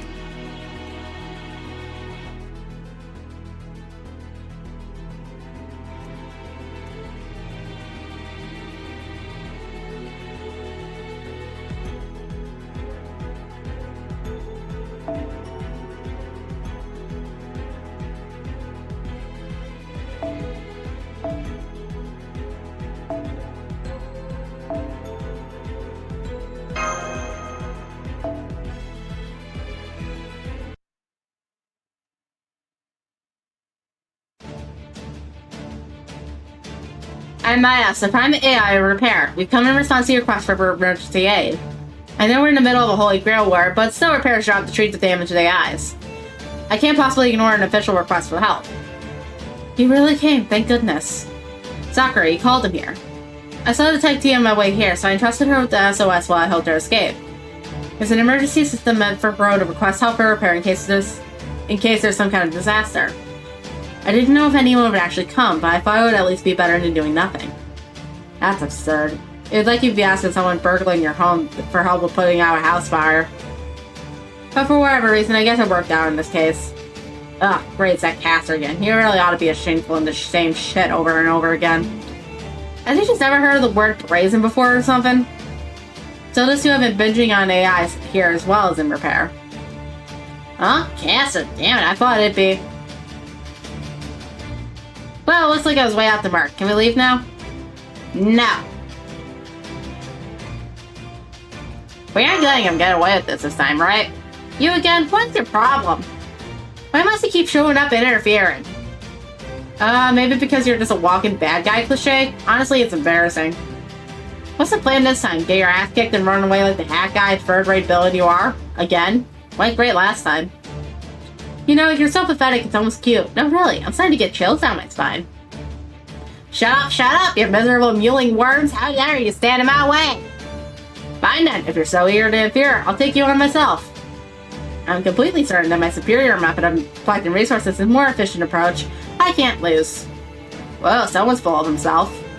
Fine, I came all this way. It'd be a shame to go back without accomplishing anything.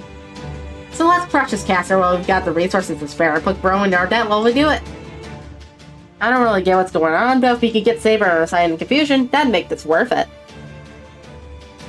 I'm not gonna lie, I'm basically running on fumes here, so if you're really gonna do this, I'll be counting on you to do it.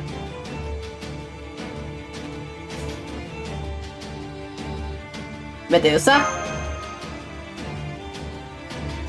What, so you know who I am too? I didn't even show you my mystic eyes yet. Oh well, I guess our true names were bound to come out eventually. Yes, that's right, I'm Medusa. But never mind me, focus. And also... Oh gosh, I didn't realize how badly you were hurt. Hang on, I'll heal you up right away. But I'm Saber's master. Oh, are you? Well, I know our positions make things more complicated, but your requests are from one partition to another, so... I'll just try not to worry about the complicated stuff for now. You just lie over there so I can treat you. Thank you. I'll use whatever strength I have left to keep my master safe. If you're going to heal us, then I'll protect you too, Repair Master.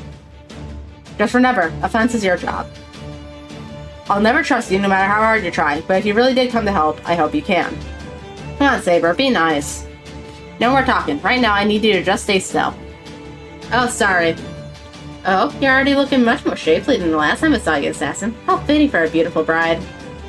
Beautiful? Yes. Bride? Definitely not. What'd you say? Want to take a dive over the edge into depravity? Then you are indeed qualified to entertain me. Now come, be my bride.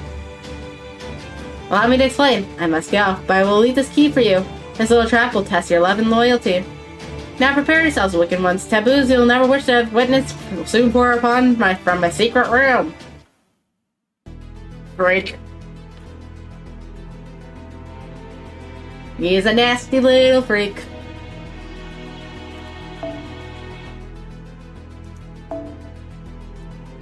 I'm gonna go with a Buster Count this time, just so that I have more damage output. But would it be more damage output after Black Rail? I don't have a Black Rail for Buster that can do with Caster.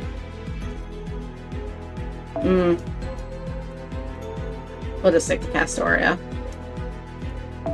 There we are.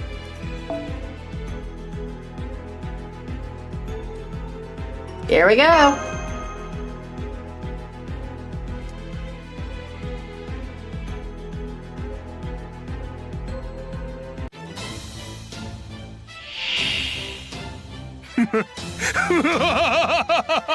花嫁よ見たな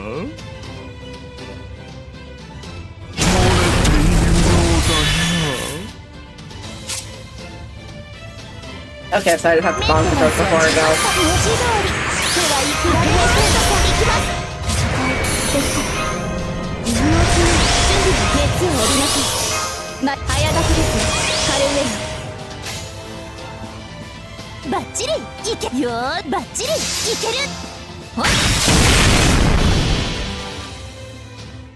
Keyboard.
What the fuck is leaking? Creep.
Freak.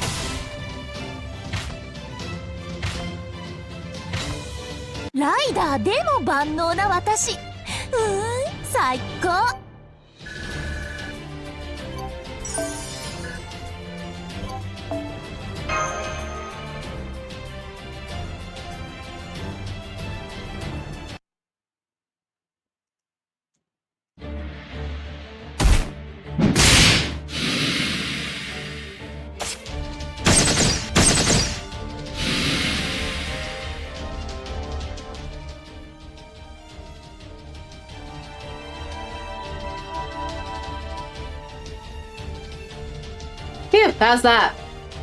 I think I'm okay now. Thank you. You saved my life. Hey, don't push yourself. I'll have to patch you up enough to stop you from shutting down entirely. I could work on your AI parts, but I couldn't do anything for your master parts. So I'm afraid there may still be some lingering damage. You really should have prepped for a diagnostic run later, once things have calmed down. Thank you, but just being able to move is enough for me. Now, never mind me. Please, I'm begging you. Just focus on treating the other injured AIs. I really don't think just being able to move around is enough, but under the circumstances, okay, I understand. But please make sure you come to a repair for that exam when you can, okay? Physicals are important. So you're okay. That's a relief. All thanks to her. What's the situation now, Saber? It looks like they're just managing a barely competent job. I can't say I'm particularly happy about that. Alright. Ow, we have far more power stored up than you did. Yeah, you got a bigger stack of resources, sure. But you know what they say, it's not the size that counts. It's how you use it. Guess we're just better about knowing when to hold back and when to let loose. Doesn't matter how much money you have to spend if all you do is hire a bunch of weaklings. Any true warrior knows how and when to conserve his energy. And that there is no truer, greater warrior than me. And well, that just goes without saying. Hey, who said I'm only good at slacking off? You might be right, but that doesn't mean I have to like it. I must have enjoyed my battle with Saber a little too much. It seems it's possible I have too many beautiful wives to choose from. Now I see. See what? For some time now, I thought something was off. Thanks to this no-holds-barred battle, I'm now certain of it. That is not Gila the Rye. Huh? What do you mean? Just look at him. That is just a trick our eyes are playing because he both looks similar and uses similar familiars to Gila the Rye. But no French marshal would conduct himself like this, nor so openly admit to obsession with the screams of women. Is that not just what love looks like to him? It certainly was for the one back in Chaldea. Furthermore, his repetition of bride, room, and key all help pinpoint what's going on. These are the hallmarks of a deranged serial killer who kept the magical key to a secret room and would kill his brides whenever one looked inside. I know the story well enough to be sure of his identity, though not because I consciously decided to recall it. It only happened to occupy a handful of kilobytes worth of the storage I still retain in my mind. And I think you might know what that story is too. I do? I suppose even you do know his name. His fame actually makes it less likely that you would know his story. But I'm sure you recognize it once you hear it. Bluebeard. A monstrous character from a folktale written by the 17th century poet Charles Perrault, said to be modeled after Marshal Gil de Rye. That's most likely Castor's true name. Really? I can confirm this by asking only one question. Castor. What do you think of Jeanne d'Arc? Who's that? Just as I calculated. Their spirit origins are so similar, but there must be some overlap. I believe that is why their familiars and forbidden rooms were linked together. And why a key that opens the door to a room filled with terrifying monsters became his noble phantasm. But in another way, he is like an alter ego made up only of aspects of Gil de Rye associated with Bluebeard. Shut up, enough of your irritating chatter, so what if you know his true name? I'm superior, I cannot lose, failure is not an option. Castor, it's time to use that trump card. Oh, I see, but are you sure, Master? That's... So? Suffering such a humiliation as this is almost as unthinkable as slinking away in defeat. And above all, I'll be damned if I run away yet again. I have an ideal to strive for, that's why I'm here. So why would a mage hesitate even for a second to use what is unarguably the right method? In fact, if I don't do this now, I have no right to fight for that ideal at all. I have enough of these dim-witted AIs. This world that refuses to recognize my talent, and all the other mages who insist on trying to stop me from reaching the root. My name is Makiri Zolgan. Carve in mind before you die, miserable death. Makiri Zolgan.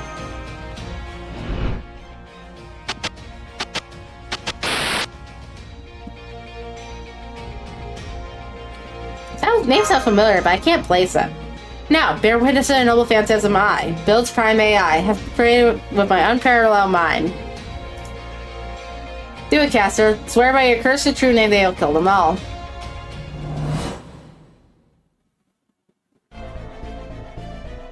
Who am I? Despite my money, I am no great marshal. Despite my faith, I am no zealot. Despite my sword, I am no knight. I am but a monster who murdered his own wives over and again. I am a nameless serial killer hiding in a small secret room with a magical key. I am Bluebeard.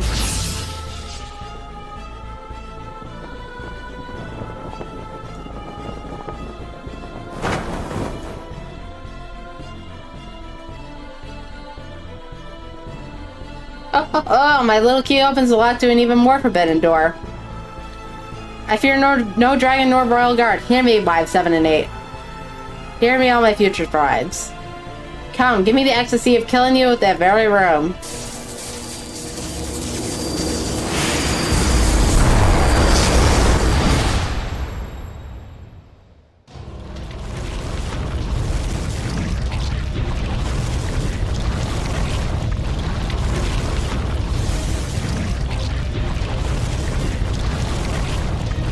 That looks like a penis. And a vagina at the same time.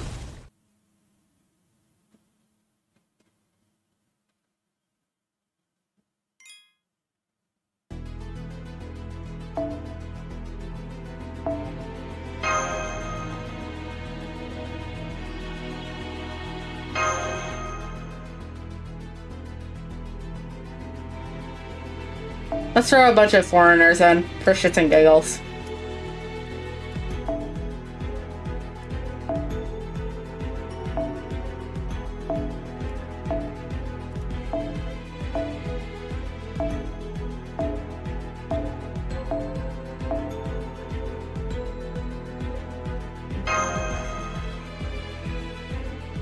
Let's go, foreigner maxing.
Oh yeah, swap the keyboard.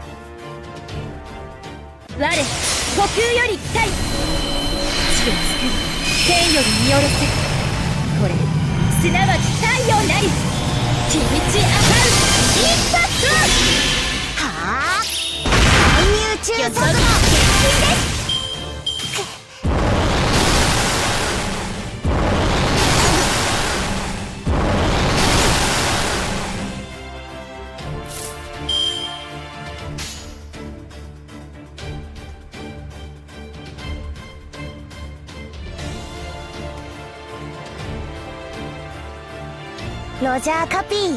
Nice. 合いました。ビーミーアップ。予測決定です。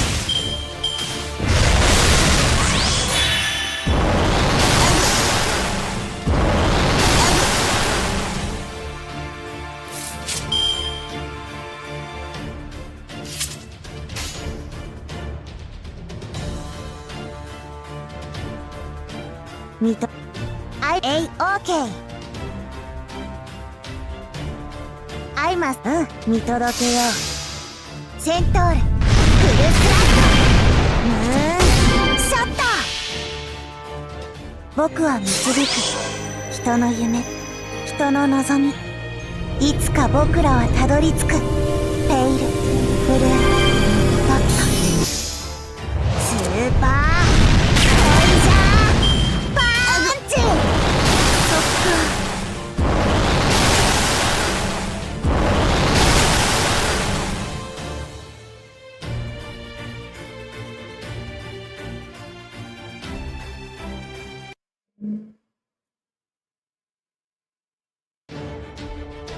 What the hell is that? That's a trump card. It's too large, absurdly large. Yeah, it's completely nuts. Unfortunately, that might also mean we're in a bit of trouble. Doesn't really matter how efficient we are with our energy against something like that. I think it's also fused with Caster, so it's pretty unlikely we'll be able to drag it down into depravity. Okay, I know exactly what we should do next. Give up and run for it. Sakura, tell the AIs to get out of here as fast as they can. We can't do any more for them now. And when I say out of here, I mean out of Grow itself, if that's what it takes. That should be safer than saying, here, go on, tell them. But then, I'm a monster myself, so trust me when I say that thing only cares about eating even more than it already has. We can't beat it now, it would just eat us. Right now, we can only run away. If it destroys the facilities as well, then they were a necessary sacrifice. But if any AIs try hiding inside, that thing will just eat them along with the whole facility anyway. My point is, we need to get out of here now. That doesn't mean we're abandoning Grow forever, but if we don't go now, then it really will be lost. Come on, let's go.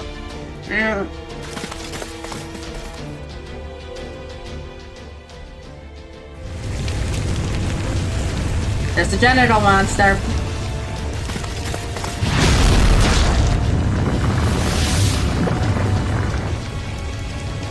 Yes, this is even better, I imagine. Who cares about fuel? There's plenty of food for the taking. I think I'll input the control routine now. It shouldn't be responding so slowly. So he's heading that way next. I guess he's developed a nose for animate resources too. Well, no matter. It relied entirely more than I expected on the autopilot, but that's hardly a problem. Who cares about reduced mobility with all that power to spare? Go on, keep eating, keep growing. Oh, and if you run into another servant, go ahead and eat him too. They don't have a chance against you. No one can ever hope to defeat you. Something like that.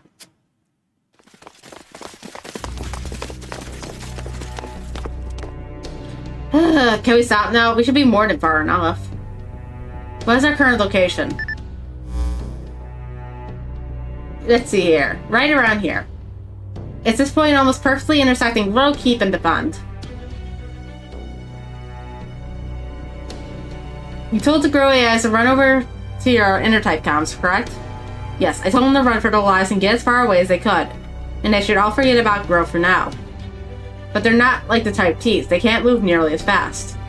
Even if we manage to escape, a good number of them will have to face that monster. As long as they all ran in different directions, the enemy will be able to go after all of them. We just have to believe that they did everything we could to minimize our losses. That AI's face kind of looks like Parvati. It's a little unsettling. Oh, I'm sorry. You saved their lives. I haven't even thanked you yet. Please, allow me to introduce myself properly. Saber here is named me Sakura. I'm her master and Gross Prime AI. Thank you for saving us. Hey, like I said, I'm a repair AI. I wasn't about to ignore an official request for aid. I only said that because I couldn't think of anything else to do. I didn't expect anyone to actually come. Why did you? Well, as you can see, I'm already working with this assassin and her masters. How can I put this? Well, I guess I want to do the best I can to avoid Grail War. But I don't think that means I need to sever all my relationship with the other AIs. If anything, I prefer to strengthen them.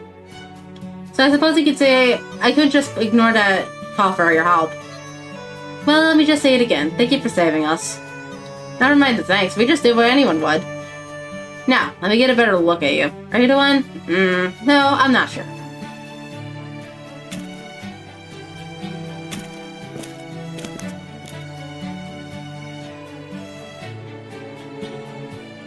I knew Saber was gonna come in. What do you think you're doing to Sakura? Get away from her now, or I'll kill you. You've got a great figure, but you're way too violent for my taste. No, you're not the one either. Huh. Looks like neither of you is the woman I'm listed for. I don't know what you're talking about. But don't think we owe you anything just because you came to our rescue. She's a little younger than Rider-On? That's fine. I can't speak for Berserker there, but having you owe us was never my intention. Anyway, I'm having more repair ass head this way as we speak. Don't worry about the damaged Grow Girls. We'll take good care of them. But where's a good place to do that? Should we just have them all gather here? No, it'll all depend on where Castor, that giant monster, heads to next. If it starts heading this way, we'll need to run as quickly as we can. Hang on, attacking AIs in the defend area is prohibited, correct? In which case, we could simply move a little south from here into the central neutral area. That way, at least we will not have to worry about the AIs coming to further harm while we treat them. I agree. That's why I told the Grow Girls to escape to the central area if they could. Oh yeah, okay then, let's head there now and set up a field hospital and... Unfortunately, I can't recommend that. Who's there? You? Aren't you Defense Prime AI? Hi DX, what are you doing here? Then again, we're right next to Defense, so I guess it's no surprise you're nearby. Hold on, what do you mean by that? What is it you cannot recommend? Several things. I cannot recommend that you gather a large group of grow or repair AIs, especially can't recommend that you do so in Defend. Hold on, are you telling us we can't evacuate to Defend? Why not? Doesn't Defend have a neutrality rule that let it function as a safe haven in emergency situations like this? I was sure that, just like the charge is a neutral zone for the Holy Grail War participants, Defense is supposed to be neutral for AIs. That is correct. It seems further elaboration will be necessary. At present, Defense AI neutrality rule is not in effect. The enormous entity made from Castor's familiars, the mass of those surviving creatures, has evaded Defend and is eating every type D in sight.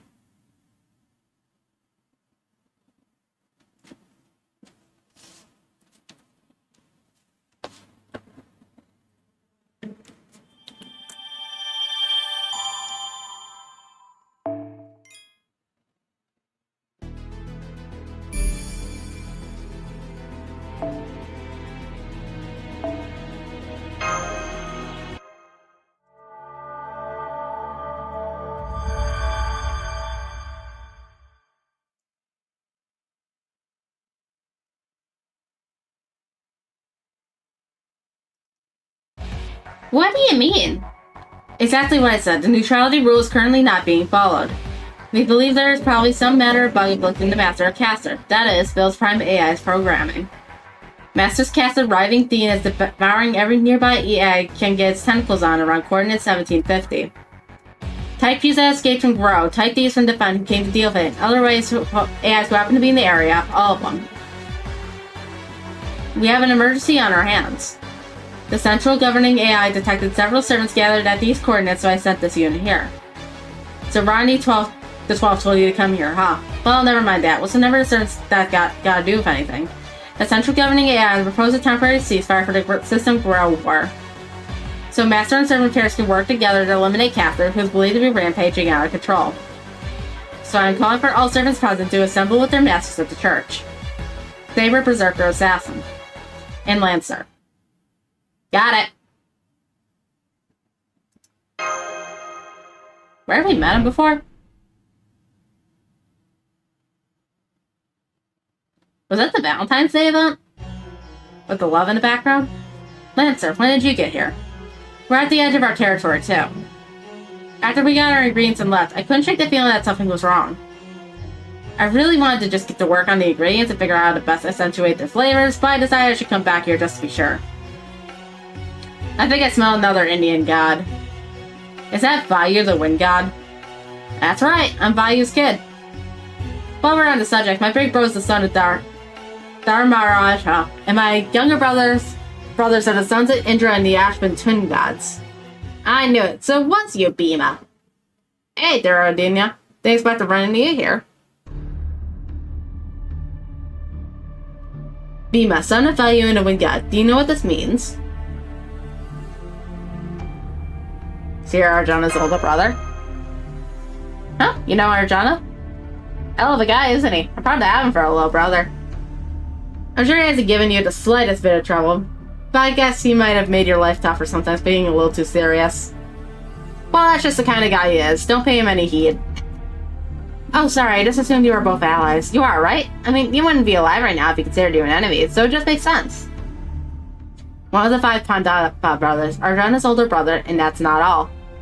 According to legend, Bima's strength was about equal, and his biggest rival was... Come on, Dorodiana. Don't glare at me like that. This isn't the time nor the place, right? What did you just say? Good point. I don't know what kind of history you have with Lancer there, Berserker. But right now, taking care of that monstrous caster and helping the AS is much more important. So the governor wants us all to assemble at the church. Affirmative. I have also conveyed as much to Ryder, who is currently not present. This is an official administrative summons. Please comply to the fullest extent of your capabilities.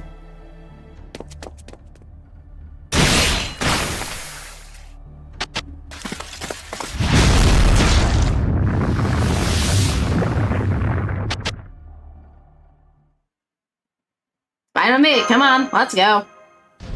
Well, I guess it makes sense to attack that thing from as many angles as possible. Especially when spreading the work around means I can take it easy. Huh. I'll go to the church, but there's no way in hell I'm going with him. There's no telling when he might stab me in the back.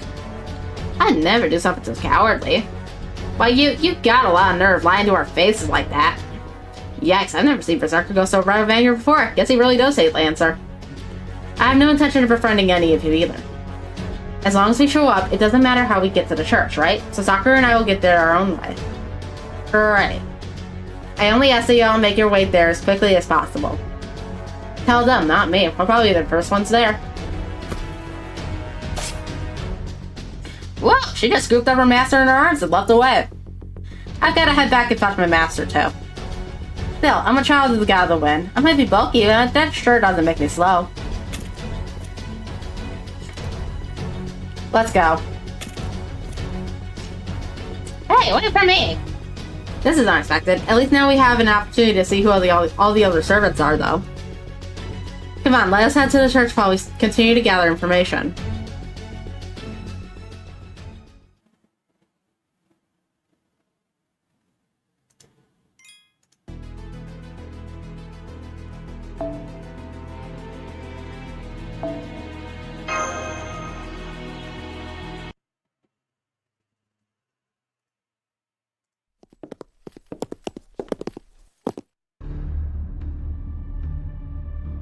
Well, someone's in a killing mood.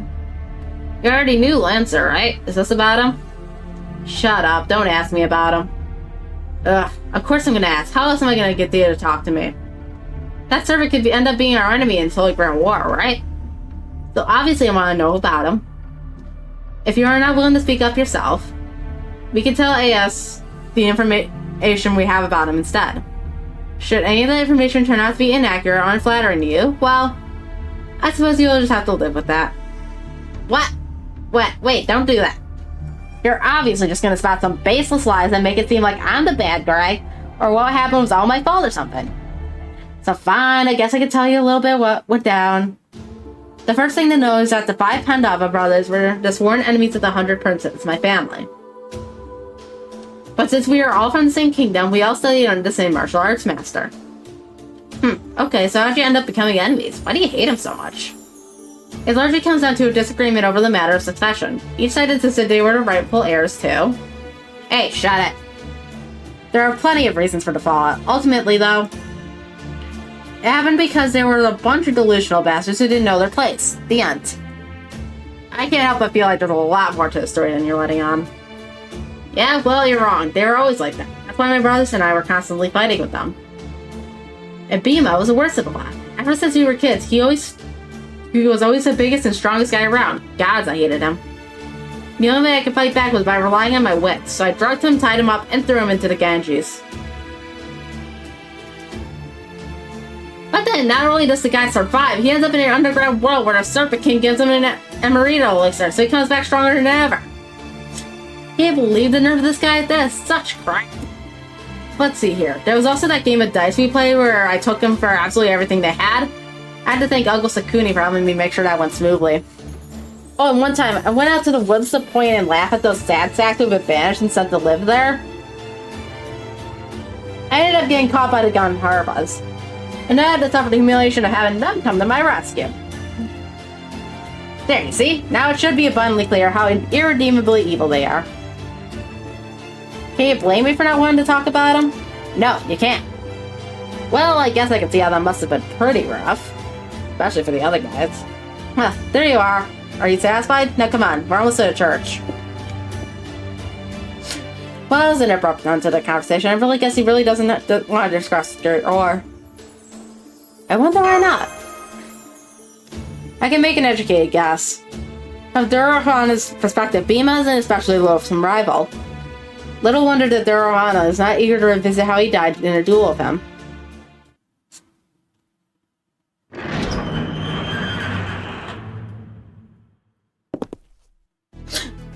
Oh, I read the last arrived. Sorry it took us so long, but we had a lot of distance to cover. You're all here. Then let's begin. Good day, everyone. It's good to see you all again. As the AI Holy Grail Wars Overseer, I usually only meet with the participants in serious, unexpected situations. Unfortunately, we find ourselves in the middle of exactly such a situation now.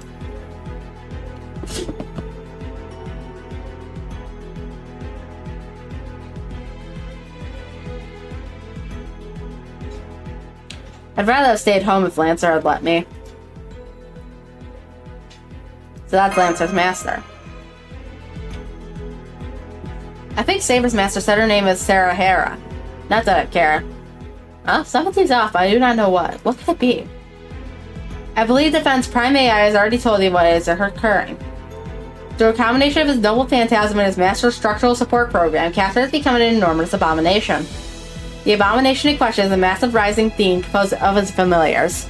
It does nothing but devour every AI in sight. It is completely ignoring Defense neutrality rule, which is leading me to believe it is rampaging out of control. It is not clear how much sway its master's will has over its actions at present. But since this master is either unable or unwilling to stop it, our only choice is to punish him for this infraction. So I am declaring that both hazards must be eliminated for the system Grail War to proceed as planned. Kind of late for that, isn't it? They've both been running around butchering AI all this time and you haven't done anything so far. Managing AI is a key part of this Holy Grail War. I was willing to tolerate their tactics so long as they did not affect the world itself. But I can hardly ignore the rampant destruction in what is meant to be a neutral area. Suffice to say, they have crossed the line. Okay, so why do we have to clean up their mess? This isn't our fault. The fact is, only servants like yourselves are strong enough to stop another servant. One could say this world's entire Broniment supply currently revolves around you.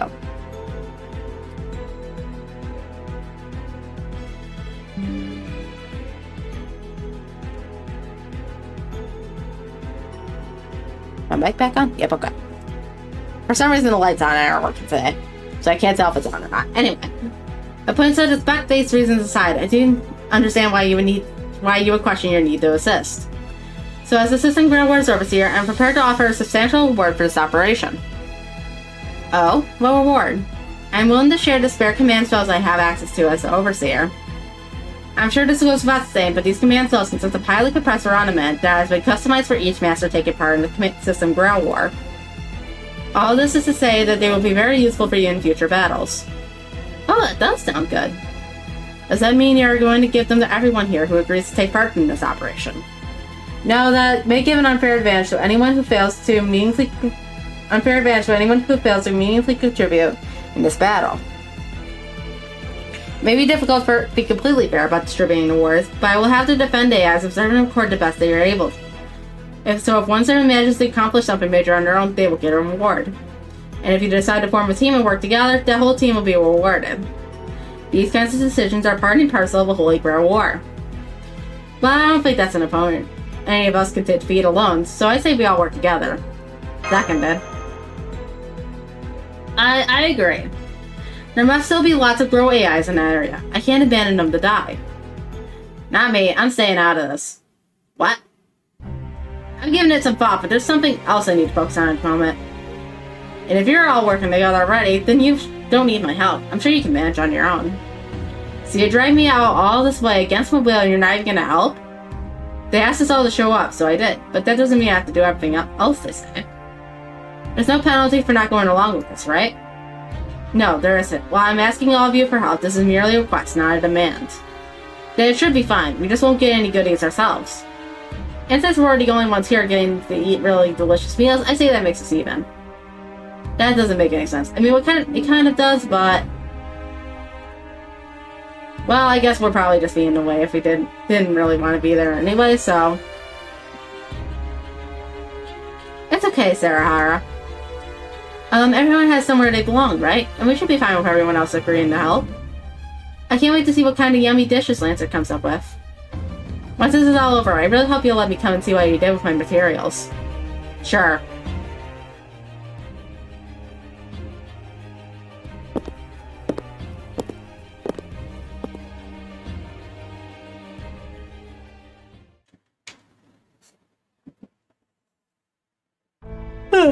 It's a shame we cannot get everyone to agree to help, but it's alright. I knew this was a possible outcome. Now then, let me go over the information I think you'll need to resolve this problem. I believe that Caster's colossal writhing theme is following an algorithm that is constantly directed to the most easily available source of Ronamen. If there are any AIs in its vicinity, it will go for them. If not, it will go to the closest location where it thinks it can find more. If two or more equal viable candidates exist, it will go for where the Ronamen concentration is densest. It is currently located near North Defense coordinates 10-4, and since appearing to grow, it has consistently moved south.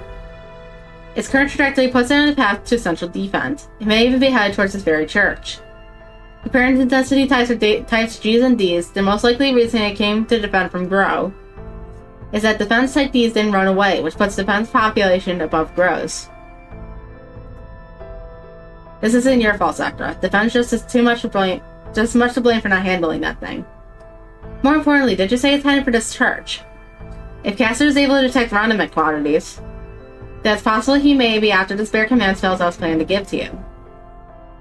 That's in addition to the base Ronamen being kept in this church, which is used to run the system itself. In fact, if he is currently a slave to his algorithm, it's probably just a matter of time until he finds his way here.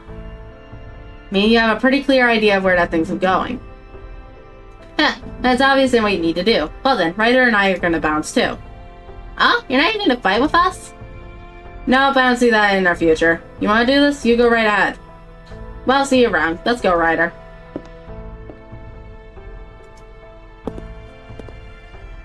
Some sense of teamwork these guys have. Damn it, so much for taking it easy on this one. Does this mean it's just us three then? This makes no sense. Something's definitely not right here.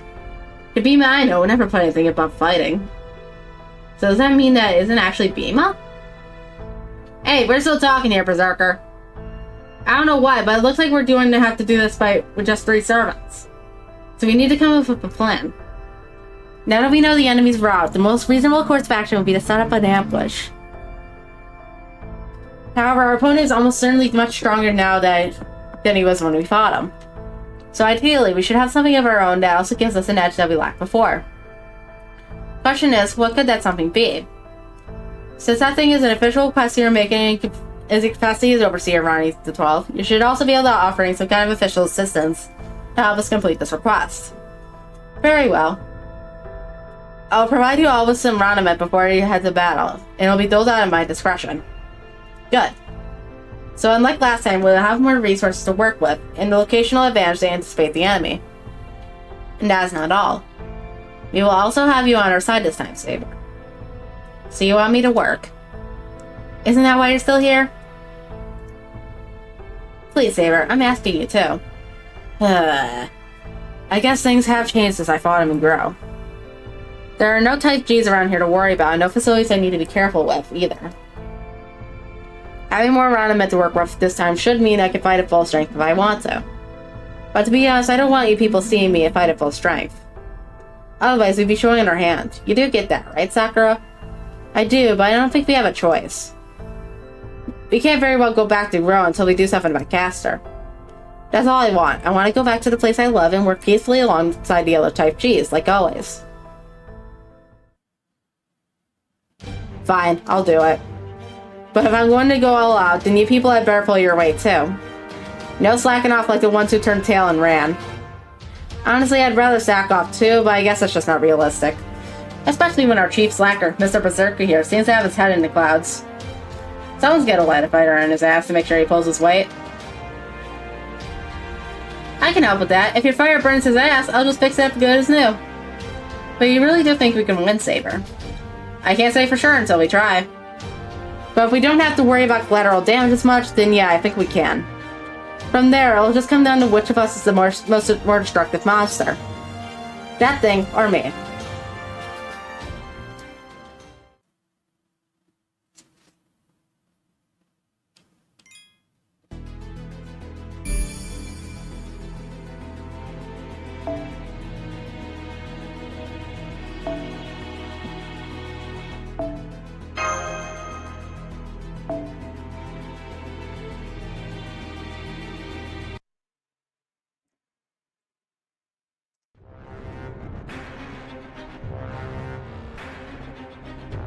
Its advance is relentless.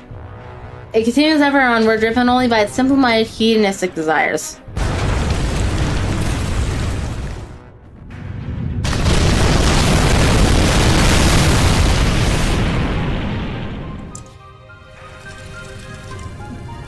The desire to feed. The desire to dominate weaker creatures, to tear them to shreds, to end them utterly.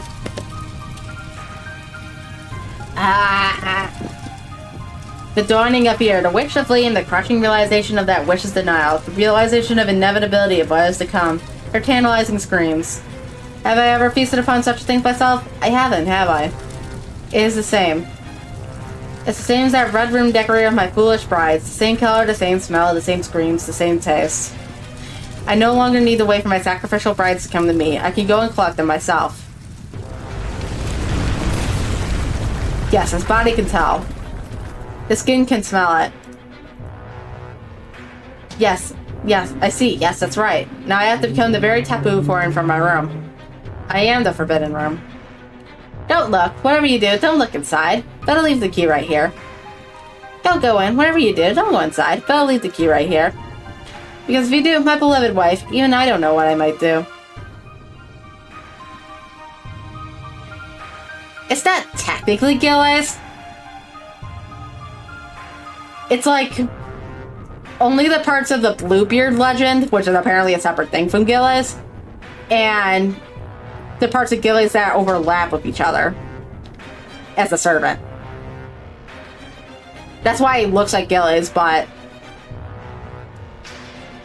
is technically a separate dude. You know he isn't actually Gilles because straight up Theon asked him, do you know who John d'Arc is? And Bluebeard didn't know what the fuck a John d'Arc was. So that's how you know it isn't fucking Gilles, because Gilles would be all over any mention to John. But anyway. But now you're seeing it. You're seeing me, the room. Your eyes filled with terror. And that means you may as well be inside the room right now.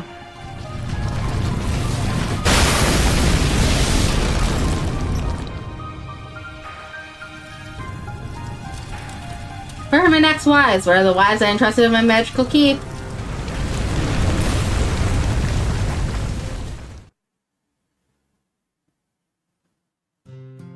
Who am I?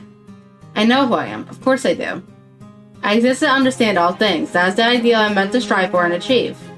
The principles of this world, the beginning and end of everything, the absolute laws that govern all things. The root.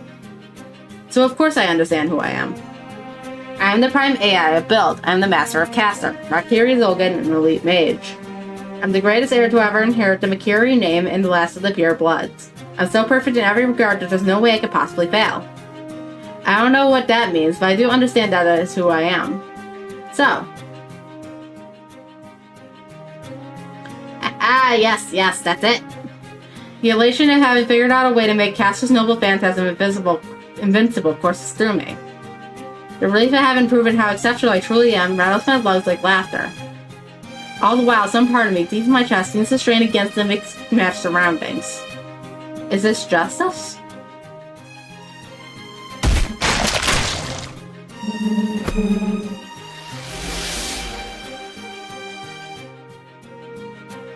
No.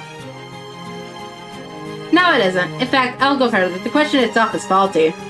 Justice is found only in victory, in achieving your ideals. He was born of that kind of age. That's why he acted the way he did. Yes, that's right. I must realize my ideals. And to do that, I must abandon certain things. Some things I must grind into dust. And if there was a fatal flaw in the structural design of the mage standing here now, it was that he underestimated the importance of durability. Having been forced, supposedly exceptional as he is, into a retreat because of a simple numbers advantage ate at him. So he turned to his trump card to wipe away the stain of failure and prove himself. Even if doing so meant giving up any semblance of control. It worked far better than he expected, and upon realizing how completely his creation has escaped his reach, the part of him telling him how he should be spilled out, smashing through the flimsy restraints meant to keep things in their place. And so before he knew it, while humane aspects of his personality might as well remain had things gone completely differently, were completely lost. And all that remained was a pure mage lost in his ostensibly rational pursuit of ideals. Yes, that's right. Rules, neutral zones, why should I be concerned with such wretched trivialities? Just look at this power, the power to consume anything and everything. I am superior to all things in existence. I am all but guaranteed to become this world's next ruler. So if this is the only most expedient path to achieving my ideals, then what problem could there possibly be in devouring every last one of the old world's obsolete machines? Everyone knows what happens to the products that aren't built with their durability in mind. They end up broken.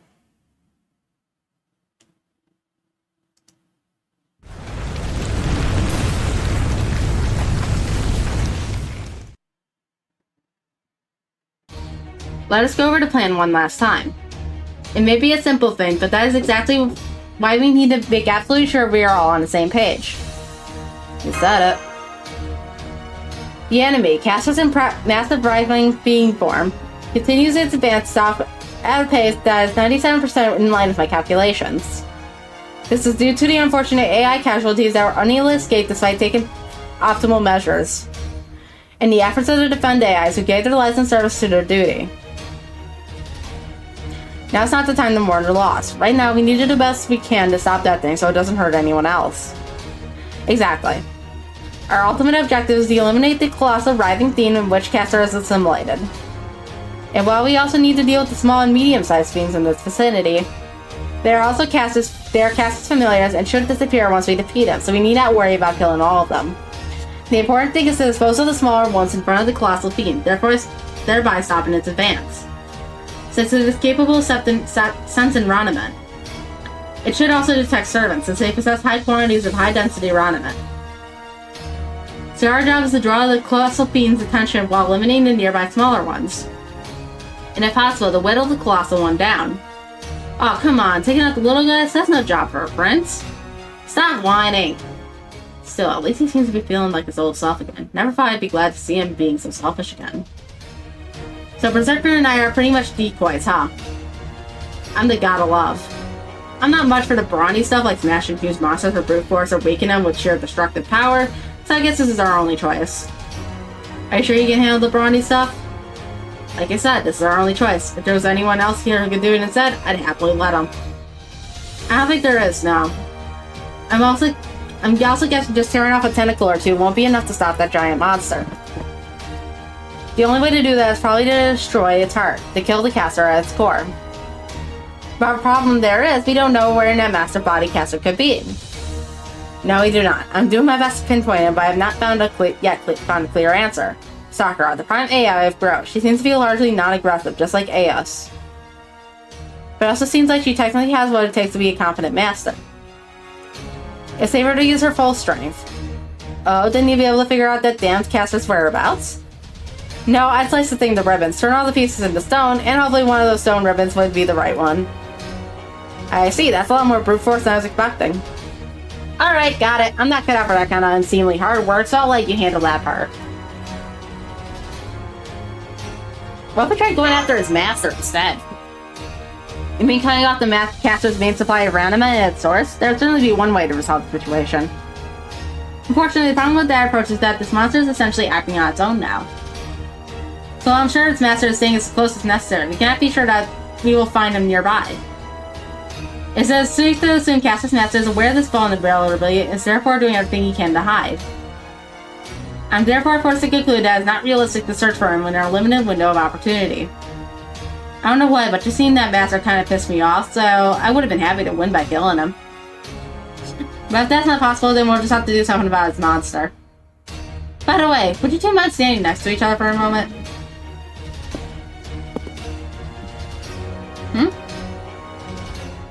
Weird, they say similar, yet completely different. Oh well, it's not important. Never mind. Anyway, we're good now, right? I'll be waiting somewhere where I can easily make my first move. I will attack as soon as I see an opening, so just follow my lead when I get moving.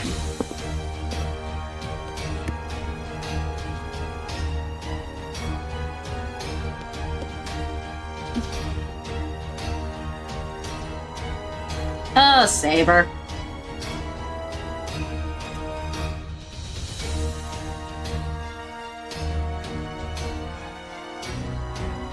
I'm sorry about it, everyone. Anyway, I guess I better get going too. Oh, hang on a sec. How are your injuries? The ones I treated before? I never treated a master before, so I'm curious how it worked. I feel completely fine now, thank you. Here, see? Just look how much energy I have to spare now. Oh. Really? Well, that's good to hear, but let me know if you need anything else. Okay, I will. Okay, everyone, good luck.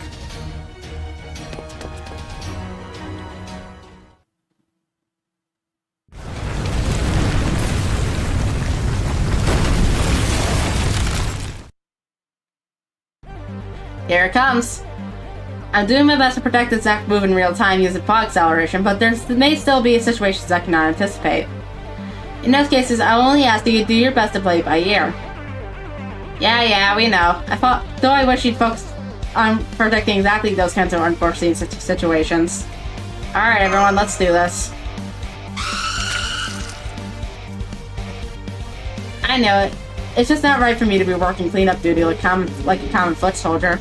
I'm the kind of guy who should be leading the charge against the enemy general. How did it come to this? I don't see how any of this will help me get what I want. Quit whining already.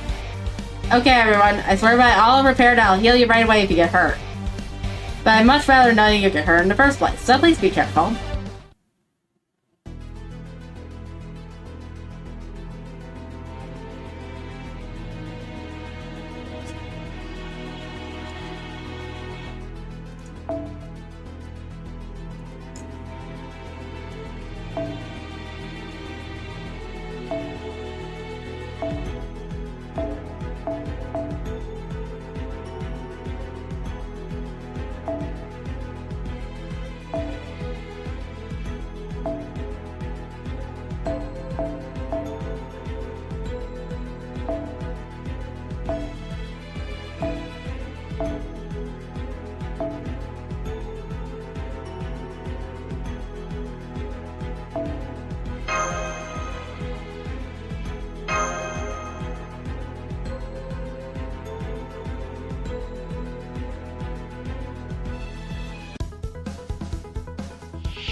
Engage.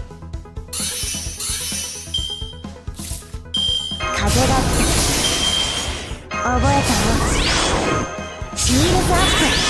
どれにしようかな。ロジャーカピー。 I'm gonna grab more cough drops while I wait for this to go through. Got another bag right here. いつか僕らはたどり着く。ペイル、ブルー、バッカ。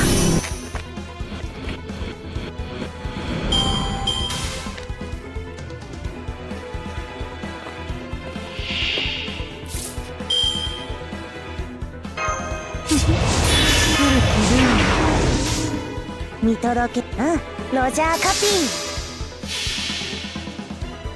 僕は導く人の夢、人の望み。いつか僕らはたどり着く。ペイル、ブルー、バッカ。Got her after some permitting! God damn! 何か Anyway. 踏んでしまったかな。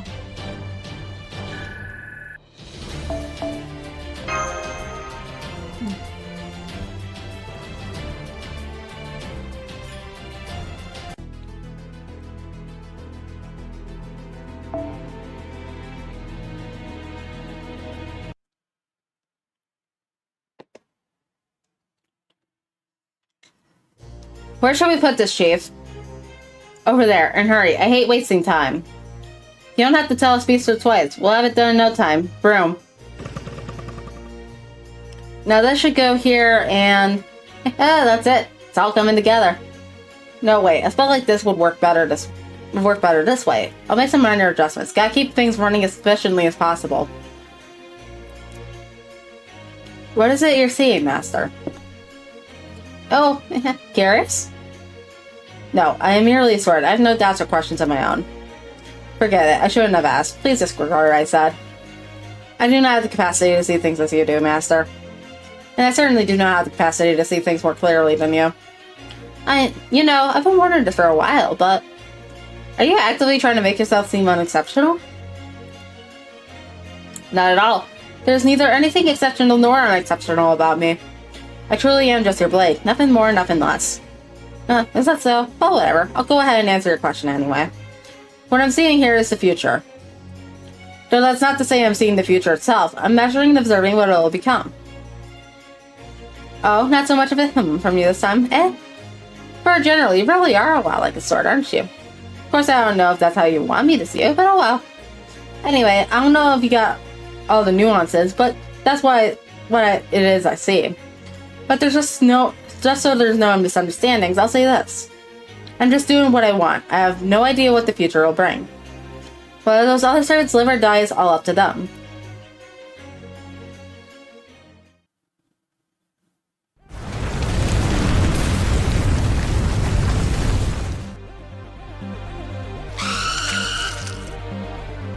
Come on your 4 o'clock.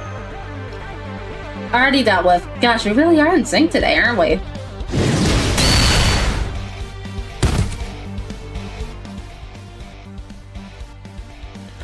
I just realized the genital monster has like woman hanging out of it, like some fucking eroga ass shit.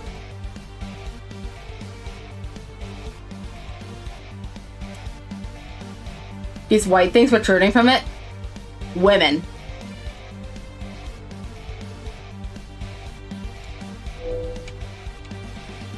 Not my chance to cover myself in glory. Take that. Damn it, that thing's just too damn big, even for a master of the club like me. Hey, you're stealing my thunder. Oh well, I figured you'd do something like that. And hey, now's the enemy's focused entirely on you. Fall back!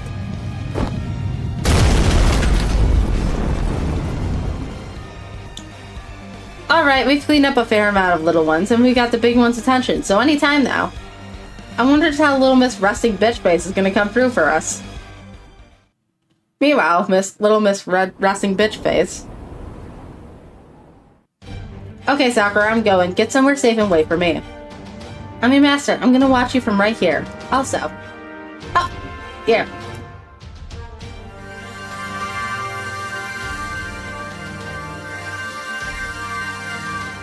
I know the Central Governing AR already gave us some supplies, but I wanted to give you some Ranima too. It's a little nest egg I've been saving up for a special occasion. Please take it. I think you'll need it. Okay, thanks. Then I'll use this extra Ranima to change my spirit origin to something a little more suited for battle. Stand back.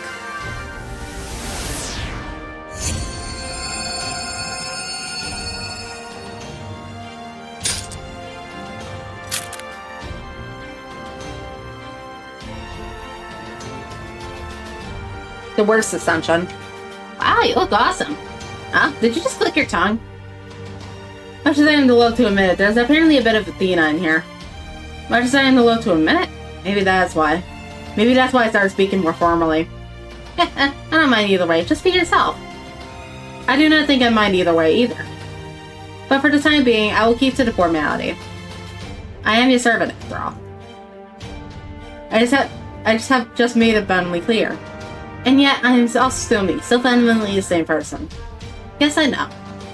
Now, if you'll excuse me. Okay, see you later, Saber, and please be careful.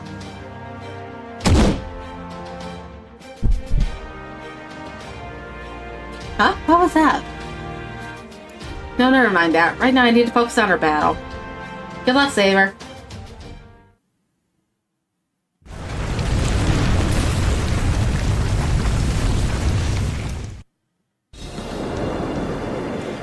Press the door. A thing born from my blood, bearing a golden sword. It went on to father countless hideous monsters. And so it is through this sword that I connect my old demonic self to the lineage of all monsters. Now go, my monsters, tear your prey with your teeth, rend it with your claws, toy with it if you so wish. And once you've ripped it to tiny shreds, my eyes will finish the job.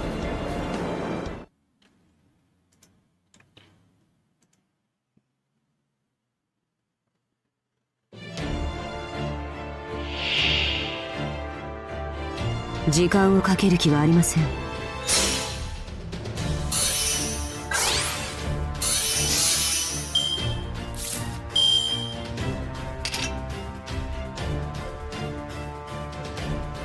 共に行きます。目覚めなさい。いいでしょう。そうですか。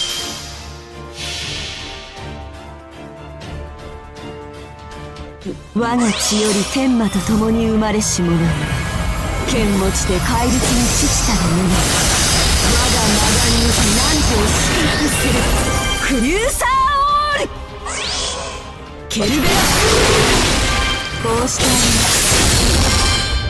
怪物と出会えばこうなるのです。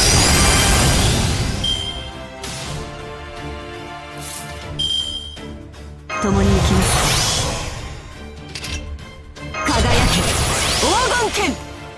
出番ですよ。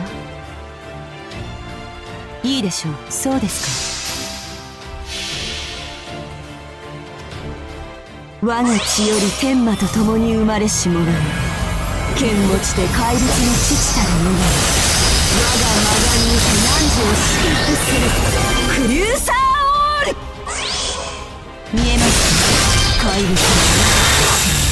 怪物と出会えばこうなるのです。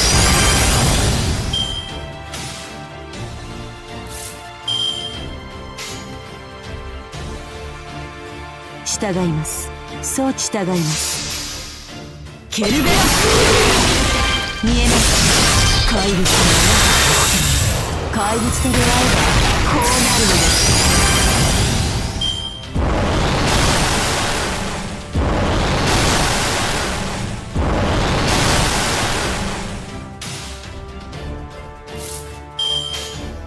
怪物の進化を。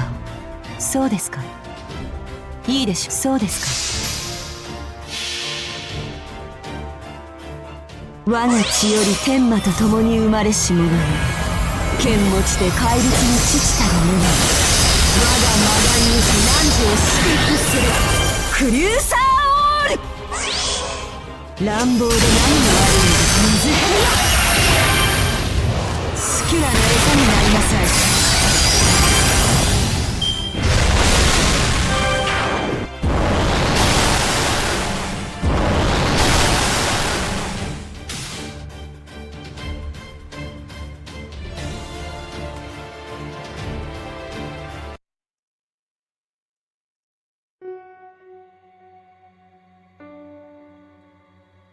The Prime AF Defense gazed off into the distance as she went over her duties on her mind. She was here now to fulfill those very duties. There was no chance the monster in the distance could reach their location, or that a stray protector might strike nearby. What would she do then? What else? She would protect her leader even at the cost of her own life. That's simply who she was. How are things going? The real battle has only just begun. The enemy's advance is halted, at least for now. But could you not have to turn down on your own without coming outside to consult? I was in the mood. Whatever happens, it will have a profound effect on the Holy Grail War. Perhaps we could say this is the first step in the Grail War.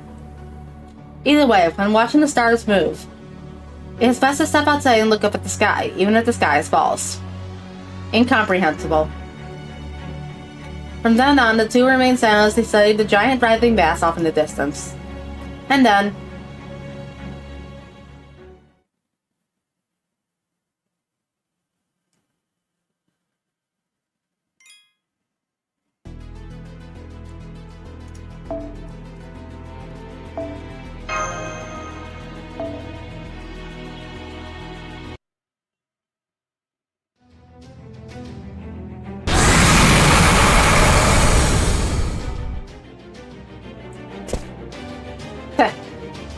I wasn't expecting this. It's as if the massive bulk wasn't bad enough.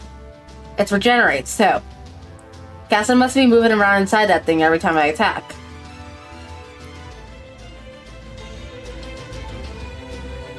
Haven't just been working like we expected. Oh, crap. You're right. This isn't looking great.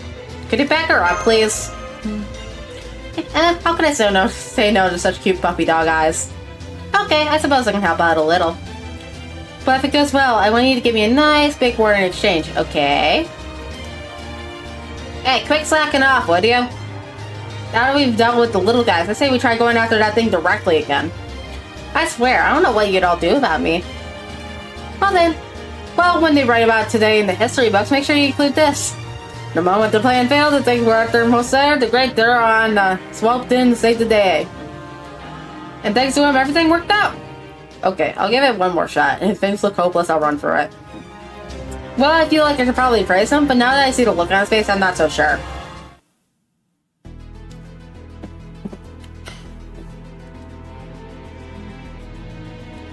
Okay, so we're up against a berserker, and we have to take out 2 HP bars.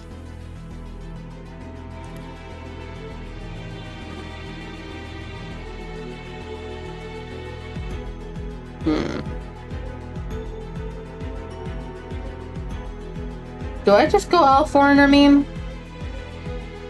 I'm gonna go all foreigner meme. Seems funny. Alright, where's the highest cuckoo on the meg list? Either they're a young Guafek. Local count it is.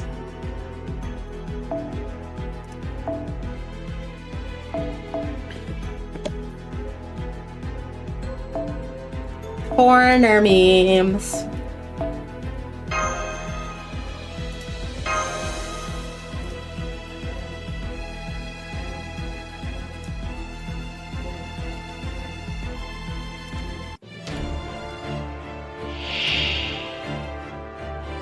何もかも塗りつぶしてそれで風がこんな光でよければいつもより多めにシールドアップ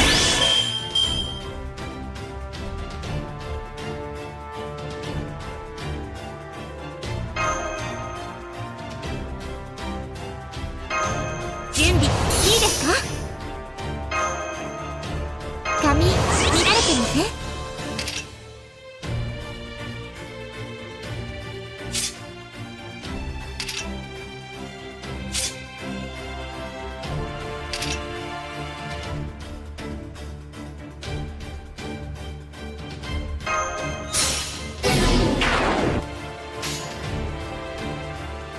かくて祈りはLet's see if either of those quick cards actually proc. かけまくの賢き水の司祭や風の貴公子よ今ひとたび精神の人間のゼートが散るとわからごなぐデスペーレナッソうねり重ねて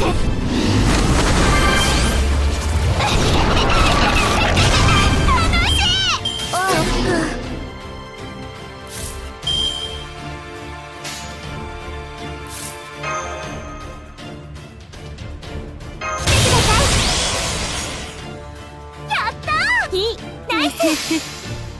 マヤパンこれならどうですすみませんすみませんすみませんそっか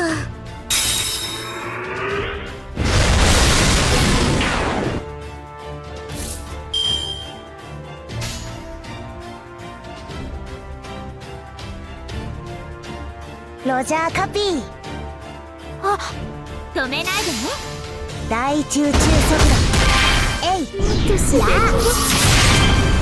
鋭く冷たく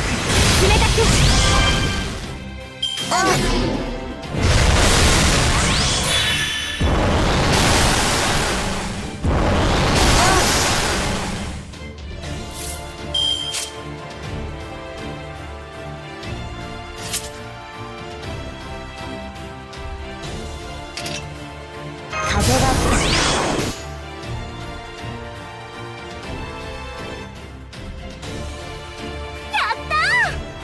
止めないでね。見届けよう。マヤポンこれが花の私。僕は導く人の夢、人の望み。いつか僕らはたどり着く。ペイル、ブルーン、ドット。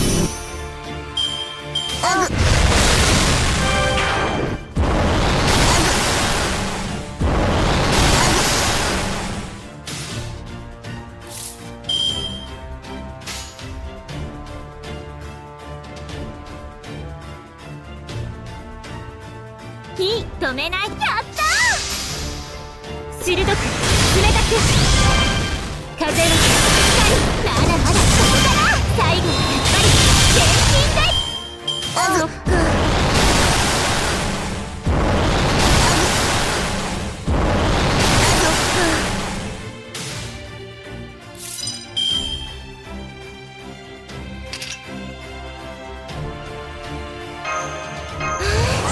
いい気持ち。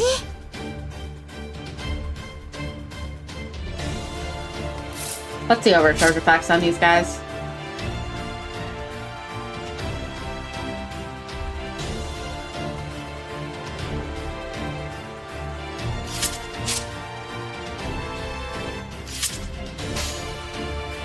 Eldorado かつて祈りは星を得ます。我、虚空より来たい。地を作る天より見下ろす。これすなわち太陽なり。キムチアタウインパクト。かけまくの賢き水の司祭や風の貴公子よ。今ひとたび精神を握りされて導くワッカーナゴーフラーゲンベステーレナットうねり。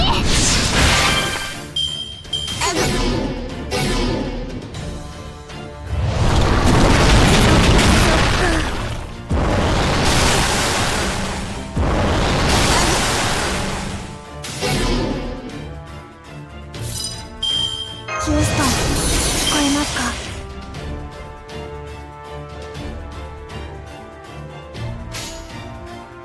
いい、ナイス。会いました。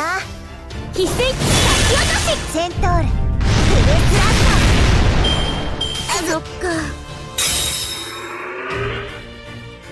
Cool. Didn't even need to switch out the front line. All hail foreigners, everybody!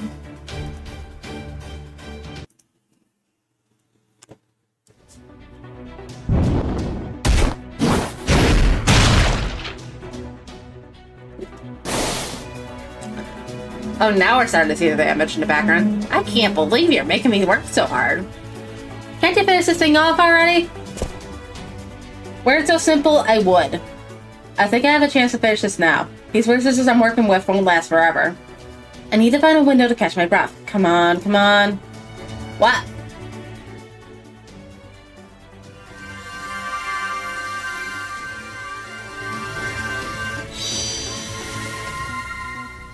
More ornament from Sakura. Where did you get all this? No, never mind that now. That's not my chance. This will be a gamble, but if I cast my Mystic Eyes, I'll reveal a larger range. I can petrify the entire area where Caster could be hiding.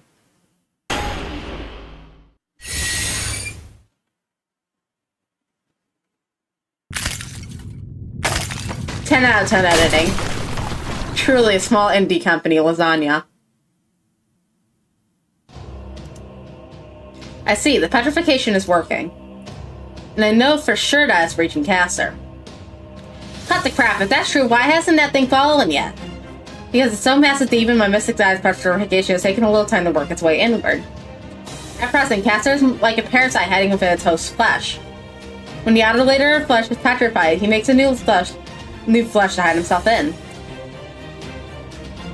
So much like Russian Matryoshka dolls. He is creating more fiend flesh inside, well, the petrifying fiend and using it as a shield. So then, what do we do now? Even if we can figure out where Caster is, it's not going to matter if the petrification doesn't reach him. Then how are we supposed to defeat him? My room is full of secrets, like the corpses of all my lads who sneered at me. The next wife who sees those corpses becomes the corpse itself, and then by the next wife, and the next. So the cycle continues into infinity. There's no end to bloody lies that you found in that room, no end to taboos that shall be unleashed upon the world. Then it means this noble phantasm included the concept of infinity and repetition right from the start.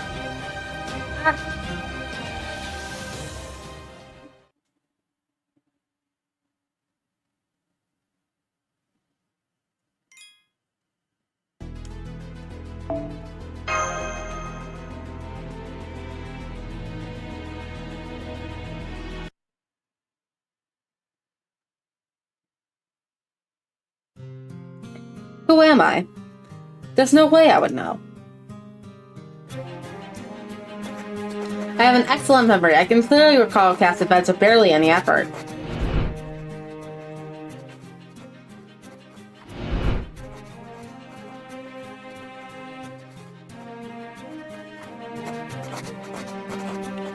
So I know there's no point in taking the time and energy to record them on a separate medium. I know that, but for some reason, looking over these records makes me feel at ease. It's a relief to look at external records, compare them to my own memories, and confirm that they're both the same. It's one thing to do that kind of thing one thing I do that kind of feels like a form of recreation. But no matter how many times I reread the beginning, I don't see anything that explains this feeling. There's nothing written about it anywhere. Which means it must have been here inside me right from the start. Why? Why? Why? Why do I always feel so incredibly guilty? Hey there, writing another diary entry? I know I said this before, but you AIs have a way to record data in your internal memory or something, right? So how come you go through the trouble of turning materials into pen and paper so you can write out memories by hand? It's none of your business. I just feel like it. That's so. A nice simple answer. Works for me. Even cooking really just comes down to the feeling that good food is better than boring or bad food. If people only cared about filling up on nutrients, there'd be plenty of ways to do that without involving stoves and pots. And watch out, the new dish I made with the materials we got in the grow is done. It spiced perfectly and has a rich depth of flavor. Its fluidity makes it easy to eat and packed with all kinds of different ingredients. Do you get it? This will go perfectly with the naan I made the other day. Pandava style curry. Go on, eat up. Put that diary away first so it doesn't get stained. I really don't want any. You're not gonna let me go until I have some, are you? Okay, here goes. Hell yeah! Yeah, it's good, thanks. Just good? Your expression hasn't changed at all either. I know it came out well. If I start to see Yudhishthira, Arjuna, Nakula, or Sadapeva, I'm positive they'd be smiling from ear to ear, but in your case... I'm sorry, I know you went through a lot of trouble to make this. It's not bad, really, but I don't know, it just feels like... I get it, you got something weighing on your mind, there's not enough room for anything else, even my cooking. Right? Yeah, I think that's what it is. Hey, Lancer. What would you do if you were racked by guilt and you had no idea why? I don't know why I feel this way. I really don't, but I can tell it's coming from somewhere inside me. And that's why I'm scared to do, well, anything. Our command spell looks like a worm on a string. It's just missing the goofy looking eyes.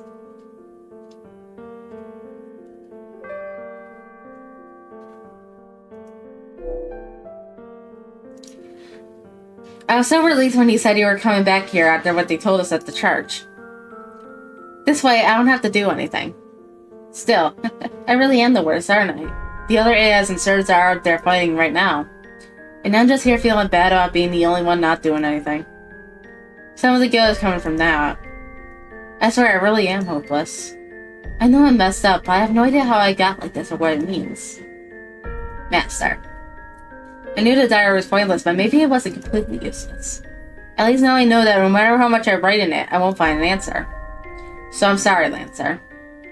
You're trying to cheer me up with your cooking before you focus on winning the Holy Grail War, right? Unfortunately, I don't think anything's gonna work out. I feel so guilty all the time, and I doubt there's anything that can make it go away. So if you really want to win this, you should forget about me and... Damn, so I still haven't gotten through to you. Huh? What I mean is, you were too preoccupied with those guys to focus on my food. And that means I didn't do enough prep. Yeah, I think I might have messed up there. So let's get that taken care of real quick and try again. Huh?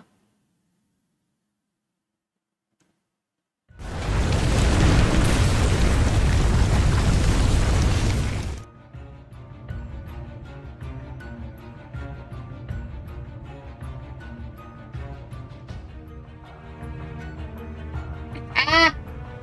I knew it. It's all about fundamentals. He who masters the fundamentals will be the victor. This war is all about resources, so of course the one who gathers the most with the greatest efficiency is going to win. And the one who figures out a system to directly convert those resources into power is all the more secure in that position. Even such simple truths eluded those fools.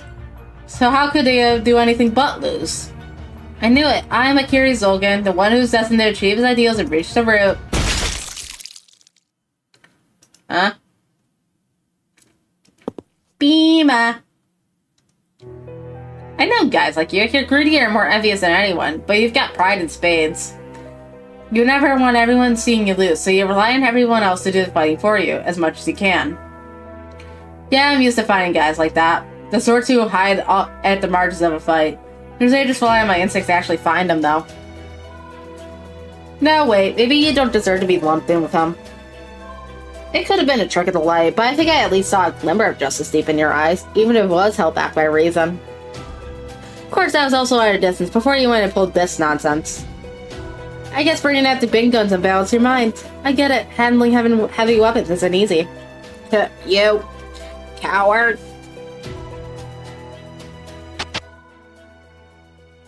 Who am I? I know I'm messed up, but I have no idea how I got like this or what it means.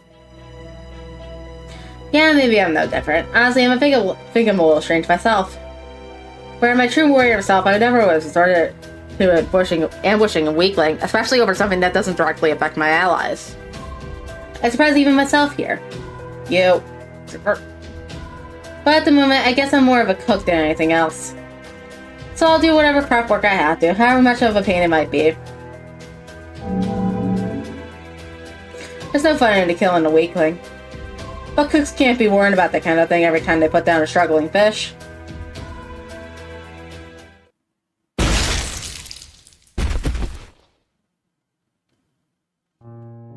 This can't be happening. This can't be happening. I'm Akiri Zolgan, a proud noble mage. Mage? No, yes, I'm not. Oh, I see.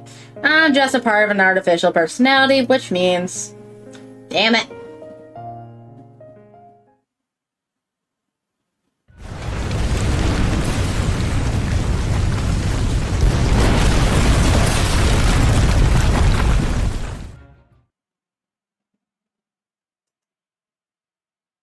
Does this mean? Oh no.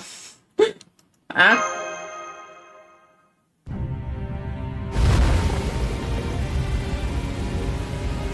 Curses, so there was another dragoon out there. Curse you, my craven, cowardly brother-in-law. Curse you. No, my room's been sealed off with the source. No. He got fucking off-screens. We didn't even fight him to the death.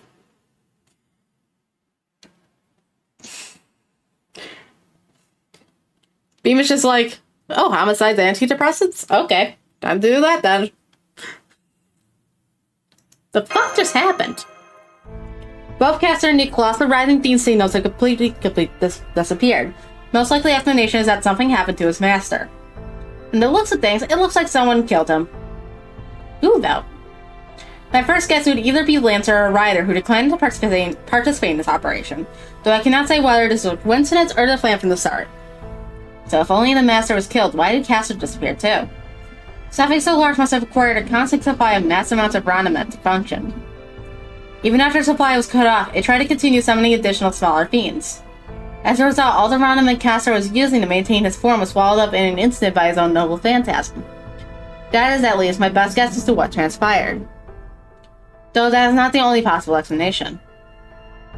Wait, that's it? You gotta be kidding me. After all that, this is how it is? This is bullshit. What does it matter as long as it's over? It is over now, right?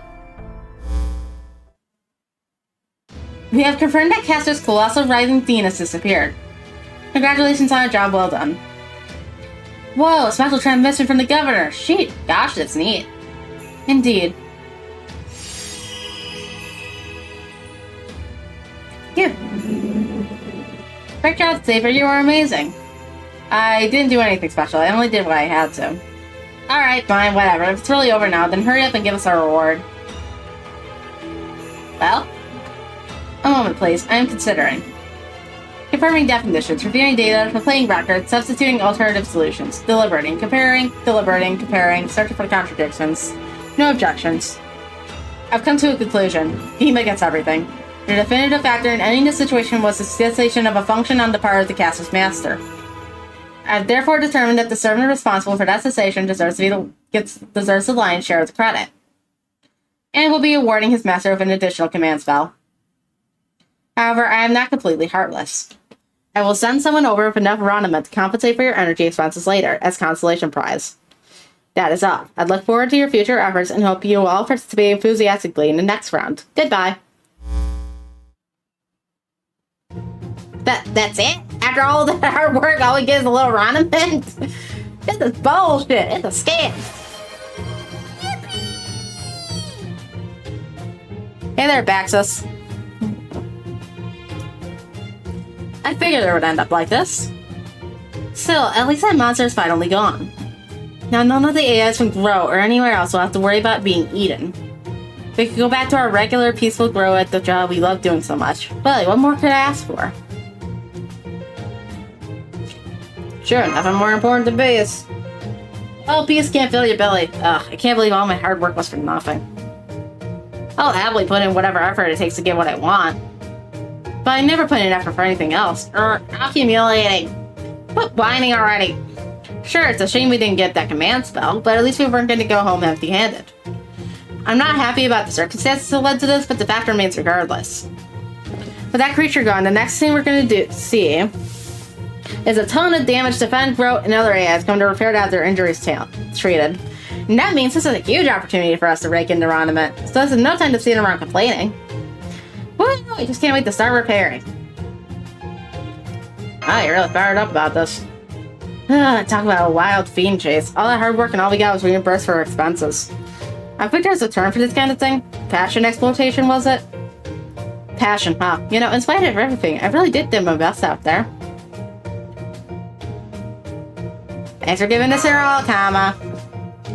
Yes, that's it. That's the stuff. Now I feel like I just about broke even. Oh, do you want to pat my head too while you're at it? No? I would have.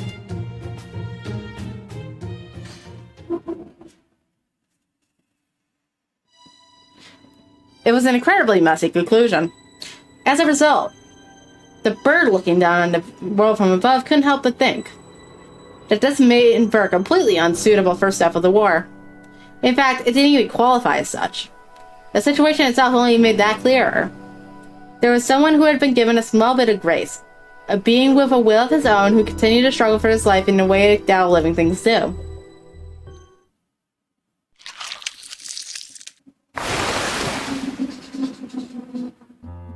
A good noble always makes sure to have a gilded carriage at the ready. A secret carriage, of course. Since I possess one, it must be so. Now to send it home. Although, how tragic. With no money to my name, what woman would ever want to marry a man like me?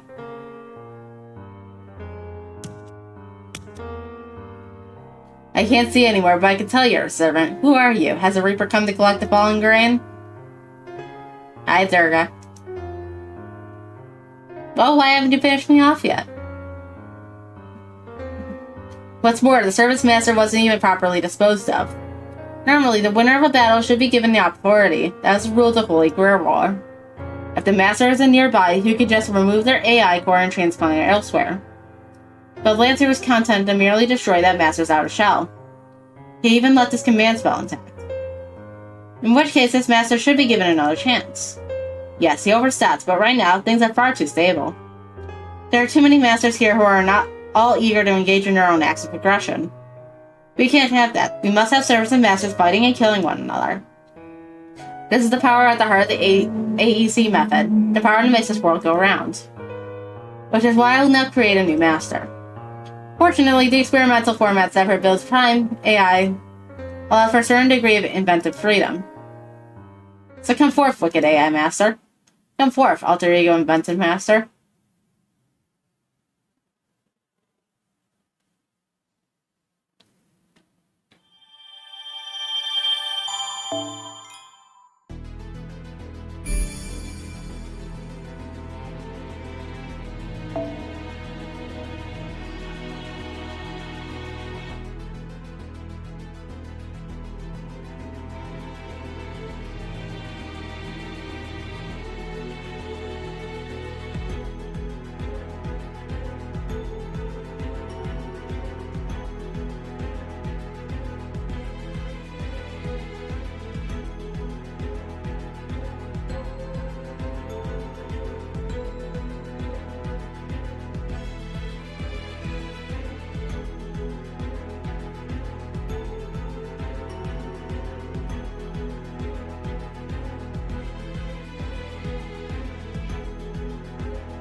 Anyway, I'm probably gonna end the stream here for now. That's because it's almost 10 a.m.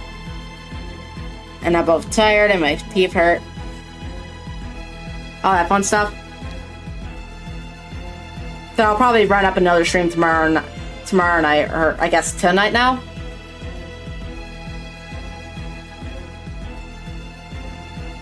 Liking Soul Eater.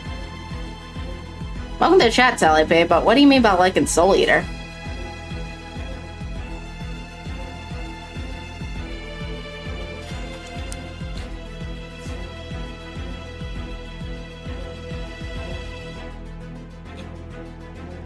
But yeah, I'm probably gonna...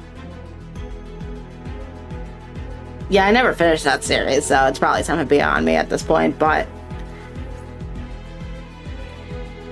yeah, I'm gonna have to go to bed finally. I've been up for too long. But I'll obviously continue with this either... Well, you can either call it tonight or tomorrow night, up to you. But you know, the night of the 19th. So anyway, night lads. Thanks for joining.